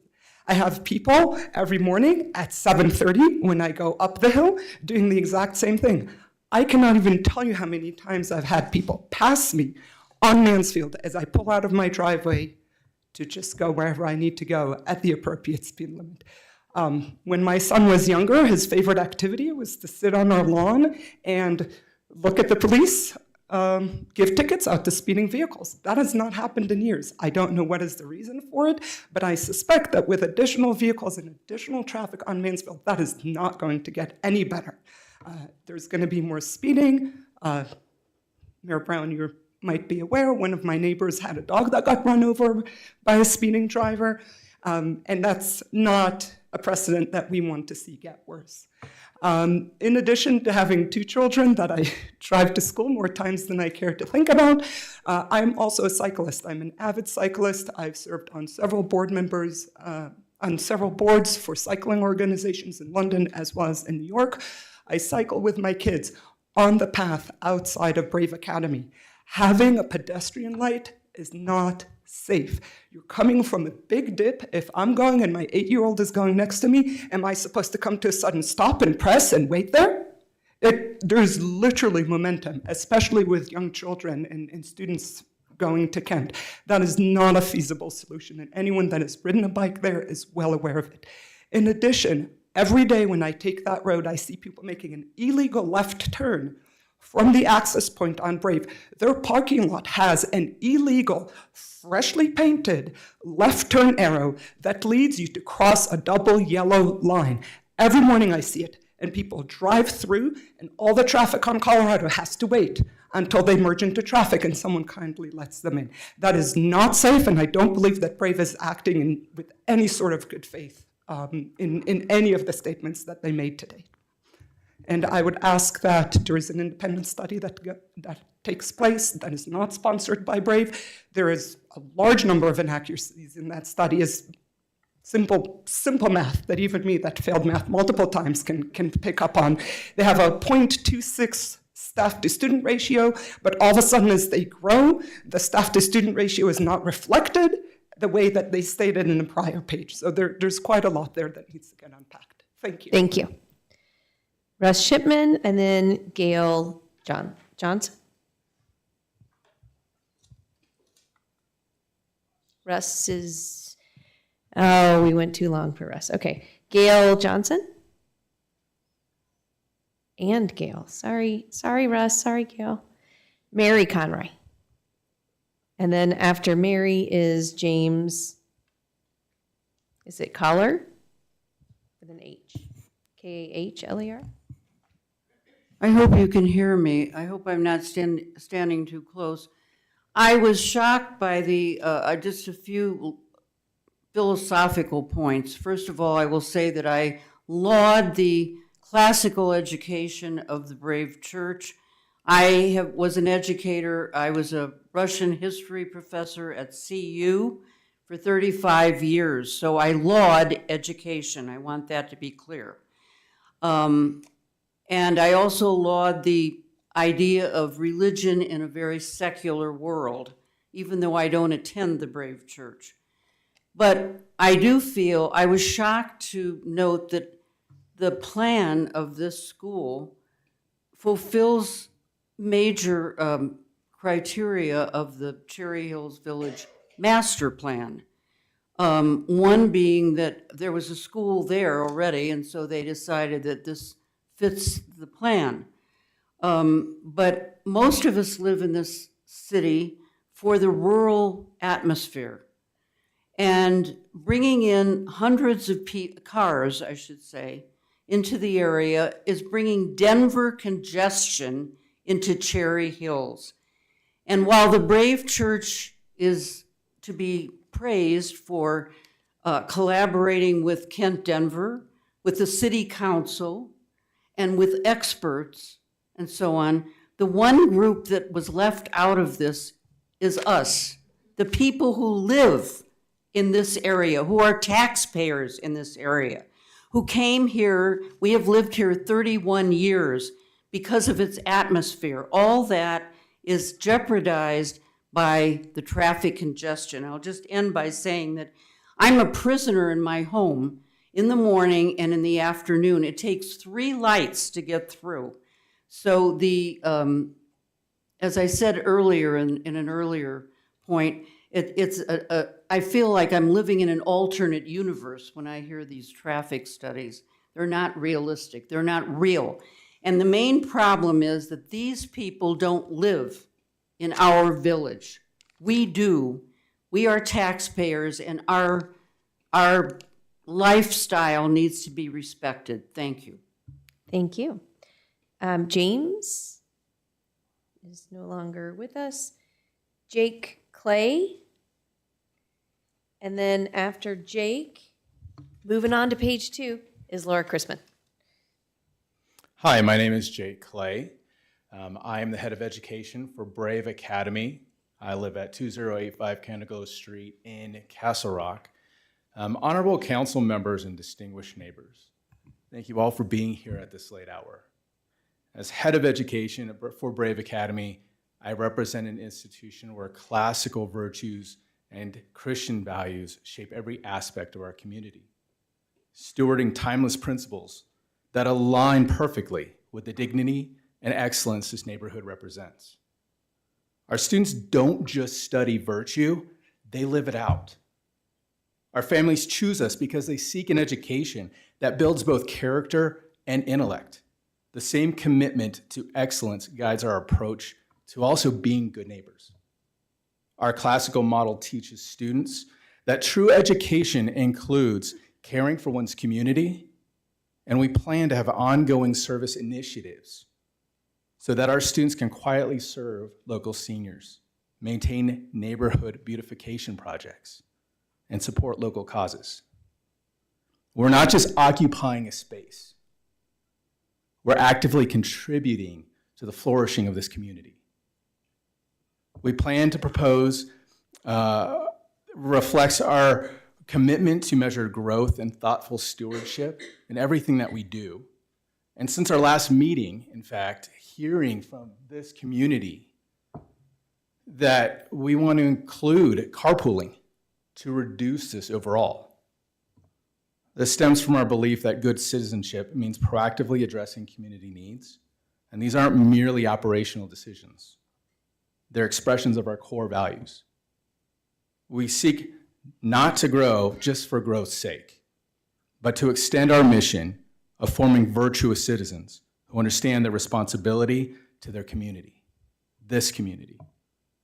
Our students learn that every privilege comes with obligation, a principle as we as an institution take seriously in our relationship with our neighborhood. I thank you for being here tonight at this late hour and for seriously considering our request to enhance our ability to serve, but also while maintaining the standards of excellence we all cherish here in this Cherry Hills community, because we are part of this as well. We truly hope that you vote yes for our students. Thank you very much. Thank you. Laura Chrisman, and then next is Casey Perry. Laura Chrisman, 18 Cherry Lane Drive. I live in the northeast quarter of Cherry Hills Village, just north of Mansfield. I am going to address that community. Many of them are here. We've heard that one person who lives on Mansfield is experiencing very serious safety issues. Over the years, we have asked the city to do traffic calming, and we have been told that it does not meet the code, the traffic codes, model code, I guess it's called. So in anticipation of being told that traffic calming and safety consideration on Mansfield does not meet the model code, I read the model code today. So let me first start with, we can do a lot. We as a community, we as a city, and not specifically the church. I will admit that we need to address their additional issues, but we have additional traffic issues as well. We have heard their traffic consultant say that they're not looking at Mansfield. We've heard Jay and Paul say Mansfield's not an issue. Mansfield is an issue. Mansfield, there is not a single crosswalk for children or adults or any pedestrian the entire length of Mansfield. There is no safe place to cross Mansfield. There is no pedestrian access on Mansfield. The what little tiny stripy pedestrian thing we had has been now transferred into solely a bike lane. There is no place for pedestrians to walk safely without getting into traffic. So what I would ask, we've already got Colorado at capacity or near capacity. When that begins to back up, and I will say that I've given up coming on Colorado, but the people coming up Colorado are going to see the traffic and they are going to cut through Mansfield. Now that may not be Brave Church people, but it probably will also be Brave Church people.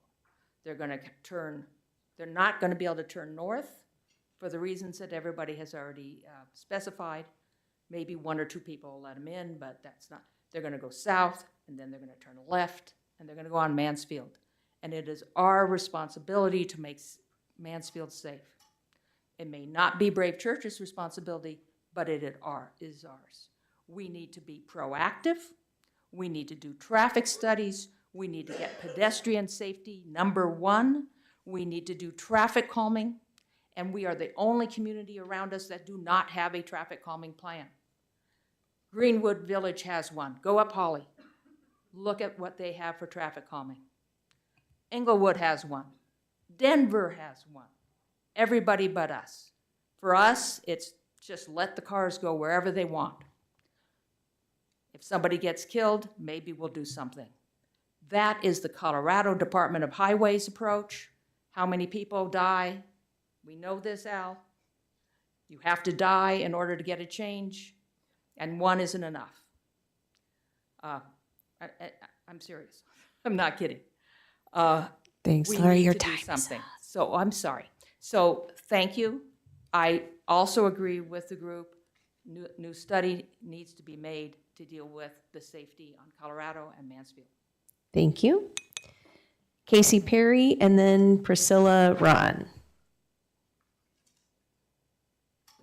Hi, Casey Perry, 14 Covington Drive. We have a traffic problem. It's obvious. We could do 20 different studies on a different day at a different time, and different experts say we have a traffic problem, right? So we know that. My main concern is the safety that said traffic causes, mostly for the children in our neighborhoods. And I'll speak selfishly for my children. The traffic problem causes cut through traffic. So they're maybe not brave because you've done a great job directing your congregants, but people are cutting down our street because they don't want to wait at the light at Colorado and Hampton. So they're zipping down our street at crazy speeds.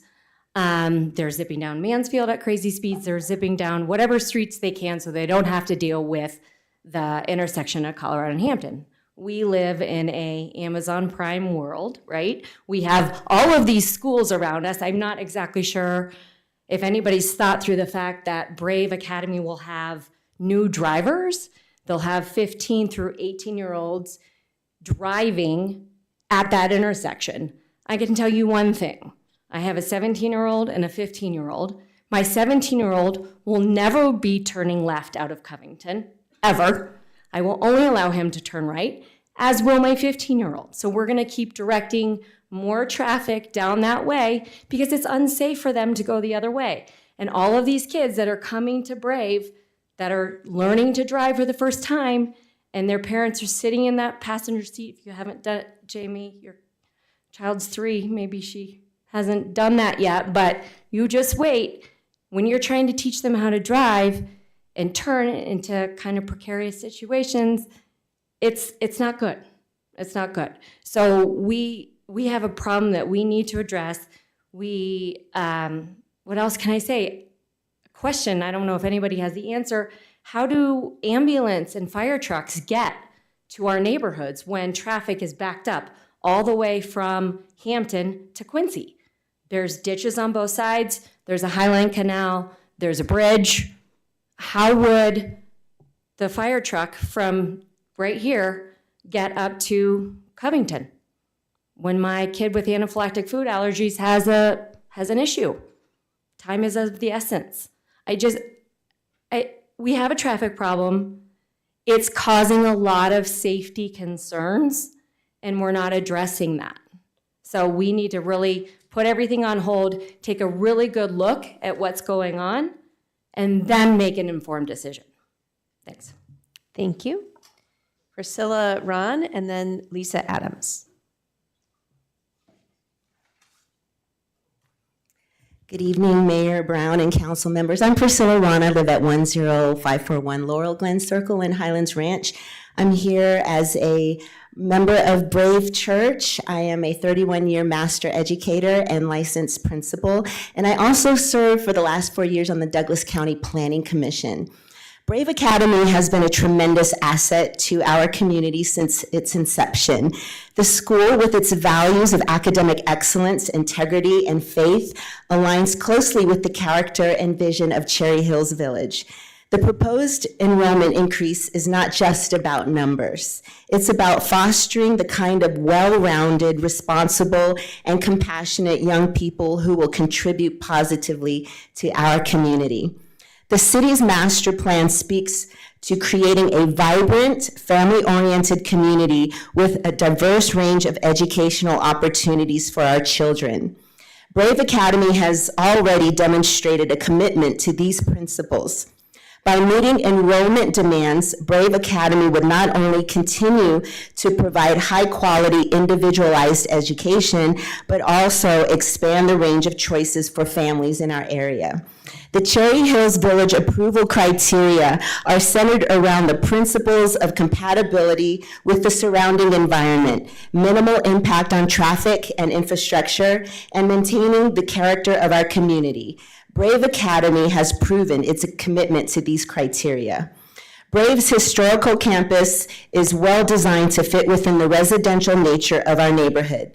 The school has consistently been a respectful neighbor, maintaining a balance between its educational mission and respect of the surrounding area. The proposed student enrollment is modest, and Brave has proactively engaged with planning staff to ensure that its campus can accommodate families without straining existing infrastructure. Brave Academy's mission and values reflect the same standards that make Cherry Hills Village a desirable place to live. Commitment to integrity, service, and the well-being of future generations. This application strengthens our community by allowing more families to benefit from this educational opportunity. I share the desire to keep our streets safe and accessible. Brave Academy is taking active steps to address these concerns. The school has worked closely with traffic engineers and city planners to develop a plan that will mitigate potential traffic impact. Additionally, the traffic study conducted as part of this application demonstrates that the increase in students will not result in unreasonable traffic congestion or create a safety hazard in our neighborhood. Brave Academy has demonstrated a long-term commitment to being a good neighbor. The school is actively working with the city to ensure the safety of all residents and traffic concerns raised are being addressed with specific thoughts. In conclusion, Brave Academy has provided a robust application, and the application must be approved because they have demonstrated that it complies with all 6 approval criteria and applicable requirements of the municipal code and state statute. Brave Academy's request to secure the learning environment for students is a thoughtful, well-considered proposal that will only enhance the character, vibrancy, and reputation of Cherry Hills. And my final thought would be, what hasn't been mentioned is that Brave Academy is only Monday through Thursday, so it's a 4-day week school. And you have to make a vote based on the application before you and not what other people are concerned about, the future past the proposal that you see before you tonight. Thank you. Thank you. Lisa Adams, and then after Lisa is there somebody whose name is Bible? Bill, sorry, okay. I was like, that would be really coincidental, wouldn't it? So Bill, you're up next. Hi, Lisa Adams, 13 Covington Drive. I'm just here to appeal to you to listen to everyone here, your constituents, our council members who have expressed their concerns, and really just deeply listen. We thank you for all your information. I do thank Brave, especially Ty, who has been a good neighbor, who has helped keep, 3,000 people off of our streets every day. But to echo Winslow Waxter, it may not be Brave. Casey, my neighbor, and I can stand on our street and watch as an already overwhelmed Colorado Boulevard, the kids stack up, and it's human nature. They want to go somewhere. They go down to Mansfield. We watch trails of cars go down our street. And as Chief Lyon says, who better to know your neighborhood than the neighbors? And we're watching our neighborhood, and we're seeing it come kind of unhinged in a safety sense. We don't have, like this lady here, sidewalks either.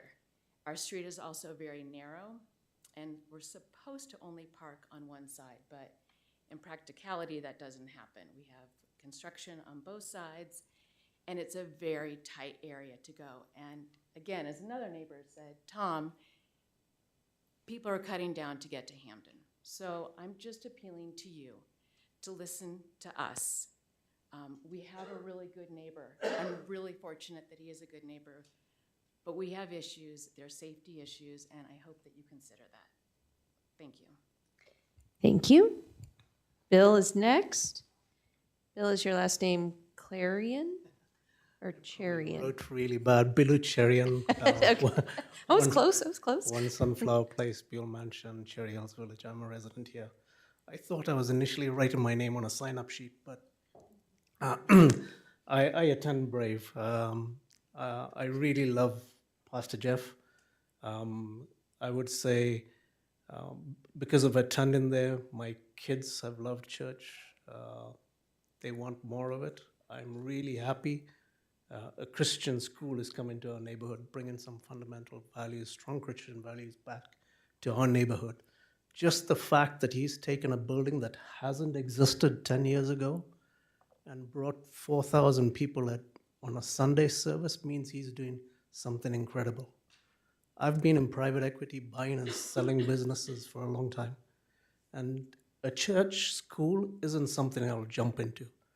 To think that he's going to get 500,000, 2,000 kids jumping into the school in a couple of days, that's unreasonable. I think what Ty is saying is right. You probably won't get that demand on traffic jumping in. I think a lot of what you're hearing here is fear. I trust you all. You all have looked at the data. I trust you all. You're voted by us. And I trust you have a legal agreement. In business, the most frustrating thing is when you have something great and people chain you and stop you because of fear. You've got a legal template. You've got an agreement that you can set up with them. Why stop something good?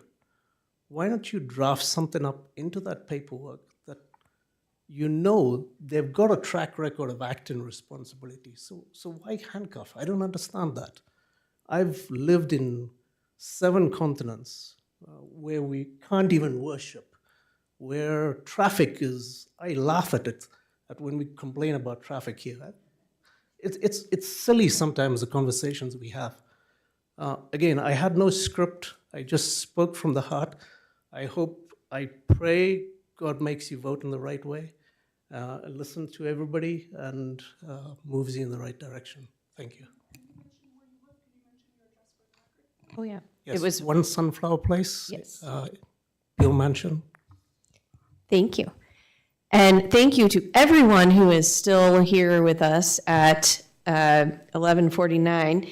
The last person on the list, Dale DeLeo. Well, I wasn't going to say that, but you know. Good evening, everybody. Dale DeLeo, 4980 East Quincy Avenue. Mayor, councilmen, I don't envy your situation. I echo a lot of the concerns of everybody that spoke here tonight, the Covington families, the families along Mansfield, the families up and down Colorado. But why I don't envy you is because this is a traffic problem that's been in the 30 years I've worked in Cherry Hills Village and the almost 20 years now that I've lived in Cherry Hills Village. This has been going on. So to put the burden on Brave to have to somehow adjust and maneuver around what's been probably a problem, if we're being really honest, for decades is just unfair. I had 2 children that went to Cherry Hills Village Elementary, so I know the daily commute well. And to be quite frank, I feel, if anything, the flow of what's going into Kent, Cherry Hills Village is gotten better. I have a daughter who's a 4th grader at Brave Academy. I just don't see what I'm hearing from a lot of these people. I pick my daughter up. I drop my daughter off very regularly. And we go sometimes down Mansfield to go to Dunkin' Donuts. Sometimes we go up Colorado and cross Hamden.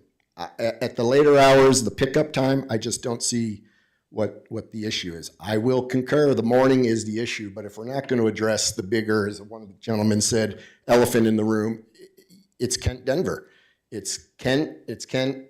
I don't know how else to say it. If they're not going to somehow be a part of this solution, you're never going to arrive at a happy meeting for anybody, because that is where the issue is. And I'm not a traffic engineer, but I could sit down with a map of the school and a couple red Sharpies and show you guys how you could fix this problem pretty quick with all the land that Kent has. But we seem to be kind of putting everything into, in this particular case, Brave Academy's bundle without looking at the other 4 or 5 schools that also are in the village. I would also say that, you know, again, getting back to the traffic issue, let's be realistic. That's also a time in the morning where contractors are coming in, you know, laborers, workers at all these homes that we all have in Cherry Hills, and that's adding to this. This is not a school issue. We've got limited flow and an overload of people coming in and out of the district. I would not hold my breath on anything, and I think we're all smart enough to know that CDOT and the city of Denver are not going to do anything miraculous that is going to change anything. We got a green light to stay on a little bit longer. That's pretty impressive in itself. Miraculous, come on. It's miraculous. It is in biblical terms. I would think Jesus would come back to earth before that would happen. But you know, the other thing too is I think, like Priscilla just stated, I think I've heard Brave and I've heard the city present a case that Brave has checked all the boxes. There's really nothing here that should keep you guys from approving this, even though I am in a line with a lot of the neighbors that have spoke tonight. So I am here in favor of getting this resolved tonight. Thank you. As I always do, and I'm going to hope the answer is no, but I do always extend the offer. Is there anyone who didn't sign up who would like your 3 minutes? Don't see anybody. Okay. So the way this process works from here, the public testimony portion is concluded. And the council is now going to go into deliberations. And if you don't have a lot of experience with Robert's Rules of Order, you might not realize that the way that works is that there's a motion and then there is discussion of that motion. And that motion, based on the discussion, could pass, it could fail, but it starts with a motion. So I want people to not jump to the conclusion that your thoughts haven't been heard or that none of that is being taken into consideration if and when there is some sort of motion on the table. So that being said. Well, Mayor, I have a motion that we delay the consideration of this site amendment so that we can have, I don't know how much of this is the motion or is my thought process behind it, but I think there are a couple. Well, pieces- start with just the motion and Okay, then that we can have delay your the thought process for a couple of weeks to review information that's come to the council tonight. Okay, so I think that would actually be a motion to continue to a this date issue certain, which till would be December the 13th. December 13th meeting. I So there's, will second that motion. that motion has been made and December seconded. 11th? December December 11th. 11th, sorry. Yes, sorry, okay. Second. It's motioned and seconded. Discussion, and I would ask you to present your reasoning. The two biggest issues, now look, I mean, we have a traffic issue, and I think everything I've heard tonight, the only open issue with respect to the Brave request is traffic. The traffic precedes Brave being here, and I'm not sure that it's appropriate for us to say we're necessarily going to deny this because of traffic, because the Brave's incremental amount of traffic, I don't think is what's causing the issue here. However, I do think the safety concerns issue that Mr. Fenton presented and the traffic study that the Brownstein firm presented should be examined by our expert, and we should get his input on that, or his firm's input on that, to look at in addition to the Brave study that we have. So for that reason, I would suggest that we continue consideration of the motion until the next meeting on the 11th. Other comments? Yep, Councilor Holland? Yeah. Oh, yeah, yeah. I have a quick one. The Yeah. question on my mind is, if we continue it, is it probable that we can actually get all of that done in 30 days with Halloween, not Halloween, Thanksgiving in the middle. Let's not go back to Halloween. Thanksgiving in the middle of it. It's a question of what is it Is it that's to be done? feasible? Is it, well, yeah, exactly. What's our direction to staff? Right. Well, I think my And- direction to staff was to ask Well- the expert to look at those two pieces. Yeah, and I've got some things as well about that. I mean, because I agree with continuing it until the 13th.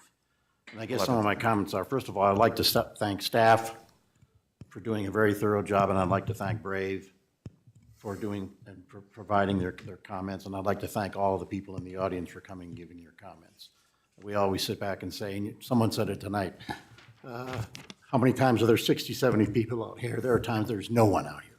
We love to hear from our constituents, so we appreciate that.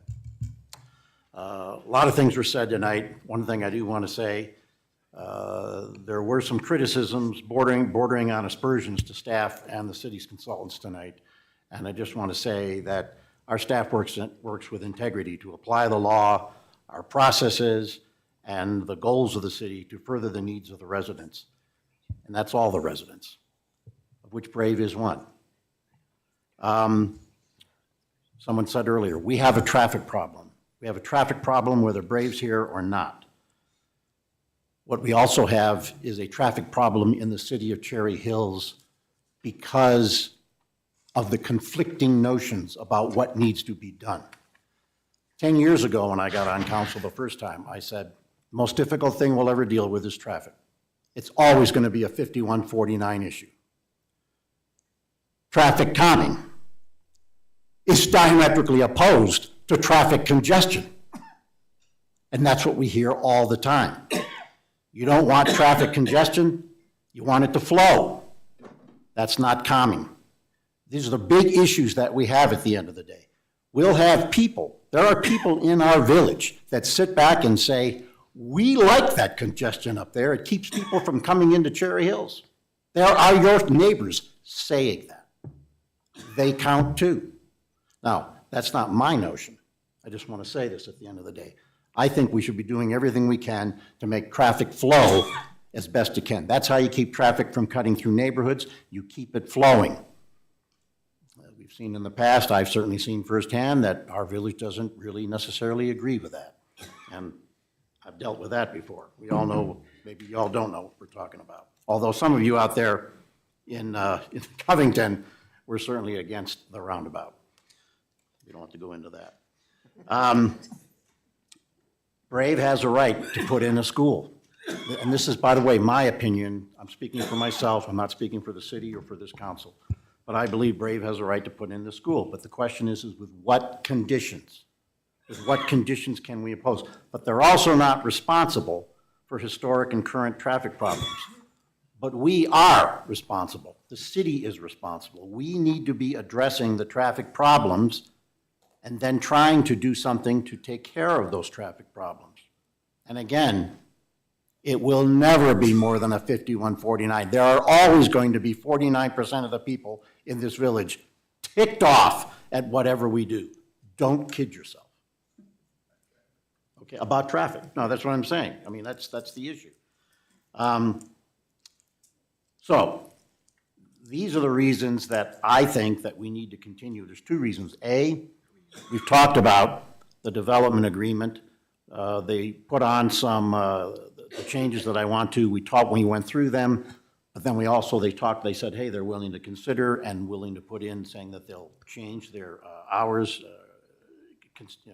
not overlap with Kent, looking at some other possibilities. And then in addition, I'm sure the Brave people heard these comments tonight and will have some thoughts about those. I think that there could be some fruitful conversations that would take place with staff over the ensuing three weeks. So rather than sit there and try to come up with some cockamamie amended motion to pass something, which we're not doing necessarily, that's one of the reasons of saying, hey, I think this thing should be continued, and it should be continued to have these additional discussions. With regard to further studies, I don't know what the studies would do. We have a lot of people at the end of the day, and I know this because I've seen it many, many times. It's amazing how many people within a week they're saying, hey, I've studied this, I want to be a lawyer, or I can tell you about nuclear power, or I can tell you about traffic. I don't need these traffic studies to sit back and tell me we've got a traffic problem. We have a traffic problem. You can see it backed up. You can also see the fact that it only lasts a half hour. And again, there are ways to eliminate that within Cherry Hills, but most of the Cherry Hills residents aren't going to go for it. They're just not. It's mainly because it's not consistent with the master plan, some of the things that we could do. But the thing is that, well, I've said we've got a traffic problem. That's why, but we don't need to be doing more studies. I'm not against them. I'm just saying I don't know what it's going to do. It's just going to say, yeah, there's a traffic problem. But that's one of the things I asked for earlier today, which is I said, hey, make sure that we don't do anything that takes away. Like, for instance, if we wanted to make Albion local traffic only between the hours of 7:30 to 8:30. And, you know, these are things that we want to always be able to look at to do. Mansfield, et cetera, to try to deal with our traffic problems. But that's not Brave's issue. And that won't be done, in my view, in consideration of the Brave proposal. That is done out and around from that, and we need to decide and get about doing it. And that's going to take a while to figure out. So anyway, that's why I'm in favor of continuing this, to have further discussions and or to provide council with a development agreement, not redlined, not marked up, but I mean that reflects the conversations that we've had here tonight, and see if that makes any sense. Other thoughts? Councilor Sheldon. Thank you. I will start by saying that for those of you who are interested, we still have 3 budgets to do tonight when we're done, so stick around. All seriousness, thank you all for coming. It's been a long night, and I know you're all very passionate about this. You live in this neighborhood, and you work in this neighborhood, and few of you have said it, it's a very tough deliberation for us up here to have to go through. It's difficult because we rely on our city staff and outside professionals to advise us on matters such as traffic.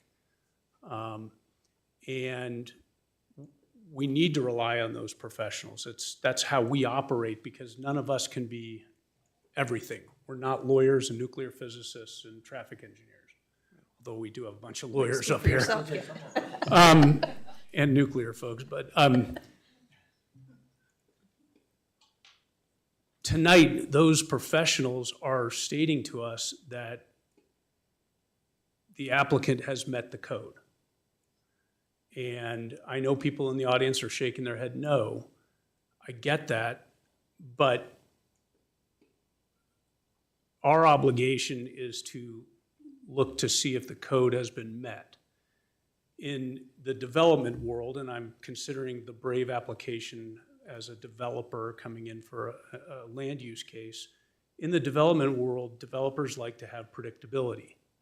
You like to know whether or not you're able to meet a certain set of criteria, and if you are, then you continue to pursue that project. Without having that predictability and having things left to chance because you have outside influences such as 50 or 100 neighbors coming into a room saying that they don't want it, but it still meets the code according to our staff and our outside professionals, puts us in an awkward spot. At the same time, your voices are not falling on deaf ears, the neighbors. It's impactful that you come in and you spend your whole night testifying in front of us. And we hear you, at least I know, I shouldn't say I do, we all do. We're hearing you, and it makes it all the more difficult for, I'm gonna speak for me to make decisions on how to act on this. And many of you you're all neighbors of ours. We're in a small community, and we're friends. I mean, I don't know most of you, but I know some of you, and it makes it even harder when we're put in this awkward spot. And we've been in this spot I don't know, a dozen times in my 8 years on council where we have had very difficult situations, and they don't get any easier. And I would tell that to the incoming council members who start in January. It's hard when we have divisive issues like this, where we're pitting potentially neighbor against neighbor, or neighbors against council, or against the applicant, or whatever. It's a very difficult position for us to be in. The problem that I have with continuing the hearing tonight is that I have very little confidence that a continuance is going to end up with a result that the neighbors are satisfied with if the application was approved. I don't see a scenario where we get the traffic counts done that aren't in the Ham study, but we get new 2024 studies done during a school day for Colorado and Hamden, and all of a sudden everyone's gonna be like, okay, well, that's fine, now we know what that is, now we're good to go, let's check that box, and we're in support of that now. I don't see that happening. I don't really see any real scenario other than a denial that's gonna make the neighbors satisfied. I will also state that, as many of you pointed out, and other council members have pointed out, the problem is not with Brave, it's with our existing traffic. We recognize that, you've heard many of us say that. We have work to do, we continue to try to do it. It's a balance, as Earl just said, balancing traffic calming versus moving traffic along faster. We have conflicting goals in those two thoughts. In conclusion, and as Ms. Ron stated, and pursuant to the criteria of the city's code, I believe that the criteria have been met based on our consultants' professional opinions. So I am not opposed to a continuance, but I would also be willing to see this through tonight. It would take us quite a bit of time still tonight in this room to get a development agreement sorted out. We've done it in this fashion before, where we have literally worked together, applicant, city attorney, staff, and council all working together. It takes a while, sometimes hours, to work through the language of a development agreement, but it could be done. It can be done, yeah.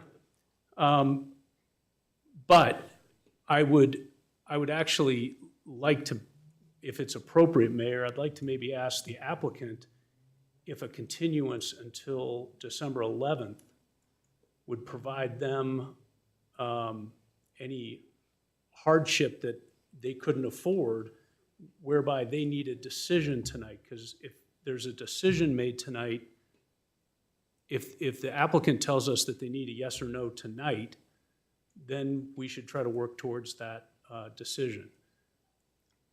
But if they can afford the time, I think it would allow council to get maybe a better comfort level about moving forward with a decision. I'm okay either way. I'm good continuing it, or I'm good moving towards a decision. But I would ask if it's okay. I'm looking at our city attorney. Is it appropriate to ask the applicant? I mean, I think if it helps you make a decision. Okay. That's information that you can. Then yes, if the applicant would be willing to. No, please, yeah, please do. I have zero issues with that, which I'm sure you're not all surprised by that comment. Like, let's be honest, right? I'm an open-handed guy. Let's get this worked out and let's get this landed. So I am happy if you guys are saying, let's go ahead and extend. My only clarity question is, are we going to go back through whole public comments again next time when we come here? Or is this an amended thing? Like, just so I have clear expectations. I think that's a very fair question. I think given that the public hearing has already been opened and that this, all of these steps have already been completed, the continuance is, that would be my understanding, or is that not? Yes, yeah. I'm just being prepared, just in case. The hearing is not being closed. Right, so. It's just being Delayed. It's being continued, right, yes. So, for the benefit of everyone, at the very beginning of the meeting, I opened the public hearing. That's a very official thing. That public hearing is still open right now. And there are all of these components to the hearing. There was the staff presentation and questions. There was your presentation, question, public comment. That's all done. So when we would reconvene this hearing on the 13th, we would be picking up at the council motion and deliberation stage of the hearing. It's the 11th. I'm sorry, the 11th, yeah. Okay. Nobody Yeah. show up on the 13th. Yeah, no, I would be absolutely happy to extend that as an olive branch of good faith, because like you said, what does negotiation in good faith look like, right? This comes right back to the question that you proposed to me. This is the heart of us, right? So if this allows us those 3 weeks to really land this development agreement so that you all feel comfortable with it, I'm happy to work with staff as we look through different things. I'm happy to work with everyone on this council too. If you want to reach out personally to me, I'm happy to do anything we need to make this so everyone's Can I- comfortable. I'm hearing a couple different things, and I just want to make sure that I'm hearing the right thing. I'm hearing Mayor say we just pick up where we are, but I'm also hearing sort of that the basis for the continuance is that we may be able to hash through at the staff level to you all at Brave some additional resolution on what the language of the development agreement might be, anything else that may come up, which then has to be reported upon, and it does take us back on the loop, but hopefully with a quick re-entry back up to the deliberation stage. But if there really is a continuance, I think that we all want it to be a fruitful continuance that gives us more comfort on making a vote.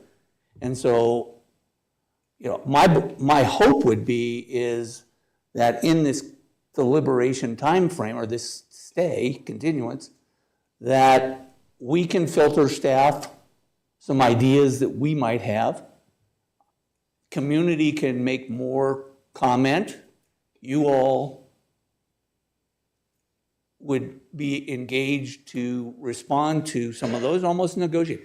I appreciate the offer that you've given to us to contact you directly, because it's a quasi-judicial procedure. We can't. Right, yeah, fair.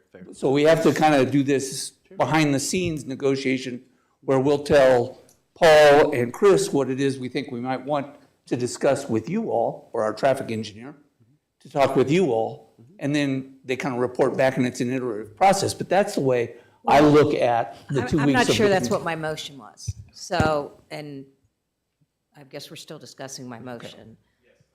I think my motion was a continuance for the staff to have its expert look at the traffic study presented by the Brownstein firm and the safety concerns raised by Stephen Fenton. And then Earl said, and to finalize adoption of the development agreement. I'm not saying let's open this wide up and everybody can throw whatever they want in at the wall again, because I think, to Dan's point, we do have a traffic study submitted by an applicant on an application that on its face appears to meet the requirements as recommended by staff and as examined by our expert. And I'm just saying these two things I want to be sure that there's nothing in these two pieces of paper that our expert would cause our expert to view the application differently.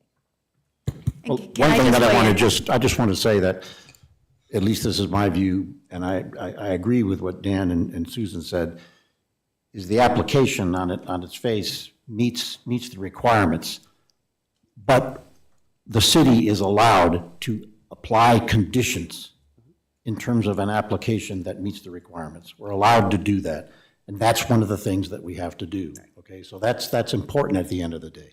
So procedurally, Councilor McGuire is correct. That is her motion.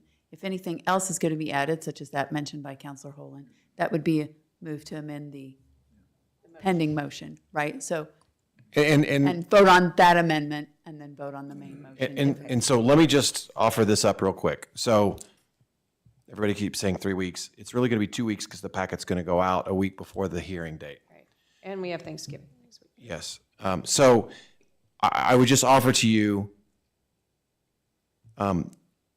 providing staff 7 separate communication chains for us to go carry forward and help successfully execute 7 separate communication channels with separate direction from council members is not practical and will not result in any kind of holistic overall changes that are going to satisfy all the frustrations that we certainly have heard tonight, but frankly also the needs of the applicant and really the needs of city council. All those requests that you might have, setting those separately offline will not help us accomplish what you're looking for. So I would request that whatever direction you are hoping staff can go pursue, we will absolutely do that with full vigor and enthusiasm, but that you give us that direction here tonight. Right. It's also important that that's transparent so that the public understands what we are set out to do, and not having conversations offline that give new criteria, new goals that aren't subject to a transparent proceeding. Right. Okay, so where we are at this moment is that we have a motion on the table to continue this with the purpose of 2 very specific, for receiving information on 2 additional information on 2 very specific items. Right. There has been discussion of the addition of further changes to the development agreement. Would you like to make an amendment to that? Yeah, I'd like to move to amend the motion to also include finalizing or finalizing the development agreement with the changes that have been discussed here tonight, and that the applicant has said that they're willing to consider. And in addition, the applicant may also be willing to offer up based on comments that he heard from the neighbors here tonight. I'll second. Okay, so there's an amendment and a second. So now the question is on the amendment. And there is discussion of this amendment. There's opportunities to further amend if you'd like. But right now we're on the question is on the amendment. Is there any discussion of the amendment? No. All in favor of the amendment? And is this, these are all voice, is this a voice? Yeah, it's a voice. Okay. Any opposed to the amendment? Okay, so now the motion on the table is to continue this to December 11th with the purpose of receiving information on 2 very specific items and revising the development agreement as specified. Madam Mayor, I would like Yes. to make a further amendment.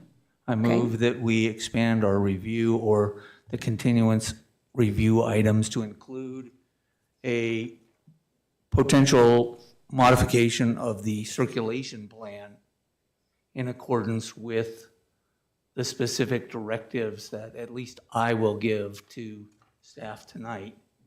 And that is to consider other alternatives, including but not limited to using Monroe and Hampton, as well as, right now the traffic plan looks at a circular. Wait, hold on, we're in a motion. I need you to finish the motion, yeah. The motion to include a review of the circulation plan that would Okay. include other options that were not considered in the studies. Okay, that's the motion. Is there a second? Really? If there's no second, then the motion isn't taken up. And I venture to say that's because that would trigger restarting the process. And I don't think. I'd like to get to a discussion phase, at least of whether or not. We gotta move on. So. You don't have the support for Call it, for the Rob, vote. unfortunately, Call for the and vote. it's 12:20, and we've got a long agenda. So I don't think we need. we are to- now back to a motion to continue to December 13th for 2 specific pieces. 11. One of those days, someday in December, for two specific pieces of information and amendments to the development agreement that have been discussed. Is there anything else? Is there any further discussion on that motion? Call for vote. I have a question for Yes. Chris. If I understood correctly, Susan, it's safety and, The safety concerns report presented by Okay. Mr. Fenton and the Traffic study. traffic study presented by By Brownstein DB Firm. Enterprise. Those two I'll go back to the original question I asked at the beginning of the amendment. Is this realistic? To come up with that, with quality information on safety issues in that time frame, and similarly with the numbers.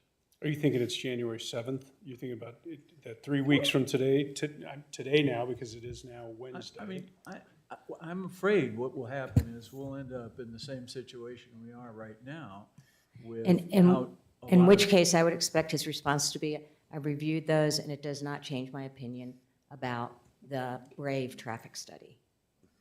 That's what I'm looking to. Do Well, but these the- pieces of information change your opinion about the Brave traffic study? That's one that piece okay? of it. The safety issue, I don't know that we've got that same foundation to start from, where we're reviewing something that's available to us to review. Am I confused, or? So, right, even the direction to look at the analysis that was provided by Mr. Rubel is a little open-ended. Are you looking for a sort of point-by-point analysis? Again, we can't confirm at this time that there wouldn't be additional analysis needed in order to respond to some of the information in that report. So we can't commit 100% that we would be able to answer in the affirmative one way or the other.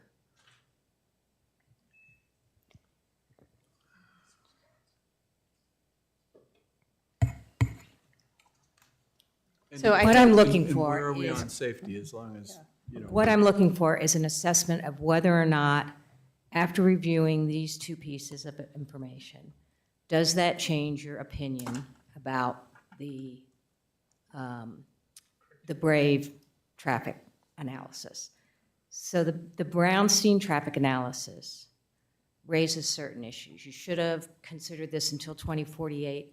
It's inappropriate not to do it. Is it? Well, I suspect there are judgment issues involved in that. Even if, in your opinion, even if they had extended it that long, would that make a difference? I'm not looking for you to address every single item, but to say, after reviewing all this, it does not change my opinion that this is an appropriate analysis. Or does it, after you look at it, say, you know what, yeah, maybe there are some flaws that we should have looked at, and we need to take a deeper dive into this. That's exactly what I think. It's Madam another way of saying it, and it is what, we rely on staff. And it's like the question I ask, and I do it a lot. Hey, can you tell me that this won't obviate? I mean, what can you do? I mean, but the point is, you can answer it, and you can sit back and go, no. In this case, you're looking at that, and you're saying, you're reading it, and you're going, you know what? None of this is going to change my opinion. Or you're going to go, you know what? We missed some things. These are some good points. We missed them. And you're going to come back and say, we need to study them. I know you're not going to come back and go, you know what? I have enough time, and I'm actually now agreeing with it. You're either going to say, it doesn't change my opinion, or you're going to say, we need more time. But That's we what you're got gonna do. information and testimony tonight from people that are other than either Brownstein or the site engineer that was brought in. For instance, the retired CDOT engineer provided testimony about credibility of the study. I don't know how you all want to say that we look at the Brownstein information, but not consider I 35 think there's years a of difference between a expertise. full-blown study and someone standing up and saying, in my opinion, this isn't quite right, but it's not supported by this kind of thing. Now, Well, and I just think that if you are asking for a reevaluation, you need to, I mean, to be transparent to the community, I think that we have heard an awful lot of goodwill from the church saying, we are open to discussions on a better path forward. And it just seems to me a shame that we aren't taking advantage of that willingness by limiting it to such small items that frankly, if that's the case, I would vote against the amendment because my hands are already tied to the point that I already know what I'm going to vote. So if I could just chime in. I did read this study, and there were quite a few things that I actually agreed with in this study. But ultimately, it comes down to the discussion of how much of this is Brave and is related to this application, and how much of it is the traffic problem that exists in Cherry Hills Village. And in my personal opinion, the weaknesses, and there are weaknesses, I believe, in the traffic analysis that was provided, but they don't impact Brave's application. You know, is the queuing, clearly the queuing is worse than is indicated in the traffic analysis. I live in that part of the city too. We all see it. That's why there were questions about how is this possibly an AA intersection? That's not anybody's experience. So I do think this study has some valuable information to say the queuing is more like this, the delay is more like that, the level of service is a D and not a C. But those things don't change any material facts of this application. And they don't change where the burden to address that lies. And then in particular, this study does include some suggestions, and I think, the comments were made that some of them are worth considering, some of them are not. You know, the one that, when you started talking about maybe putting that in the development agreement, the one that made my ears was the first suggestion is that we only allow right turns out of Brave's site access so that it sends everybody down to Mansfield. And I was like, oh, no. So I don't know, I mean, that is an idea, and it would. For the record, I didn't say that I wanted to do all of this. Right, but so I think that the comment has been made, and I would agree that there are a lot of ideas that have been thrown out. Some of them are feasible and worth discussing. Some of them, frankly, are just illegal. I'm sorry to tell you, we cannot force Brave to have people bust in from an outside location. That's just plain illegal.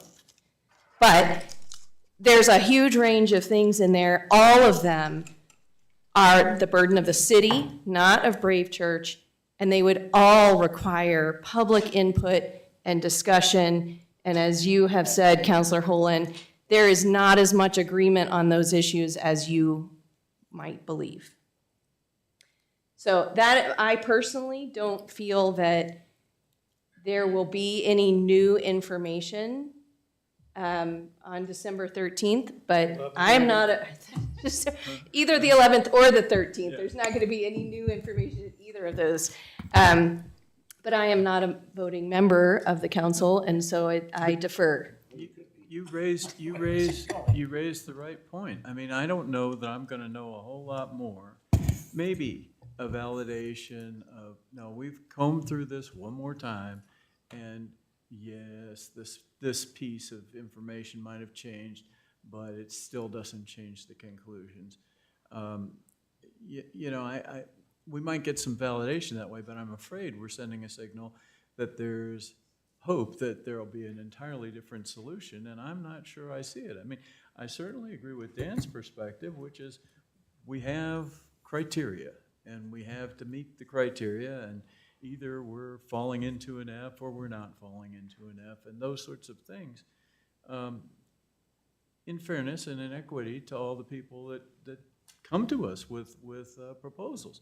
So in that sense, I'm kind of saying, well, okay, in order for the delay to make sense to me, I need to feel some comfort that we're going to find out something that's materially new, or we're leaving folks with a bunch of expectations that I'm not sure we can fulfill. Well, I guess I'd say to that, Randy, is like, as an example, just speaking for myself, and I agree with Dan, because they meet the criteria, and because I feel like I can get conditions in there that give some oomph and hammer.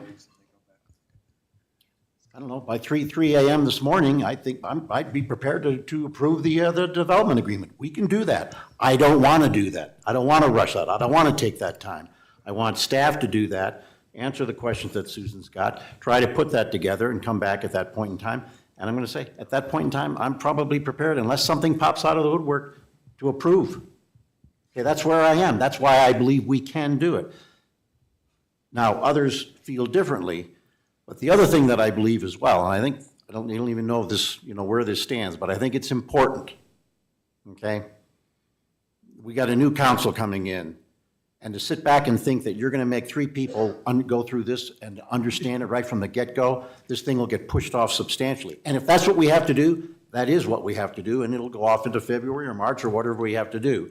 We'll do the right thing. But I do think we have an obligation to try to get this done the right way, not half but, I'd say something else. But I mean, to try to get it done, with this council that has the knowledge of this thing. Well, and I do think that we would not be able to continue into January because we cannot pick up with a new Council, you're right. council. You're right. So then also, then it does start over? We wouldn't be able, that's We'd be having a bunch of special- that would be my understanding, is that you can't continue a hearing with an all-new set of people. So in other words, it would be a whole new application, starting all Well, no, it over. would be special meetings. Yeah, I mean, no, it wouldn't have to go to the beginning of the application, just the hearing. We would have to start the public hearing. We'd have to do this meeting again. Oh, I get you. I see what you're saying. Because the Well, I agree. record I needs think to the 2 be points addressed by that those who heard The it. point, I mean, Yes. that Susan made, and the point you made on the agreement, I think we need to go ahead and try and pursue it and see if we can get it done by December 11th, Katie. So- 13th. Okay, Katie, I so, would call for a vote. yes, there is a motion on the table to delay to December, or to continue to December 12th for the reason. Oh my gosh! Okay. December 11th, for all the reasons that we've already said. Is there any further discussion? Seeing none. All in favor? Aye. Any opposed? That passes unanimously. Thank you to everyone who has come. Thank you for sharing your thoughts. Please know that we have heard you.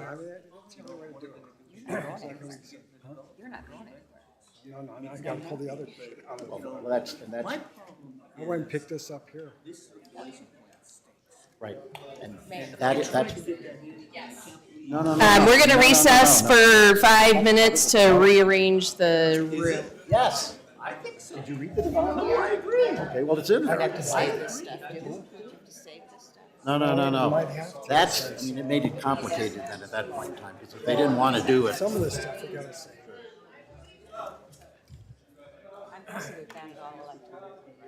Laura,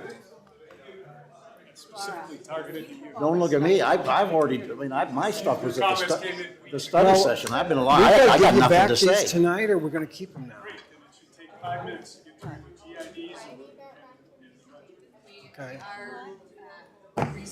Oh, the orientators. So you'll give us right. paper then?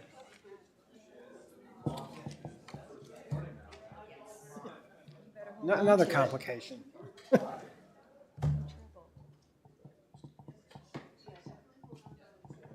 right, yeah, we gotta keep these for the next. But you want these back, so if any new stuff comes up on the, you'll have to give us paper.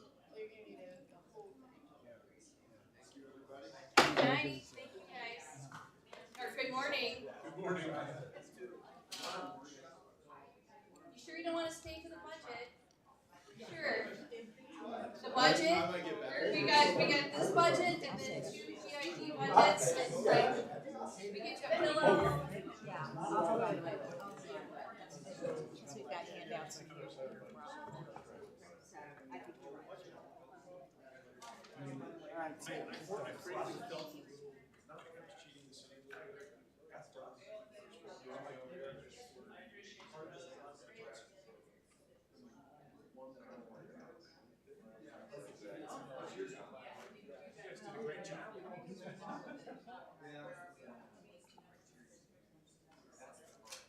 Oh, yes.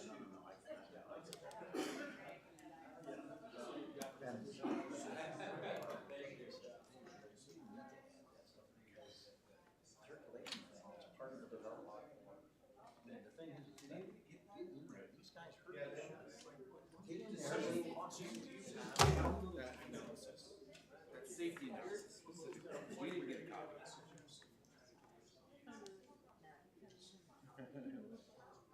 That's it? This is it. He had a big giant stack. But he had a giant report in his room.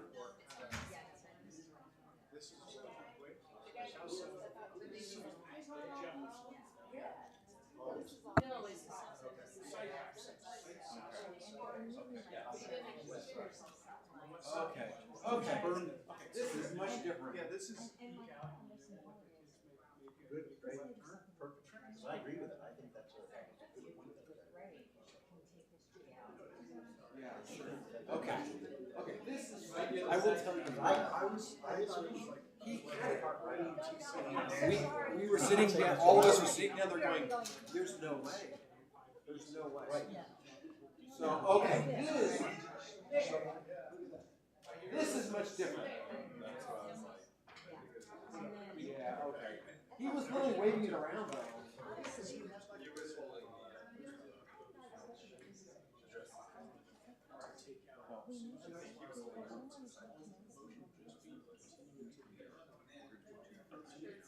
Just the detail, Right up. He's gonna go, nothing in here rose to the level of change, but I also like that. We're also gonna we also look at the second. We're gonna say, Stuff in there. these do it, or that aren't. Some of them have massive. So They're not gonna. it's not gonna change. It's a question saying, you guys think of this stuff or not? If you didn't, then it's gonna get continued. So what they were talking about with 5149 is 100% true. Second, no more. They already got all written up. So the reality is,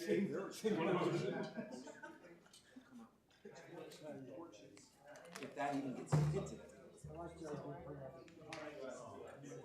Well, I know, no. What our response is going to be is, that one is worth further consideration. That's not a Okay, give me the thumbs up signal whenever you're ready.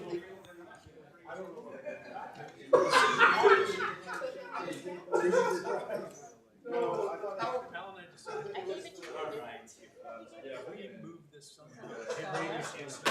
If somehow we're sending it. Hold on, I know someone else who has it. Party. You have that safety concerns thing. What's that? I handed out. Oh, you want that back? Well, they need a copy of it. This right here. This one? Okay. You got one? Okay.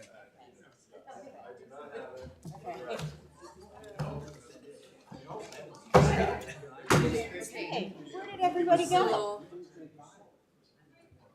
Where did everybody go? Are we not I'm doing? moving to approve the budgets, all three of them at once. Second it, we'll do it all again. Can we do that? And go home. And, are we not doing Quincy Farm tonight?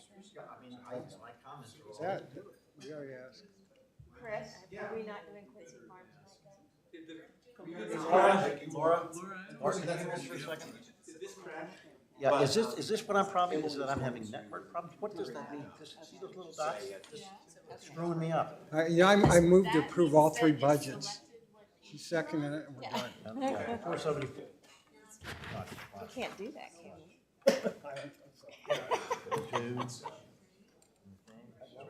We're wearing different hats when we do that.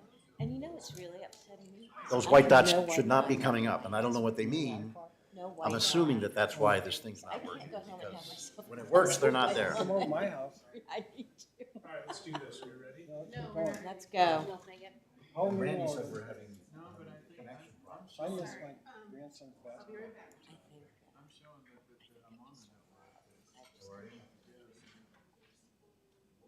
Sixth grade.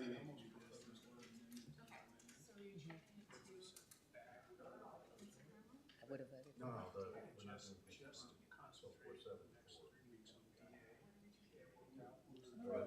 I think that we'll get a report. The only thing is, I don't want the homeowners before to know. I looked at it.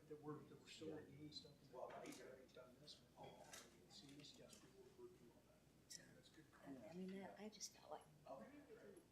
Because that's what it was doing when I had it plugged in, and I remember I came over to you and I thought this was working, I'm like. But you've seen that page. 474? Oh, yeah, no, yeah, I've been through the whole thing in my house. It's just, here tonight, it's just all screwy. And let me tell you.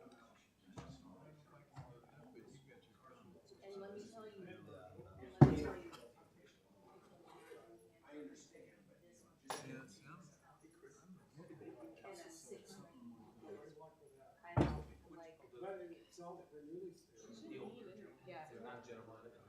are you able to scroll down? Chip was in there. I am scrolling. I don't know how far I'm gonna get. Okay, well, that's positive, because the worst of it is it won't even let me scroll. Oh, today! Happy birthday! I totally forgot about that. I'm starting to get some texts from some of my buddies. They're still up. Well, they started coming in. Well, I can do that, Laura, I mean, if they scroll. Set them for a time to send. Exactly, they said that. Waiting for it to turn 12 to send you the happy birthday. It's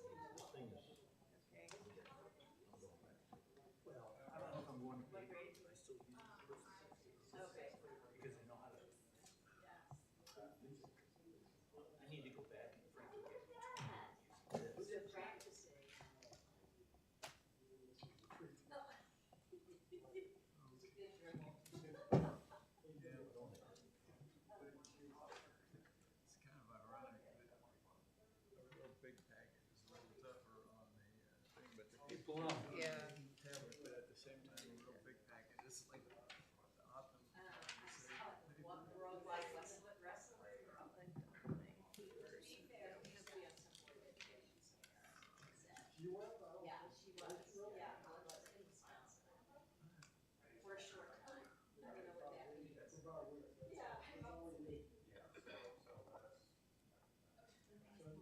I'm where I need to be, so.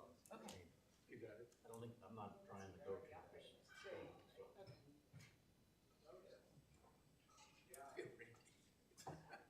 Get myself scrolled there. It's just, it's a long packet. If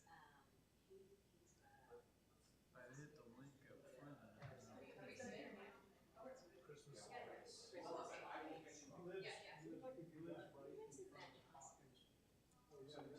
Okay.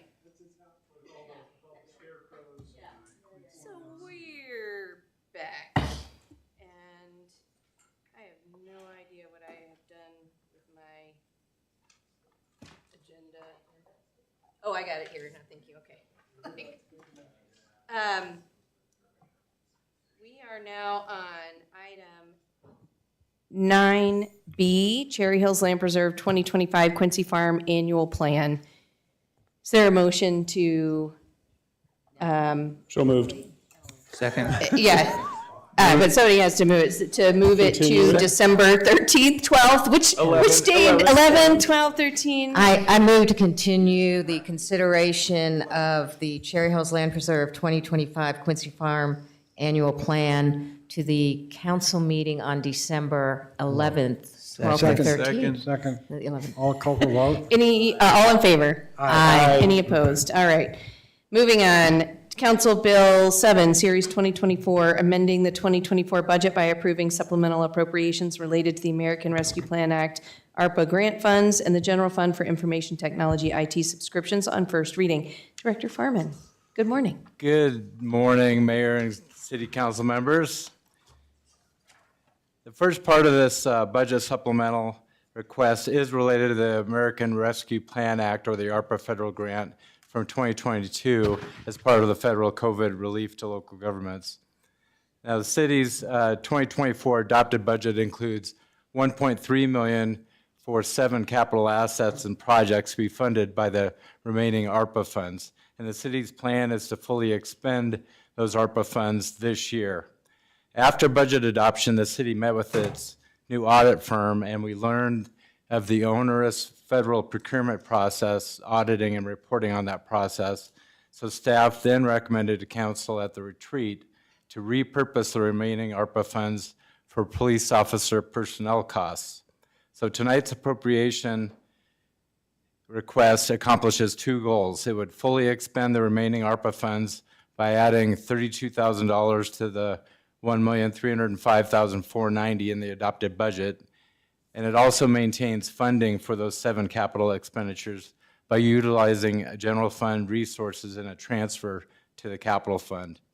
So here's a table outlining the ARPA fund supplemental appropriation of $32,000. So the total expended would be $1,337,490.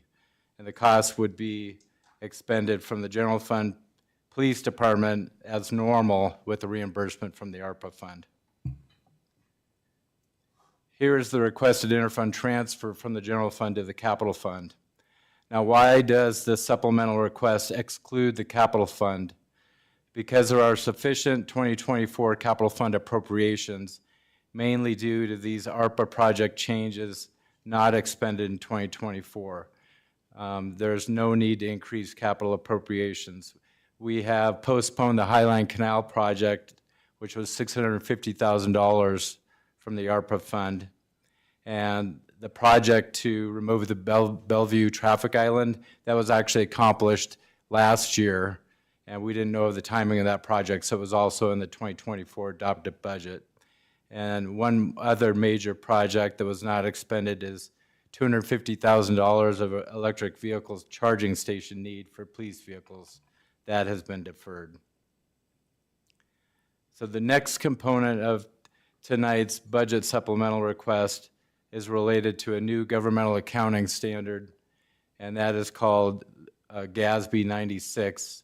The Governmental Accounting Standards Board oversees the governmental accounting world, just like the Financial Accounting Standard Board, the FASB, in the private sector. Similar to a capital lease, this GASB 96 outlines intangible assets on information technology agreements. So in 2024, for any new agreements on these IT subscriptions, we have to capitalize the full expected contract amount. And as council remembers, on September 17th, we hired a consultant to help with that accounting standard. And we've also been working with our new audit firm, so now we have some preliminary estimates on those new IT subscriptions, what the capitalization amounts would be. We are able to exclude some smaller amounts of $75,000 or less, so that will help. And then that capitalization, since the subscriptions will be paid out of the general fund, we'll have to capitalize those through the general fund. So we have found in our preliminary assessment 2 new IT subscriptions that we are preliminarily assessing as being capitalized this year. One of them is the municipal court contract, and then we also have a police department investigations software contract. So those 2 are what we planned to have capitalized in 2024. Please note that there is no change to fund balance, because we will have this IT subscriptions as revenue to offset the capitalization. So for the general fund, the total appropriations request would be $1,442,000. So that covers the capital fund transfer of $1.2 million, and then those IT subscriptions. So the amended budget would be $10,225,950 in the general fund. Exhibit A in Council Bill 7 includes 2 funds for the supplemental appropriations request tonight. Staff is recommending approval of this council bill on first reading, and here is the recommended motion. Are there any questions? No. I move to approve Council Bill 7, Series 2024, a bill for an ordinance of the City of Cherry Hills Village amending the 2024 budget by approving supplemental appropriations related to the American Rescue Plan Act, ARPA, grant funds, and the general fund for information technology subscriptions on first reading. Second. It's been moved and seconded, and that's a Roll call. voice vote? Roll call. Counselor Ebert? Aye. Counselor Holen? Aye. Counselor Wheel? Aye. Counselor Sheldon? Aye. Counselor Blum? Aye. Counselor McGuire? Aye. And in all seriousness, I'm sorry to make that sound so dismissive. Thank you very much for the presentation, and we really do appreciate it. And next up is the public hearing on the 2025 proposed budget. Also, Director Furman. Thank you. Let me pull that up here.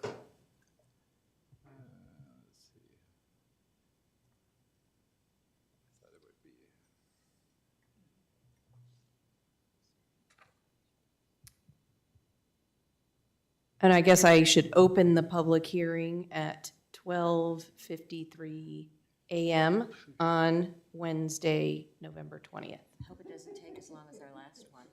There you go. We had a 2-day council meeting. Exactly.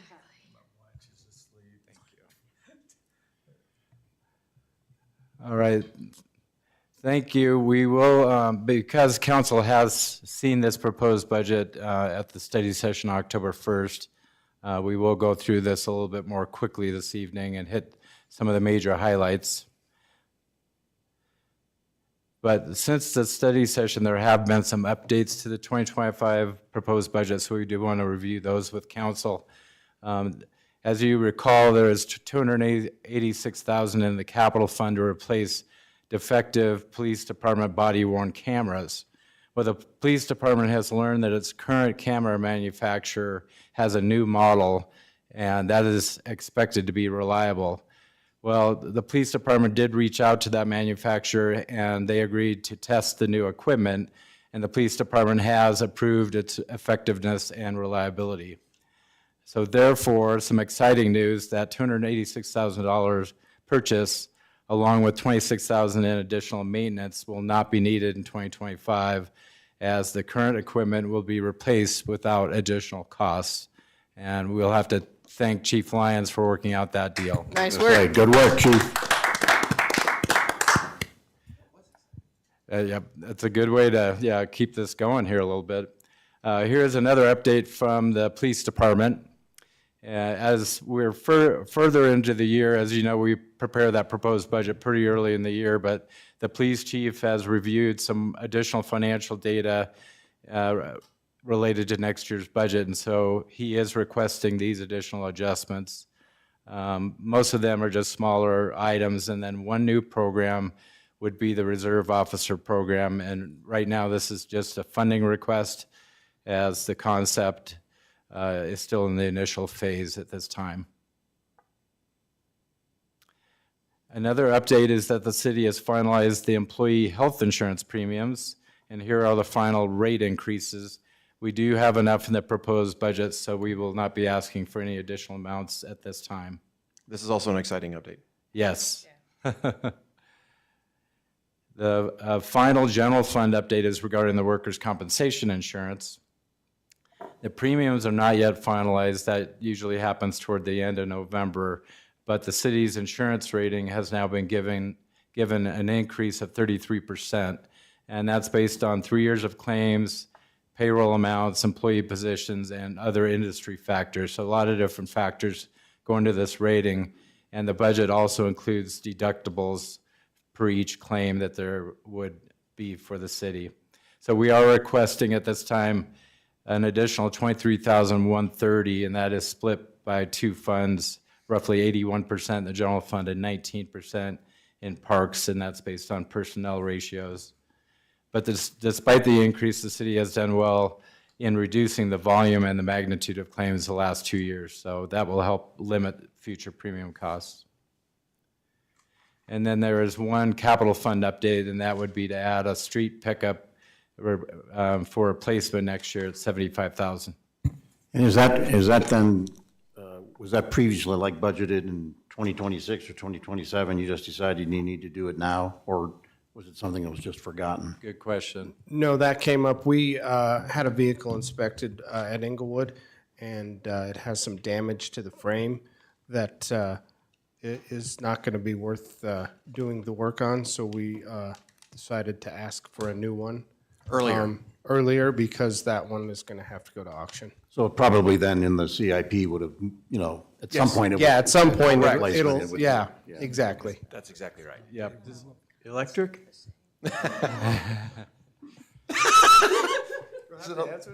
Yes.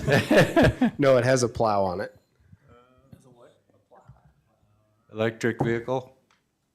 No, we can't do electric. Trying to throw Al a bone here, Al and Randy. Now we can get to the 2025 proposed budget. Here's the proposed budget compared to the 2024 amended budget, and that does include tonight's budget amendment. Total city operating revenues are expected to grow by 1.6 million or 9%, and the city expenditures, which include operations and capital, are expected to be roughly flat in 2025. And the total appropriations of 18.9 million, which council will consider adoption tonight on first reading, that includes expenditures, any possible IT subscription capitalization, and then the interfund transfers to other funds. We can look at the city's largest fund right now, and that's the general fund. With all of those updates for 2025, the proposed budget includes a revenue estimate of 13.6 million and planned appropriations of 11.4. The resulting ending fund balance in 2025 is now estimated at 37.2 million, of which 10.5 million of that is reserved per the city's adopted financial policy. And the good news is that in 2025, the general fund operating revenues are growing faster at a rate of 12%, and the operating expenditures at 10% over 2024. Here's another look at the general fund revenue sources for 2025, and I can move along from this slide because there have been no changes from the 10-1 study session. And here's a slide on the expenditures now, and you can see the major functions, and the biggest function for the general fund is public safety. And the general fund summary on page 1 of your packet shows 9.7 million of operating expenditures. And of that increase over 2024, it's $900,000. And the largest city department, public safety, occupies 56% or $510,000 of that increase going into next year. And here's a look at the other city funds. And the capital fund expenditures, we have lowered that by the body-worn cameras, and you can see in the highlight here we have the replacement pickup. Otherwise, there are no other changes since the study session. And the capital fund, as you know, also includes the Parks and Recreation Fund, and they're planning to spend $152,500 on capital. Here is the Parks and Recreation Fund. We had that small update on workers' compensation. Otherwise, there are no other changes. And we have $3.665 million in total expenditures planned for 2025. We actually have the other fund highlights here as well. None of these have changed Since the study session. since the study session. And I'm open for questions on these, but I'll go through these. And we did talk about the long-range financial forecast, and that has been adjusted to reflect the 2025 adopted or proposed budget. And those major assumptions are here, but they haven't changed either. We're able to maintain our minimum reserve levels per policy with the forecast. So staff is recommending approval of these two council bills on first reading tonight related to the mill levy budget and appropriations for 2025. Here are the two recommended motions. Are there any questions? Seeing no questions, I'd entertain a motion. I move to approve Council Bill 8, Series 2024, a bill for an ordinance adopting a budget and levying property taxes for the city of Cherry Hills Village, Colorado for fiscal year 2025 on first reading. Second. It's been moved and seconded. Will the clerk please call the roll? Counselor Eber? Aye. Counselor Holen? Aye. Counselor Wheel? Aye. Counselor Sheldon? Aye. Counselor Blum? Aye. Counselor McGuire? Aye. Keep going, Earl. Keep going. I move to approve Council Bill 9, Series 2024, a bill for an ordinance of the city of Cherry Hills Village, Colorado, authorizing appropriations for fiscal year 2025 on first reading. Second. It's been moved and seconded. Will the clerk please call the roll? Counselor Eber? Aye. Counselor Holen? Aye. Counselor Wheel? Aye. Counselor Sheldon? Aye. Counselor Blum? Aye. Counselor McGuire? Aye. Those both pass unanimously. And I will now close the public hearing at 1:03 a.m. on Wednesday, November 20th. Resolution 26, Series 2024, approving and ratifying change orders to the construction agreement with Halcyon Construction, Inc. concerning the Quincy Farm Historic Barn Rehabilitation. Manager Black. Good morning. So as you're all aware, the barn project is underway. We are not having any construction issues with the barn itself. There are no issues with the building that we're having, but this is the first project that we're doing on the east side. So this is the first time we're digging into the utilities, and the short version is they're proving challenging. So I can go into more detail, but to keep it short, none of the services, electrical, water, or sewer, are up to code at the points that we're going to need to tie into them. So at this time, we're requesting an additional contingency in order to address these utilities. We have authorized a change order for the electrical service because that comes from the farmhouse and it is not, the panel and the mast height are not up to code. But at this point, we are requesting an additional 10% contingency in order to address the utilities associated with the project. At the same time, we've included an increase to the contract duration in order to perform this work.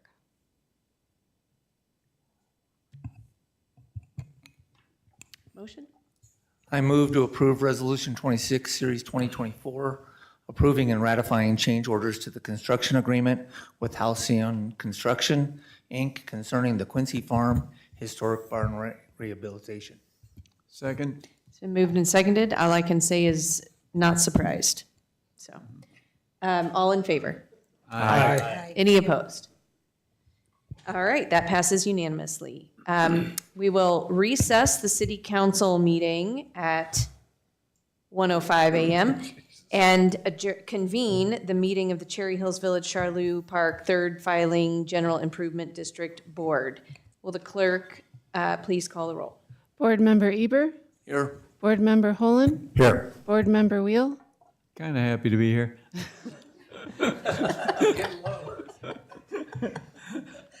Chair Brown? Here. Board Member Sheldon? Here. Board Member Blum? Still awake. Board Member McGuire? Present. And we have only new business, the public hearing on the 2025 proposed budget. Does this follow the same public hearing? Yeah, so I'll call the public hearing to order at 1:06 a.m. Director Furman. Good evening, Board Chair Brown and board members. There will be no action tonight required by the board, but there will be a public hearing and the resolution entertaining the 2025 budget adoption is set for December 11th. For this general improvement district, based on the preliminary assessed value from the county, the mill levy would be 10, up from 7.00 mills in 2024.